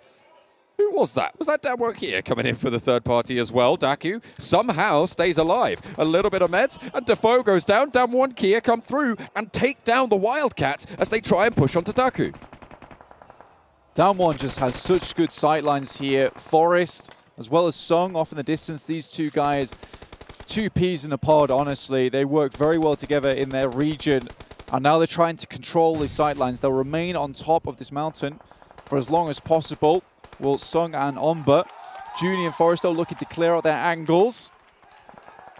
Oh my. Oh dear. When it works, it works. Don't question the method if the results work out. Adrian trying to hold on around the foothills of this mountain. Team Soul, with that mad crash, pick up a whole host of elimination points. They're up to 8 now, Blank. 8 eliminations in this game with 3 players still in it. Stalwart really being the only player in their sightlines as they move along the underside of this ridge. You can see Goblin tries to take shots over towards him. He's in the smoke. It's only a matter of time here. Action under fire in the smoke. Somehow does stay alive, but the nade is not going to be so kind. Dropping that damage in. That's a bombardment and a half, but Action still has that sliver. He's running away, looking for the challenge, but that's not going to go well. Akshat does find the mark. Morph puts a nade down and sees to try and slow Soul out, but they are going to push on up. 3 players alive, 3 players for Morph. It's found onto Zay, but not going to get that knock just yet. Putting him in that shack, though, and maybe he's going to have to stay there. Damwon Kia start to spike out, but it's VIVO, Keed, Adrian taking down Junie here. So now they're down to just 3 players. A little bit unresable for Junie at the moment. If I remember correctly, he was one of the players up towards the off angles. Oh. Now Omba down, just Forest. Goodness me, Damwon Kia. It looked on set for a winner-winner chicken dinner here, but their chances have been dashed. Can they get these players back up in action? Sung, massive oversight still. Yeah, needs to hold that position. Sung is now their only lifeline, unless they can get big reses. Soul mount the offensive. They know Damwon Kia has been shredded, and they will go 1-for-1. The trade in the back line as well. Here come Damwon Kia. This is Sung. He's spoiling everything for basically everyone. Akshat needs to get this res. They're right on the edge of the blue. Morph put a nade in the right place, and it's game over. It's curtains for Soul, and Zay might just be able to do it. That is Team Soul down. Morph still in this one. It was pricey, but Sung has bought time for the rest of the team. It's going to be difficult for him to get down from this position, but now it all lays on the back of these players that are currently not in the greatest positions. Morph still has a shack to play around with, but it's VIVO Key, surprisingly. They get into the circle. Damwon Kia, they need to stretch back over towards Sung at the moment. But he really does need to stay alive now. He's done his best, but his job is just to live on top of this mountain. There is no way for VIVO Key to retreat from this fight with Morph. It's coming, and they cannot stop it. Damwon Kia are going to allow it, well, should allow it to happen. See what they can pick up in terms of the pieces. Sung, once that team Morph is taken down, can just start bobbling nades into VIVO Key's lap. Damwon rock up in the party bus here. It's defensive, and they're sending right in the charger.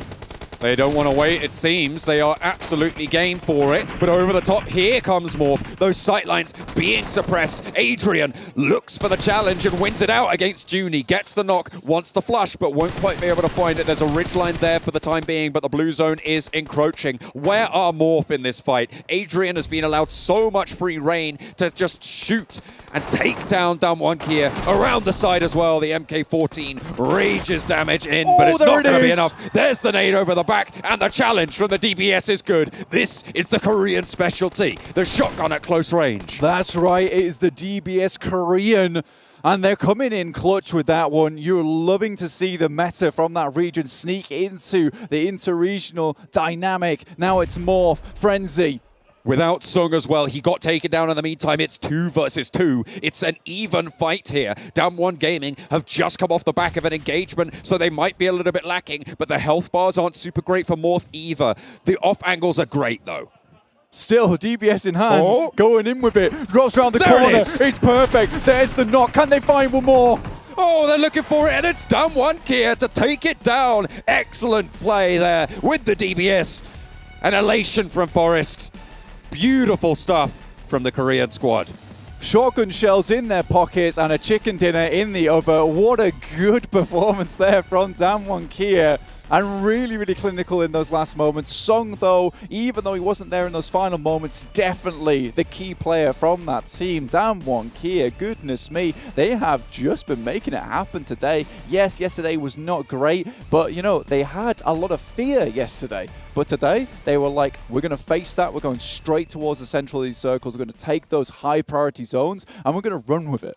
Yeah, on the desk, they were talking about how they didn't really see Damwonkia as one of these big sprint team. They saw them more as these consistent, reliable squads. But that was an excellent game from them to prove that they deserve to be here in the PMWI. We'll see more from them after the break.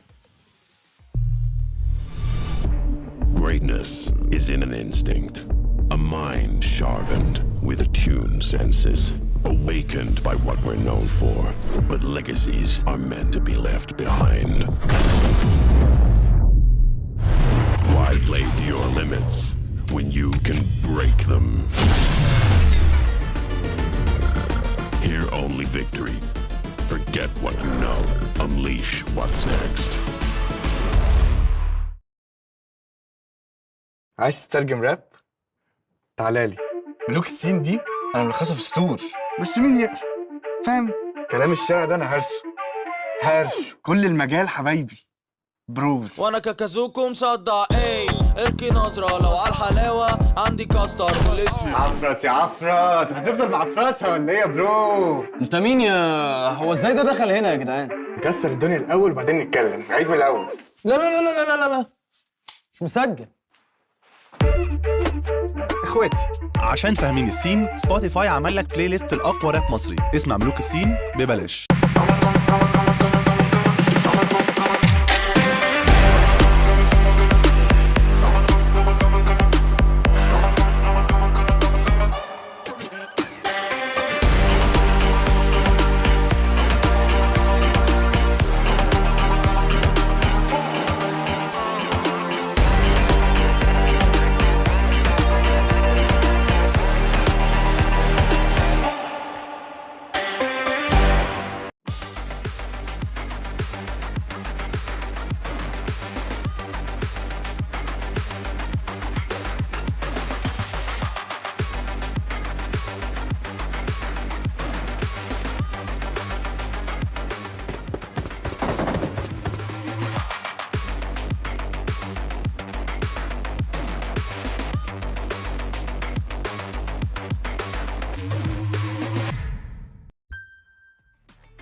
I am back for the PMWI 2022.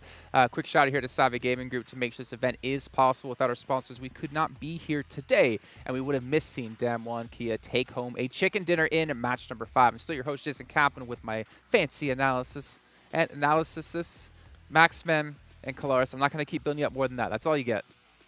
We are the analysis. We are. Yeah. But it doesn't matter because we don't need to analyze anything from that game other than the fact there was a DBS at the finals and it was doing work, and I'm so happy.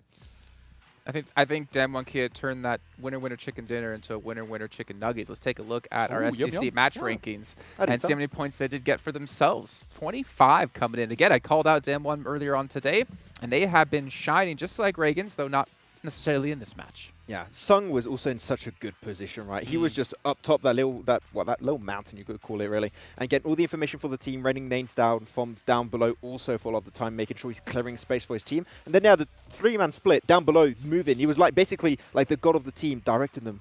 And putting like, Sauron. Yeah, exactly. I mean, it fortifies what we were saying about Damwon Kia for quite a while now in terms of they're a positional team, but they're also playing with the information heavily here. Having Sung there as the eye to not only be able to fire down or drop a utility on where it needs to be, just the info alone is such an important tool to have when you know, okay, this team is this far away. This team is actually underneath me at the moment. You guys need to be able to displace them, etc. It's such important play. Such important play, and we'll probably see some of those in the highlights. But before them, we're actually be talking about Aramco, another partner here at G8, the PMWI 2022, making sure this event is possible. But let's dive into our Sony highlights. Maybe we're actually going to get a nice little shot of Sun up on top of the mountain. Oh. Yeah, we'll see. I want to hear sound effect for every DBS shot that goes out, Kalaris. I mean, there's only one you need, but yeah, when we get there, I'll give you some. Actually, looking about this one, Seoul did have actually their best game so far in the tournament, right? They did get themselves... I don't remember exactly how many points they got, but they did make it relatively far, but the circle was not really to their advantage, so they did stumble a little bit towards the end. But there we go. There it is! Oh, ka-chong, ka-chong, ka-chong, ka-chong. Okay, that was just the one. But the way he keeps switching between AKM, switch over when he closed the gap to the DBS, it was like perfectly executed. Yeah, actually, memes aside, or memes aside, from all of this, you know, actually, you don't need all 4 members to have a full loadout in this game. Actually, holding on to a DBS, it's a very powerful gun in the late game, but oftentimes a lot of people are concerned about getting to the late game to begin with, so they don't actually run it. You see, especially in South Korea, a lot of teams actually running with DBSs, some shotguns, some pumpies, etc., and things like that. And pumpies. Yeah, the good old pumpy gun. Oh, I love it. And also a Saiga. But anyway, the point is that DBS, it's the best one. Take one with you. I mean, we've seen a lot in PMPL Western Europe. We're seeing it quite a bit here today, of course, and the close quarter combat, like you've been mentioning, is ridiculous. You guys at home, we still have more contests for you guys to win some different things. We have the meme contest currently still going on, where you can check out the official channels for PUBG Mobile Esports over on Instagram and Facebook. But you can also post your own memes over on your own channels, and make sure to tag Esports PUBG Mobile in whatever social media platform it's going to be. But what is going to be happening right now is we have our 6th and final match of the day just about to get underway. You can see 50 seconds on the clock. It's going to be Erangel. We've had some newcomers rise to the ranks here today. I'm really curious to see, when we do get to the overall rankings at the end of the day, if some things have shifted up here. But with about 30 seconds left, Max, prediction, who's going to win? I want to see Vampire get back on track. Like, they've been a little bit invisible today, so Vampire's the team I want to see. All right. Kalaris? Stalwart. All right, well, ladies and gentlemen, we're about to head into the final match. It's all we needed. Short and sweet out of Kalaris, like he is indeed, as he steps down from his box. We're going to bring our commentators in, though, for the final match of our second day, which means we have 6 matches left to go tomorrow to decide who our winners will be, taking on that $500,000 first place prize, not to mention the top 5 spots go into the after-party showdown. We're going to throw it over to our commentators now to kick this one off. As the timer goes down to 0, John Allen and Blank, take it away. Oh. On the money, Jason, with the timing. That is the mark of an excellent host. This guy, honestly, he just makes my life so easy. Yeah, he's like a professional stopwatch. It is amazing. I love it. You stop being mean to him right now. You were just so nice to him. Coming across from the middle of basically North and South George, all the way through to Prison / Lipovka is the plane path. I do like to spoil the plane path for you guys at home because you know, I like to prepare you guys. I like to prepare you guys nice and early for what's to come here in the future for the PMWI, and you can see it right now, but you can also see the points and the scoring. Team Falcons actually making a little play in here, heading up to 111 points, RSG 110, just 1 point behind. Goodness me, they're itching to grab that second place spot. But in the meantime, with that win, Damwon Kiev shot themselves up into 6th place with 87 points. Yeah, that's pretty good stuff. I mean, Team Falcons were 2 points ahead of REGAN.S Gaming in second place before that last game, so that gap has closed by 1 point. It's so close in second and third. It's an itch they can't scratch right now. It just seems like, yeah, they're holding on though. They are still there for Team Falcons. Good stuff. But it is, as they're talking about, as we were talking about, Vampire Esports slowing down a little bit. Yeah, I think the desk, I think Maxman particularly wants to see Vampire Esports start to make some waves again, and I'd love to see that too, because that absolute tsunami they brought on the first day in match 1 was unbelievably good. But right now we're just not seeing the same thing. Wave though still in the top Netherlands with 4, Action just behind him with 4 as well. That guy is basically in every single of one of these, other than this, with top taking 375 meters. But Hector from Team Sol, good as me. 396 meters on that one. Good stuff. Very nice. Good to be able to pick that one up. An Eastern Circle pops for us, and we are going to be heading over towards the Yasnaya Fields, towards Mansion Lipovka, if VGS are lucky. Yeah, I mean, I think VGS are pretty happy right now. Everyone has to get their day in the limelight, and I think for VGS, this is certainly it. Usually, their secondary drop is over towards Severny, but they've been kind of jumping around various spots on the map. But Lipovka is their primary, so being able to get here with that plane path, beautiful stuff for them. 52 Esports head up towards Stalbert. Down 1. Still in app/school in USG, still holding it down in Rozhok. Now, this is one of those games where RSG could technically start to branch out just a little bit. Erangel seems to be where they have some very, very good matches of theirs. They're currently on a very heavy split. I would call this a kind of a Chinese split, to be honest with you, over towards Shelter, all the way across to where USG is currently rotating from, making a very early rotate over in Rozhok. So, you know, they're taking a lot of landmass at the moment, just going for those scouts early on. If they lose a player, though, that's when it starts to become a little bit of an issue. A nice extra vehicle spawn there for Scry to be able to hop over to the buggy as Stalwart cross the bridge down to Novo. They will have to recross back northwards after this in just a moment. I imagine that back-to-back should have scouted that Stalwart are doing this. They should have seen those parachutes drop down to their south, and they might know to hold the bridge if they want to go that far. Because holding the bridge is a double-edged sword. It can be good to be able to block those teams from the south, but you lose ground to the teams from the north. Yeah, pretty much so far, back-to-back has never held out Stalwart on their Nova Apnoia drop, which seems to be their preferred drop pretty much all the way through, and it has been in their spring finals, and I assume in their most recent matches.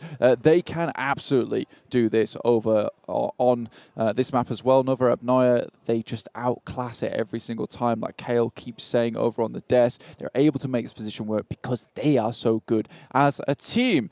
And honestly, if you want to keep watching all these teams together with us, you can with the PMWI Watch together, and you can complete some daily missions to earn some points, and once enough of those points are accumulated, you can tap on the rewards icon to claim the corresponding rewarding game. You can participate in the event solo or team up with other players, both totally fine, and if you team up, it could be a little bit easier to get the reward. And if you were very, very observant, you might have seen in the bottom left corner a little gun skin coming through, as well as an outfit here. That sale period's on through from the 4th of August through to the 13th of August. That's 50% off PMWI packs. And you get the set straight away, get a set straight away, and 5 chances to draw PMWI treasure chests. Of course, that sale period will end on the 13th, but on the 14th until the 14th of August until the 15th of September, 16% off PMWI packs, and you get 6 chances of those to draw PMWI treasure chests. I'm somewhat confused at what's going on here between these two teams. It's the Virtual Gaming Squad who have moved very, very quickly out of Lipovka over towards prison. DD's currently in prison, literally locked in by Virtual Gaming Squad. The rest of REGAN.S are surrounding, but Yafoz, big off angle here, but he's just allowed Flower C to take out one of his teammates and then maybe even get away. Ooh, he has not been set down. wait Oh, up. look at this. It's the push down. RSG want more to do with this. Unfortunately, it's not going to go well at the start. Maybe looking for the trade on the swivel around the side. No, can't quite get it done. And that will be the M249. Just too many rounds to deal with. Lightning stays alive and lights them up beautifully.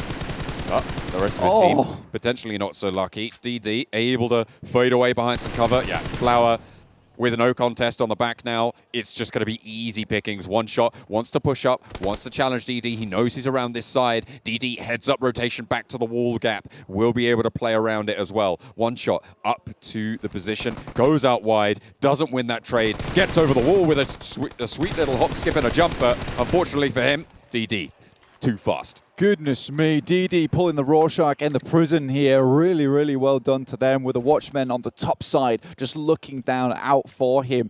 REGAN.S make short work of the virtual gaming squad. And now they have full control over prison over on this eastern side. They do see, I don't think they will see just yet. They may have heard Aton Esports moving up from that eastern side up towards Lipovka. Oh, a spin out there, but it's good for Cielo. Able to get one knock. Unfortunately, Goblin was absolutely on the turret there, and they should be able to get this res. Team Soul going 1-for-1 on knocks, but able to get that flush as well. Will slow them down, however. I will say Goblin's been pretty effective for Team Soul at the moment. I've been very happy with him. Honestly, you know, you have a lot of long-standing names over in India, right? But I mean, Goblin has been doing some good stuff, and you know, relatively new, at least to me, as a player here on Seoul.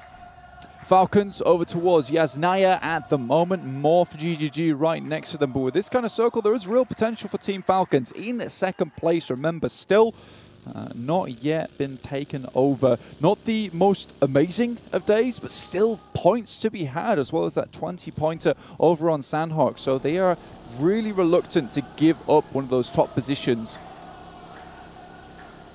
VIVO keyed 3 players, losing 1 to Team Soul. Moving in, they're trying to head out to the east. Currently just in the circle with Nigma Galaxy to their south. And they're going to be heading to the south side of school, south side of apartments. Just north of Potato Hill as well, using that nice smooth ground to be able to pass through into this eastern block. Stalwart at the moment, down towards Nova Noya still. What a surprise. This team really does rotate in late, and that's absolutely fine for them. Recently, it's been a bit of a bother considering some of the hardships that they've had to deal with. Again, though, still getting towards those top positions is fantastic stuff for Stalwart. They're continuing to keep that point scoring machine going, and that's what it's all about. Vampire Esports rotating alongside Wildcats, who came up early from Sosnovka military base, so these dudes really do have to be careful here. Nigma Galaxy also coming down from Pachinki, but I doubt they'll be swaying into the path. But Wildcats just a little bit too fast for the guys from Vampire Esports. They're already ahead, waiting with a stake in hand. 4 players are alive for Vampire Esports, though. And the question is, what paths are they going to take once they get into this next circle? It's still going to be the first, and in a moment, the second circle ticking away at them. So their meds should be enough to sustain them for the time being. Keep them in the shade and try and truck on in. Flower still up towards the top side. Now, he moved up to get a little bit of information just the west side of Lipovka, but on the other hand, you do have the rest of the team taking out at least one player in Polo, coming through from back to back. Action's still doing some ridiculous damage here. Yeah, absolutely. I mean, that's, what is that, 700 ahead of Lightning. Very, very cool stuff coming through from Action. Love to see it. The circle went up towards Yasnaya Polyana, so those fields will be absolutely crucial to be able to get some control over. Falcons, though, from Yasnaya, this is a really good position for them, and you all are also in a great position.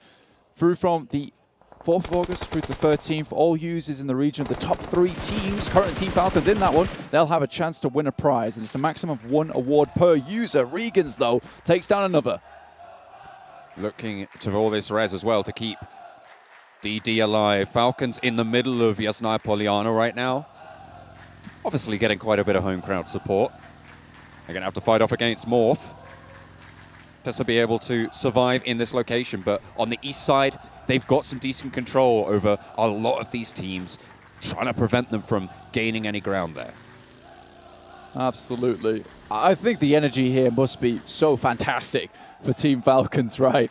You know, and no matter what, I don't think any game can get you down with a crowd like that. Stalwart, though, finally coming into the circle. They made a speedy entrance here, currently taking some shots over towards Wildcats. I think this game is one where Stalwart really do need to pull up the socks here. This is time to make a big splash in the circle because, you know, they can only sustain themselves on those consistent points for so long. They do need to have some breakout games, especially in this 3-day format.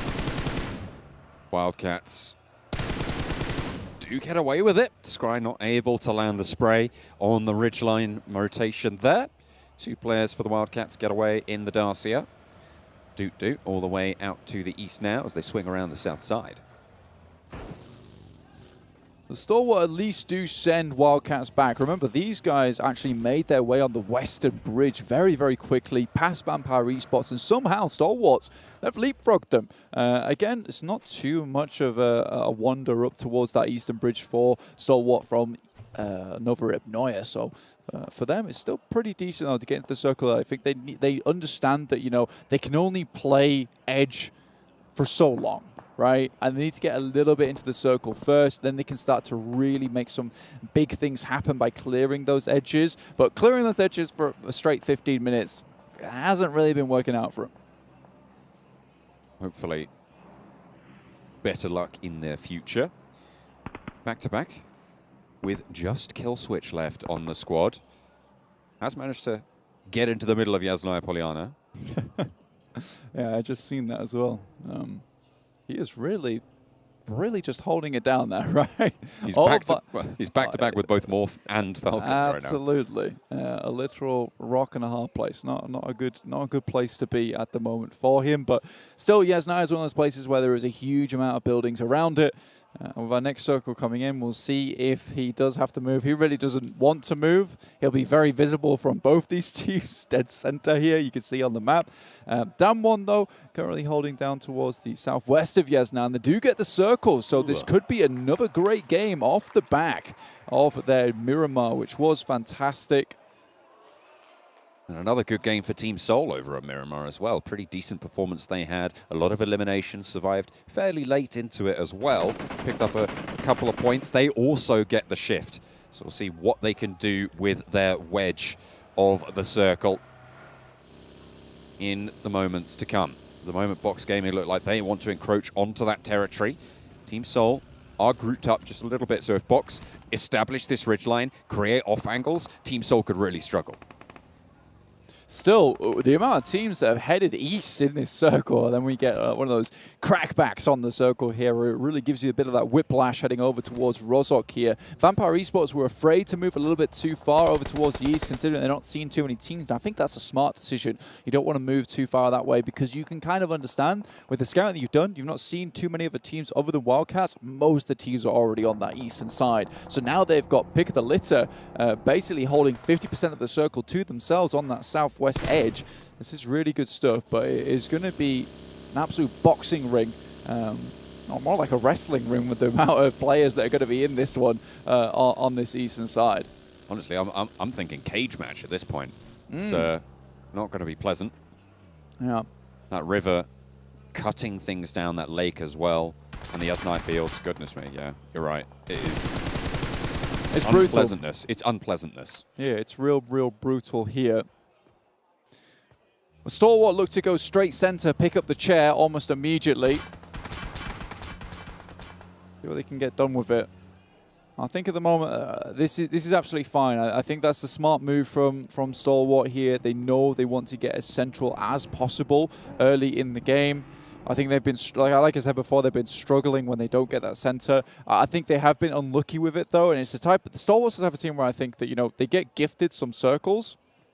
It doesn't often happen because they're playing edge so much, but they get gifted some circles. They now have to take this approach where they send very, very central, or at least for a hot point on the map, because they're a type of team that I imagine, you know, if you have the circle to it, I don't think there's much you can do versus Stalwart. Spray down onto the vehicle. to Aton. Up the hill, 52 trying to hold out in the showroom. Not going to have the best at luck at finding these angles just yet, but Aton not really taking this initiative because 52 Esports, they're outside of the zone, half of them anyway. Yeah, 52 Esports have been struggling, and it's strange to see as well, considering their Stalwart start, right? They do move all the way over the top side, I think, to try and avoid some of these teams. But again, central circle here, heads up towards more for rivals. This does give a little bit of a chance to Falcons, who are trying to move in from the eastern side. Kill switch, not spotted yet over in Yasnaya, still keeping it real over there. REGAN.S, though, they've swung down south. I think they were expecting the circle to stay around this area of school and apartments. But now they'll be heading in from that southwest edge towards Vampire Esports as well as Stalwart. So 3 teams who I would say are very, very dangerous in a clash. You know, they could cause themselves some big problems. Ralph bringing the vehicle a little bit closer. What have you seen? Oh, sorry, REGAN.S have just like slipped through the net here somehow, straight into the circle itself. Well, Stalwart are in the fight of their own as Akshat pushes on in. Action is down, has been knocked. Top fragger for the team, so a real difficult situation there. Akshat rolls on in, finds another. Team Soul with their lead player at the moment doing absolute work. Akshat once more as well around the side. Pika looks to hold it down whilst they get the res onto Action. Damage through the window found. Looking for more as they push on in. Akshat, does he have the backup? The rest of Team Soul need to be on the back heel here. Pushing in, and just in time, Goblin sends in through the door. Scry goes down. Top soon to follow. Pika on the back wall as Hector swings around wide. Pika falls. Excellent flank. Hector wants the back line, but it's Action coming through. Looking to storm back in for Team Stalwart. Omega needs to get into the fray now as Akshat once again left in a sticky spot around the bottom of the stairwell. Maybe looking to try and send this res is risky, but it looks like it might work. Action spots the push from Omega, and he's doing so much right now for the squad. Top fragger of this tournament so far, and he's got 3 players from Soul to deal with. Cannot handle the pressure, and that is Team Soul taking out Stalwart.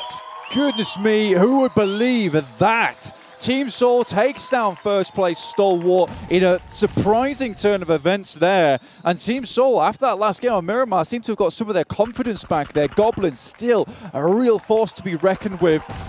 Now it's Lux trying to find some nades here, John.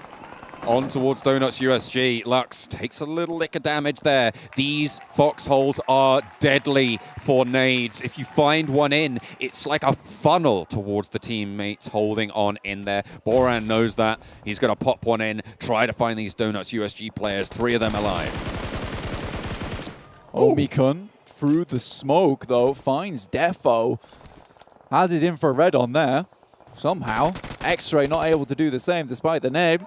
Now I'll be looking for something just a little bit more. Heads back over towards Defoe to try and pick him up. X-Ray, though, real good fragger for the team. Boran can maybe use a little bit of scouting, but it's USG making the run in. Uh-oh, X-Ray goes down with a nice little over-the-lip push coming through, but Omikun wants to try and hold it down. Unfortunately for the Wildcats, their off angle was third-partied away by Nigma Galaxy, and that was go time. Donuts USG stay alive and take a good fight there. This is his play from Goblin, you know. He was just darting around the house. Unfortunately, he did go down, but considering he was only 1 player before the rest of the team all rocked up into action, you know, that was some very, very good work, staying defensive for the rest of the team. And Team Soul, goodness me, great stuff from them. They'll get 5 eliminations so far. Nigma Galaxy have been tearing up as well, apparently, with 6 limbs. Next circle drops. It's on top of Morph. Down Monkey just underneath them. But Falcon, they're just in touching range of this circle. They are currently duking it out with VIVO keyed. On the eastern side. Good news, by the way, is for Stalwart going down for REGAN.S Gaming, for Team Falcons, and for Vampire Esports as well. These are the 3 teams looking to try and chase down that gap. And when Stalwart have a bad game, you need to strike. At the moment, we're on board with Falcons, the home team here in Riyadh. They currently hold the Wizard Tower, popping nades and utility over towards one of the forward positions for VIVO keyed, the more northerly position. Just boosting up here for them. Still a bit of a line, though. Difficult position to play going forward now, guys. Honestly, Morph's got a really, really good position. just so much field around this area. Yaz Field is so tough to play. Those hay bales, yeah, I know they may look penetrable with bullets, but they're not. A lot of times they do provide great cover, although it doesn't really look that way. Falcons looking to make their way in. Currently in the Wizard Tower. It's USG sending past them. USG have been so aggressive. It has been really, really interesting to see, considering, you know, in a lot of other like international tournaments, Japan has been that team that you would see take the widest rotations ever. But Donuts have just been taking a lot of these fights to the enemy teams. It's really, really cool to see. Yeah, they've been getting some pretty decent results here and there. They've been able to pick up a couple of points for their trouble. A nice little change of pace for the region. RSG, with only Lightning standing now, suffering just a little bit. We said that they want to be looking to chase down Stalwart after they went down early, but with one player left, they might just be out of the race a little bit. Oh, Blanks just pointed to something. Yeah. They currently have 11 eliminations. Yeah. So I take that back. Yeah, which is a good amount of points. You know, there is still potential for GZ to get up. Unfortunately, Lightning takes a nasty nade. There is another one over the top. It might just be enough, but it's too far. GZ currently crawling across, but with GK first off in the distance and Aton looking to finish the deal, they're going to be getting in the vehicle, maybe rolling back around again. GZ's definitely not getting out of this. Bruno looks towards the remaining player of REGAN.S. With that Bison in hand. Spots GK first, though. Oh, that's such a GK first thing to do. No way. No way does he get that knock. He does get taken down in the meantime, but Bruno, I think that makes Bruno unresable, right? Yeah. They are very, very close to the edge of this circle. If Bruno can crawl in, maybe, but this zone is going to tick pretty hard. It might be almost impossible here. Center Texas spotted by Lightning, who shimmies on in, but in come 4 rivals. They're looking to play spoiler here. REGAN.S Gaming, they want 1 or 2 more elimination points. They don't want to go down here, but they do not have a choice. And it's Sook to put the final nail in. Yeah, down one off in the distance, still holding a pretty decent compound, but it's Morph still. That fantastic position within the fields at the moment. Kill switch finally goes down somehow. I think that was 10th place for him. Gets quite far for his trouble. Nigma Galaxy, 4 players alive in the field. 7 eliminations alongside Team Falcons, down 1 Kia, and 52 Esports, the only other teams with 4 players still in this one. The big team at this stage in terms of upsets for the final game of the day is still Team Falcons. 4 players alive, looking to try and chase that first place. They started with an 18-point difference from behind Team Stalwart, who got 1 point, so they need 19 points or more to be able to jump on up. Of course, the tiebreaker first is Chicken Dinners, so at the moment Stalwart do win that, unless Falcons win this one as well. Powerful. Moving through the smoke there, sending in, but it's Morph who's just shooting down onto the bonnet here. Oh dear. That's not good. That's bad for business. Donuts USG go down to a little run over, a 180 swivel out the car, but Falcons take a lot of damage on their crossing. Luckily, all 4 of them stay alive. Can they weather the storm? Looking to try and pepper their back as they push on through. It looks like they might have found that cover that they were looking for. Team Soul eliminated on that south side. A pretty decent run for them, taking down tournament leaders right now, but they will not go any further. Vampire Esports coming in, though, with some nades along the way. They're right behind Falcon Esports. They're sending some more in over towards them. Stone takes shots over towards Nigma Galaxy. Goodness me, Vampire Esports, they have been pretty silent so far. Currently with only 2 players. Gets 1 a limb. Jumper spotted by Junie. Silent but deadly, seemingly, in pretty much any situation. You need to be worried about them. And right now, the circle pushing everyone on that eastern side further in. That's going to burn. That's going to sting. Schweppes, has he avoided that? That is very, very fortunate there. Junie, though, looking to maybe not make the same mistake twice. That nade, the last one, seemingly, HE. And that one's going to land on the money. 3 points. Really well done from Junie there. He throws a Molotov over the top. He's like, how has that guy not been burnt alive? He is purely inflammable, wearing some kind of next-level tech outfit. But the grenade does more than enough. Powerful. Shooting over towards Nigma Galaxy. Knows there's players over there. Putting bullets down range, suppressing Ralph's position. Should have bled out. Should have been able to pick that one up. But Ralph is playing super slow and steady. Turtling it out. Gave it a little shimmy. Hopefully that didn't give the noise cue away. Check round. They don't know. Please check the buggy. Check round. Oh, never alone. Please check the buggy. Oh, you've got to spot him. This could be so unfortunate. Okay, Powerful. Powerful must see it. Okay. Crisis averted. Goodness me. Powerful. Honestly, coming in clutch there for the team. Smartest player alive, honestly. At least on Falcons there. I mean, they'd played so well up until this point, and to not check the entire buggy, Powerful's like, I'll do it myself. Makes it happen. But yeah, another grenade on the top from Yusuf. 7 eliminations. Team Falcons really feeling it right now. Steps up into the spray, and that's not going to be good for business. Fast eliminations coming through for Falcons. They're racking up points. They're looking to challenge this top spot now, Blank. They want this first place at the end of day 2 going into the final day. Damwon Kia still looking for the back-to-back here, over from Miramar to Erangel now. They have all 4 players alive. Powerful is down. Is Rezable, though. Never Alone instantly takes down Vaz. And with that, that's going to seal the deal. 20 points on the game for Team Falcons. They will be in the lead at the end of this game, but how far can they go? How much more can they push? Damwon Kia, it's a 4-on-4 at the moment. Morph between them. Rocky, as well as Fajar. Never Alone, though, still just peeking up and down. The Blues pushing them, but Damar in. Able to find the first. 1 player now left for Morph. Looking to try and hunker down. There is a DBS in play, and we know how difficult that can be to operate around, especially in these close quarters situations. They'll know there's another player there. Junie with the off angle onto Damar is going to be able to find yet another knock, certainly, over towards the backlines, but it is answered. Never Alone knocks one onto Forest. Sent immediately back. They have the compound at the moment. The circle's not quite moved in just yet.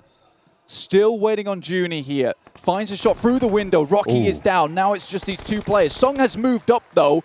Not giving really any moment for Falcons to breathe. Damwon just suffocating the enemy team despite the positioning that they're in. The circle pops this right towards Falcons. Junie takes a lot of damage, but crucially stays up here. Stays up and kicking. Can get those meds on board. Can stay in. Team Falcons, 12 eliminations so far. A guaranteed 24 points on this game. And they're looking to try and take this one up further.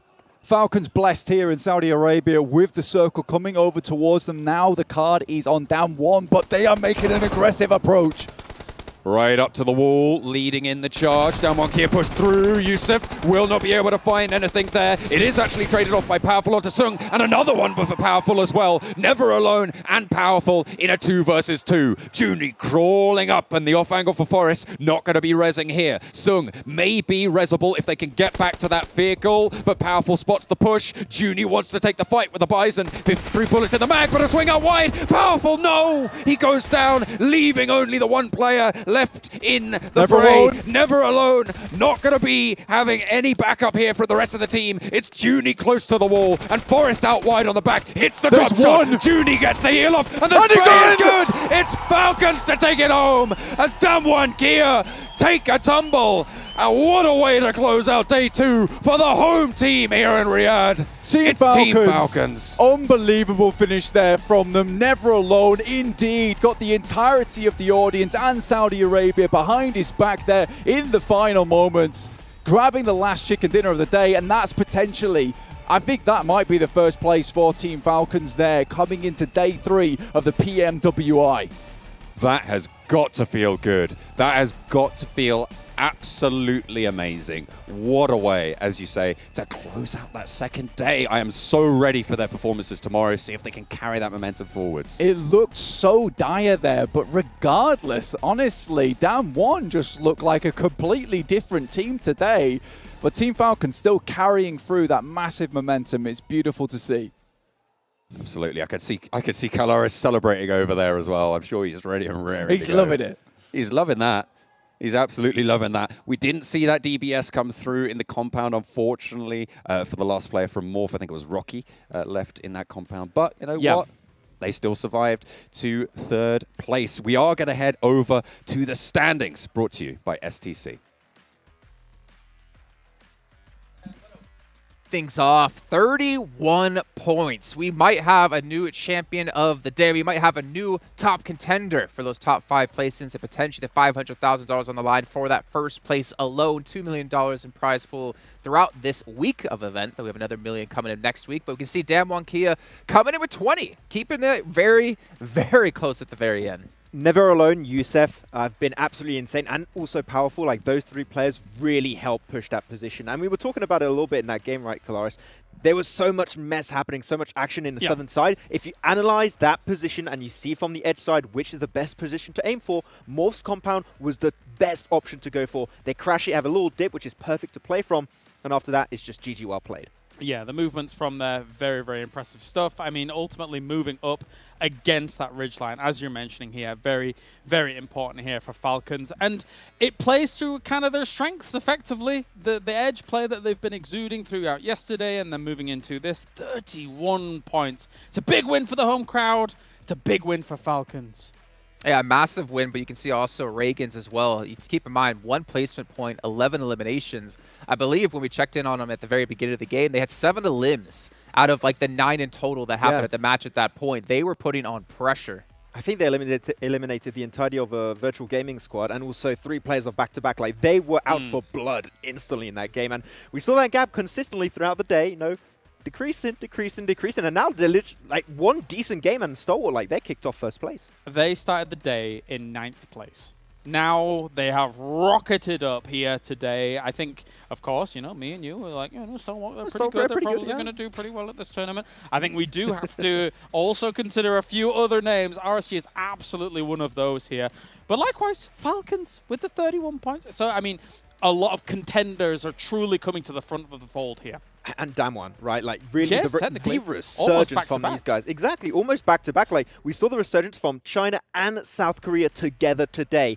They can't afford another bad day tomorrow, but like, if they keep going like this, like, Stalwart has very strong competition. And it's cool because there are so many ways to play PUBG Mobile. We obviously have been touting Falcons' strong edge play, moving on into this.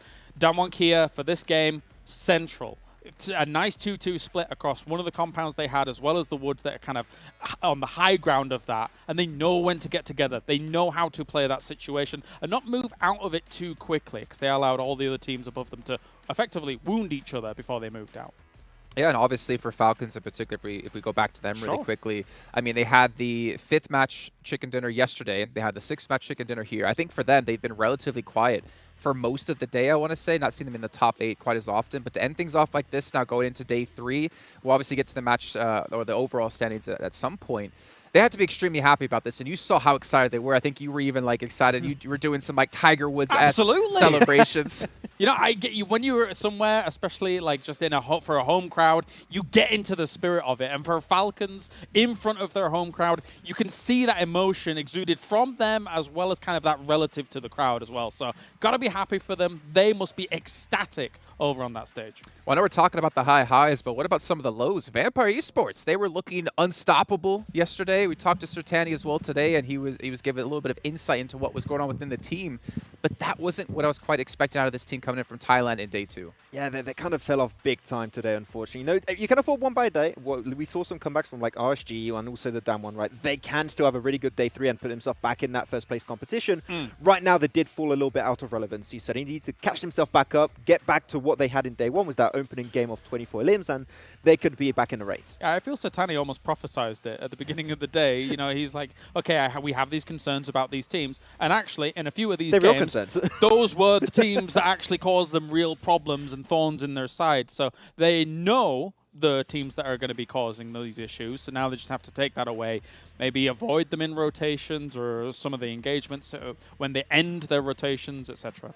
Makes things extremely exciting going into tomorrow, a final day of action with still 6 matches left to go. But really quickly, before we do head down to the stage for an interview, give a shout out here to MasterCard and Saudi Bank as well, 2 supporters here of GA PMWI 2022.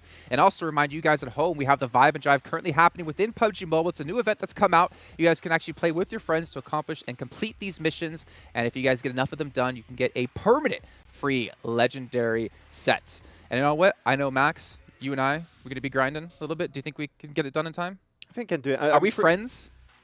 Are we friends in-game? In-game? I don't know. Every time you play, you never invite me, Jason. You're always playing with other people. Well, you always die in every game we've ever played together, quite often. Hey, those bots got pretty good, okay? I'm not going to lie. I've seen him get run over by many monster trucks on Living. Just saying. Just saying. Don't bring that to the table, please. Come on. It's fun. All right, sorry, I'll go. Okay, well, gentlemen, we are going to be heading down to the stage here momentarily. We're obviously going to be coming back thereafter to do the overalls. I'm really curious to see who's going to be towards the top of the table. Again, we have 1 day left. Top 5 is super important. It gets you into the after-party showdown happening next week. And obviously, first place is going to get themselves $500,000 as well. But for now, we're going to head down to the stage with Banks, who has an interview with the coach from Stalwart Esports. Welcome back to the main stage, where myself and Fancy are joined by the coach of Stalwart Esports, Senator. Now, first of all, I have to say, congratulations on all the consistency that your team is managing to put up throughout this entire competition. You're playing very well. At the beginning of the day, you were 12 points behind the top spot. Now, after that match, with Team Falcons putting up a 16 elimination chicken dinner, you are still 12 points behind the top spot, and you're in second place. The consistency is fantastic. How are you guys feeling? Okay, first day, we have a 3-point difference. So 86 and 83. Today, 12 points. So for us, first 2 games was very good, but last 4 games we not play very well. We know some rotation, some team communication, and some fight. It was not really like we want. So I hope all team is very, very consistent too.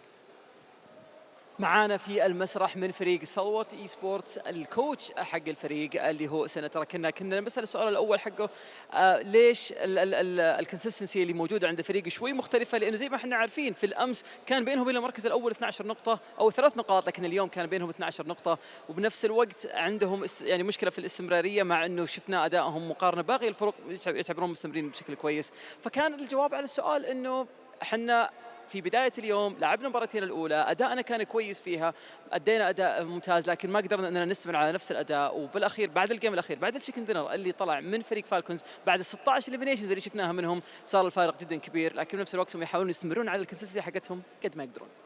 Senator, you're absolutely right. It was a 3 points difference from yesterday. I apologize. That's my technicality issue. So, I have to say, coming into this tournament, what did you focus on with your team? What did you focus on improving before you made it to here? We made it some fault in last PMGC in second day. We were in 4th position in first day, and second day we played very bad. So this time in PMWI we need to play very well, and this is a mindset game now, because we cannot playing very well. We cannot achieve a good level tomorrow is before, so we need to have very focusing and have a consistent in the mind. زي ما احنا عارفين فريق ستالورت اي سبورتس في بطولة PMGC ايضا كان عندهم نفس المشكلة اللي تواجههم الان، اللي هو باليوم الاول ادائهم يكون جدا ممتاز، لكن باليوم الثاني الاداء حقهم يتراجع شوي. فكان السؤال على انه كيف تقدرون انكم تجهزون للشيء هذا في البطولة الحالية. فهو ذكر الموقف وذكر انه بالامس قدرنا اننا نمشي اداء كويس، لكن ما قدرنا نستمر على نفس الاداء، وحنا دائما نواجه المشكلة هذه، فنحاول نصلحها في بطولة PMWI. نحاول اننا نركز على انه الكونسستنسي حقتنا تكمل على نفس ما هي، وهي بالاخير تعتبر مايند سيت جيمز، لانه المايند سيت اللي عندنا الان ما هي كويسه تخلينا نقدر نستمر على نفس الاداء. Speaking of mindset and the mental game behind esports, it's very, very important, as you know, that everyone needs to stay calm, everyone needs to stay focused. Now, performing on this kind of stage, in front of a live crowd at an offline event, how have your players coped? Do they find it okay, or do they get very nervous? It was our first tournament for us in this long event, so obviously we have some pressure, but our consistent and mindset on focusing on a game is more than this, so it's okay, I think. زي ما احنا عارفين البطولة الآن موجودة معنا في المملكة العربية السعودية في الرياض، مع ستيج، مع جمهور، مع إضاءة، مع يعني بطولة عالمية مع منافسين عالميين. فكان السؤال على إنه هل الشيء هذا قاعد يسبب ضغط للفريق إنه ما يخليكم تستمرون استمرار كويس؟ قال إنه بالعكس، هو أول مرة احنا نشارك بطولة بهالحجم ونقدر إننا نأدي أداء كويس فيها، لكن الضغط اللي احنا يخلينا نحاول نستمر على نفس الكونسستنسي ونفس المايند سيت حقتنا أكثر من الضغط اللي ممكن نواجهه من الجمهور ومن تواجدنا في المسرح الكبير. Senator, I have one final question before I let you go, okay? You're known as being quite a confident team, and so you should be. Your consistency has shown it, so you guys deserve to be a confident team. The trophy tomorrow is going to sit right here on this square that you can see in front of you. Is it going to say Stalwart Esports by the end of tomorrow? I think we need to stay humble, so let's hope we can win. I can tell you we will win, just let's hope. Okay, we will do our best tomorrow, so I think it will be okay. فريق ستالوارت اي سبورتس دائما معروف عنهم شيء واحد انهم عندهم كميه ثقه جدا عاليه في كل البطولات اللي يشاركون فيها، فكنا نسالهم هل تتوقعون انه غدا ان شاء الله التروفي اذا وصل عندنا في المسرح هل تتوقعون بيكون عندكم فرصه انكم تحصلون عليه وبيكون اسمكم عليه؟ فكان جوابهم انه لا، يعني ما ودنا اننا نقول لكم انه الشيء هذا راح يصير، لكن احنا نتمنى الشيء هذا مجرد ما اننا نركز على نفس ادائنا الان ونكمل على نفس المستوى ونكون متواضعين ونحترم الفرق الثانيه، نقول نتمنى ان شاء الله انه يكون التروفي لنا. Senator, I appreciate how humble you are. I really do, and I bet the rest of the crowd believe that so as well.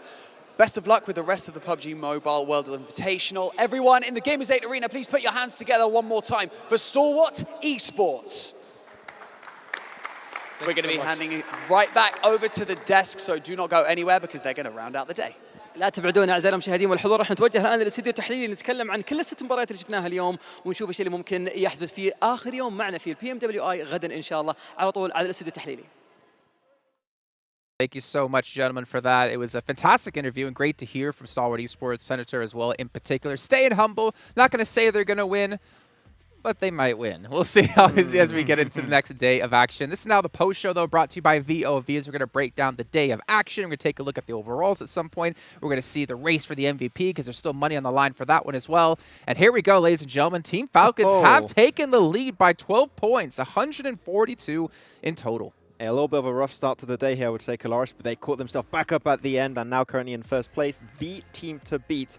But what an amazing step up from a lot of the teams, right? Stalwart still able to remain towards the top, but RSG, really, as you said earlier, from 9th place at the end of day one, now in 3rd place, is 122. That is an insane step up. It is massive, and I think also almost a harbinger of doom potentially for some of these other teams coming into the last day of the tournament, because if they can adjust from day one to day two quite like that, then oh boy, you better be scared, because they're blasting right now.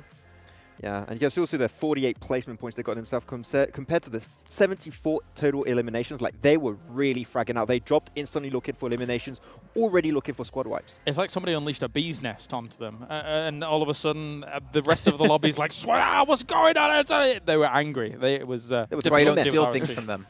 Yeah. Just unleash bees all over you. Don't try and steal CDs. Yeah, well, I mean, you did kind of call it out yesterday, right? You talked about how in China the meta is quite different than anywhere else in the world. You look for a lot of early eliminations because they're worth more value. We are seeing them go heavily towards those eliminations. And honestly, this makes them an extremely scary team. Like Nova XSF, we saw in PMGCs, no one could compete with them when it came to just raw mechanical skill and fragging power. And when you look at how things work out in China, again, I think this does need reiterating. It's, as you say, it's very different. Their play style was loot quick, find a fight quick, take that loot off of them, but also get extra elimination points off of the back of that as well. So seeing that they're able to now, they are top of elimination points, correct? That was number one, 74. So yeah, as I say, a harbinger of doom potentially for day 3 for everybody else.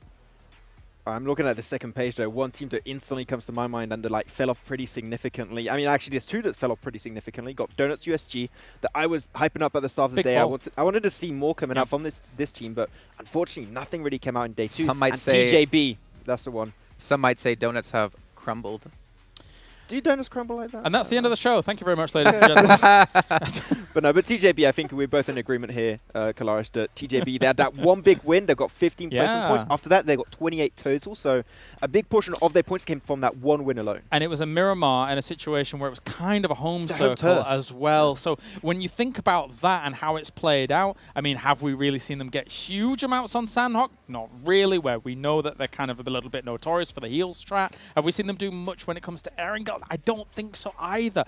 So yeah, for our region, kind of want a little bit more for TJB. Yeah. Yeah, I'm actually kind of surprised that we're surprised that they're kind of struggling here. I feel like TJB, whether they're under TJB, under Panda in the past, have struggled when they get out of Western Europe and play in the regionals or they play in an international event. They've not been able to keep up with the likes of other teams, and unfortunately, we're kind of seeing that happen yet again. We have seen some sparks of life, don't get me wrong, but if they want to come back and get top 5 for tomorrow, they better have the most insane day. Yeah, you also got to keep in mind that they did actually have a roster change right before this event, right? Correct. They got 2 extra players. They had Lang and Leng playing in Western Europe, and they had to change those 2 players. So you have to adapt with that too. You got a coach being added to the equation. So many things were just sent their way before heading into the event that it can make the adaptation pretty hard to deal with. And if we're being hyper pedantic about it, we know them as a team that, to be honest, in Western Europe, they didn't have the best of starts to the league stages. They were kind of a bit up of a roller coaster, up and down, and come the final, yes, of course, they absolutely meteoric rise, but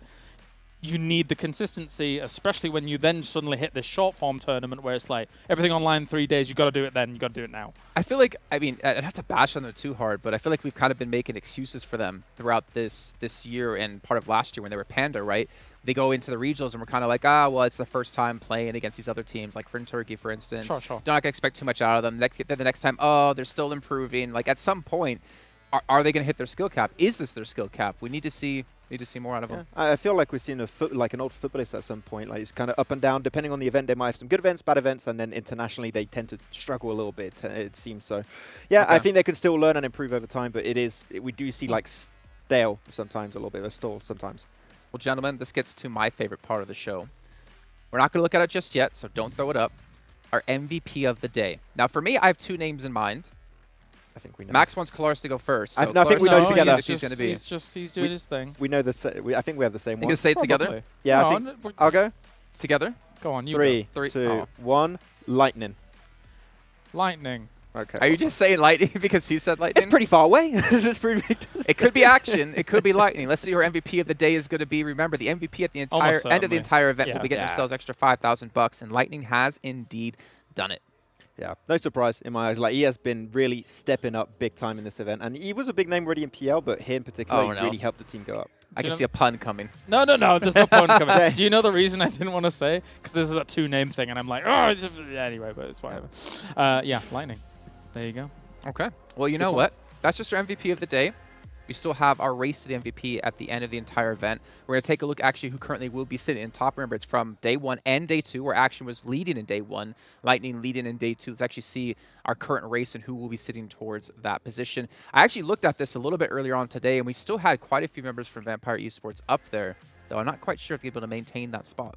I think it was Mike that was still up there for Vampire, but I think he has fallen off. I think that there's a chance he's not there.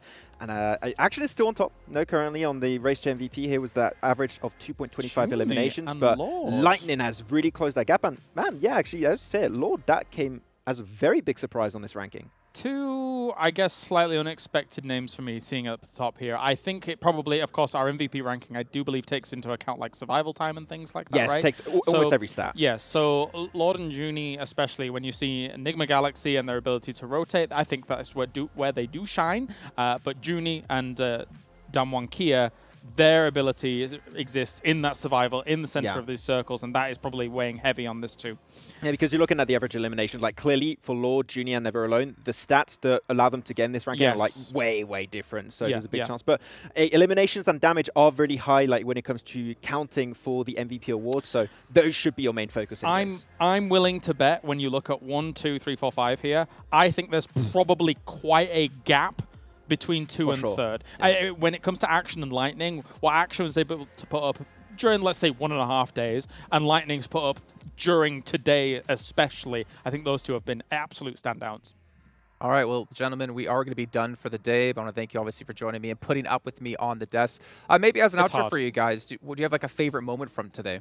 I think just really RSG, the adaptation. Like, they take the Chinese vacation, I think we're used to seeing now as Nova. So, like, they took that day off. The 1 day off, right? Yeah, they got into it, and I think that now we can expect even better things. Like, they're in the groove, they're in the zone, and I think that tomorrow we got a lot of top teams at the top that are fighting for that first spot. So I'm really hyped to see who's going to be taking the trophy. I'm surprised you even have to ask me this, Jason, to be honest. It's the DBS. No, but actually, even towards the end, we got a Bison as well, which has a surprisingly excellent clip to be used in those final close combat encounters. So I'm a big fan of those moments. Yeah, and I think Team Falcons were more than happy to be using that as well at the very end. But ladies and gentlemen, thank you again for tuning in today. This has been PMWI 2022 Day 2. We still have tomorrow, though, to come up for our final day of action. We're going to have one team taking home $500,000 and, of course, 5 teams advancing through into the After-Party Showdown. We're going to leave you, though, with some highlights brought to you by Dr. Suleiman Al-Habib. We'll see you tomorrow.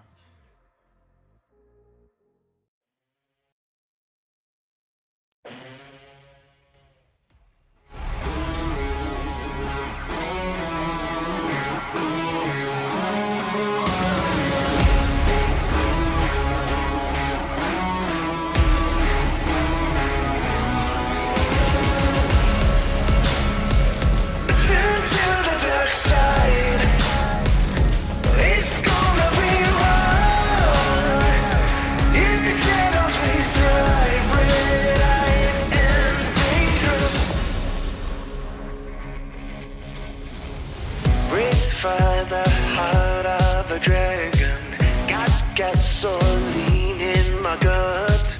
Get in my way, you'll regret it. Red devil blood runs through my veins.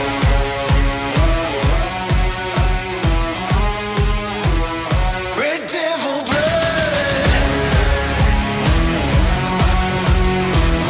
I'm the hunter, you are my prey.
the levels up, take them to the way beyond.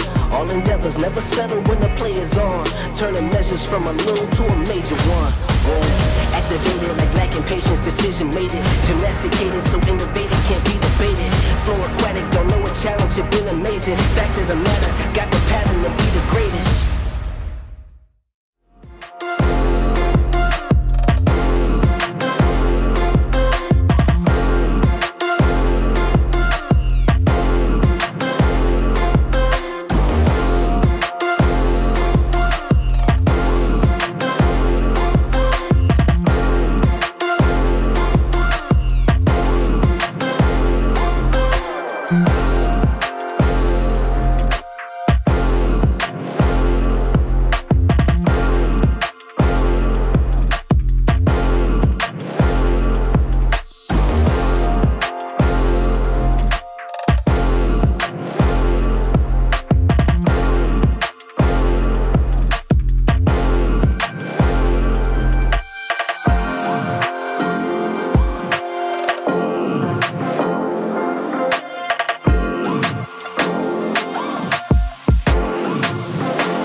take the win.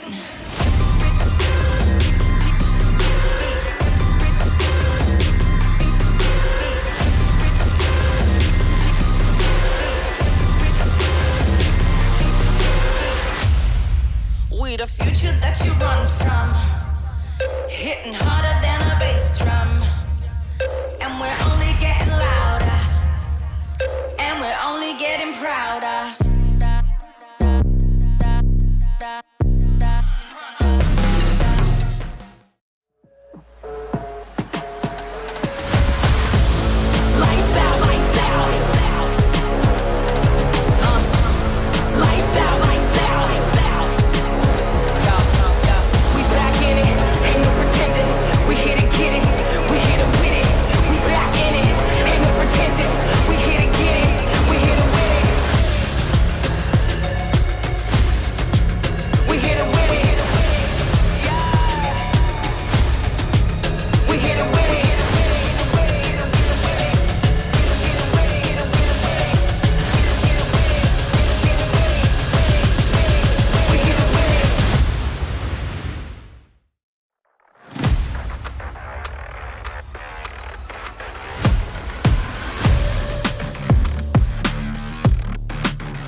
Up, take them to the way beyond. All endeavors never settle when the play is on. Turning measures from a little to a major one. Activated like lacking patience, decision made it. Gymnasticated so innovative can't be debated. Flow aquatic, don't know a challenge, it been amazing. Fact of the matter, got the pattern to be the greatest.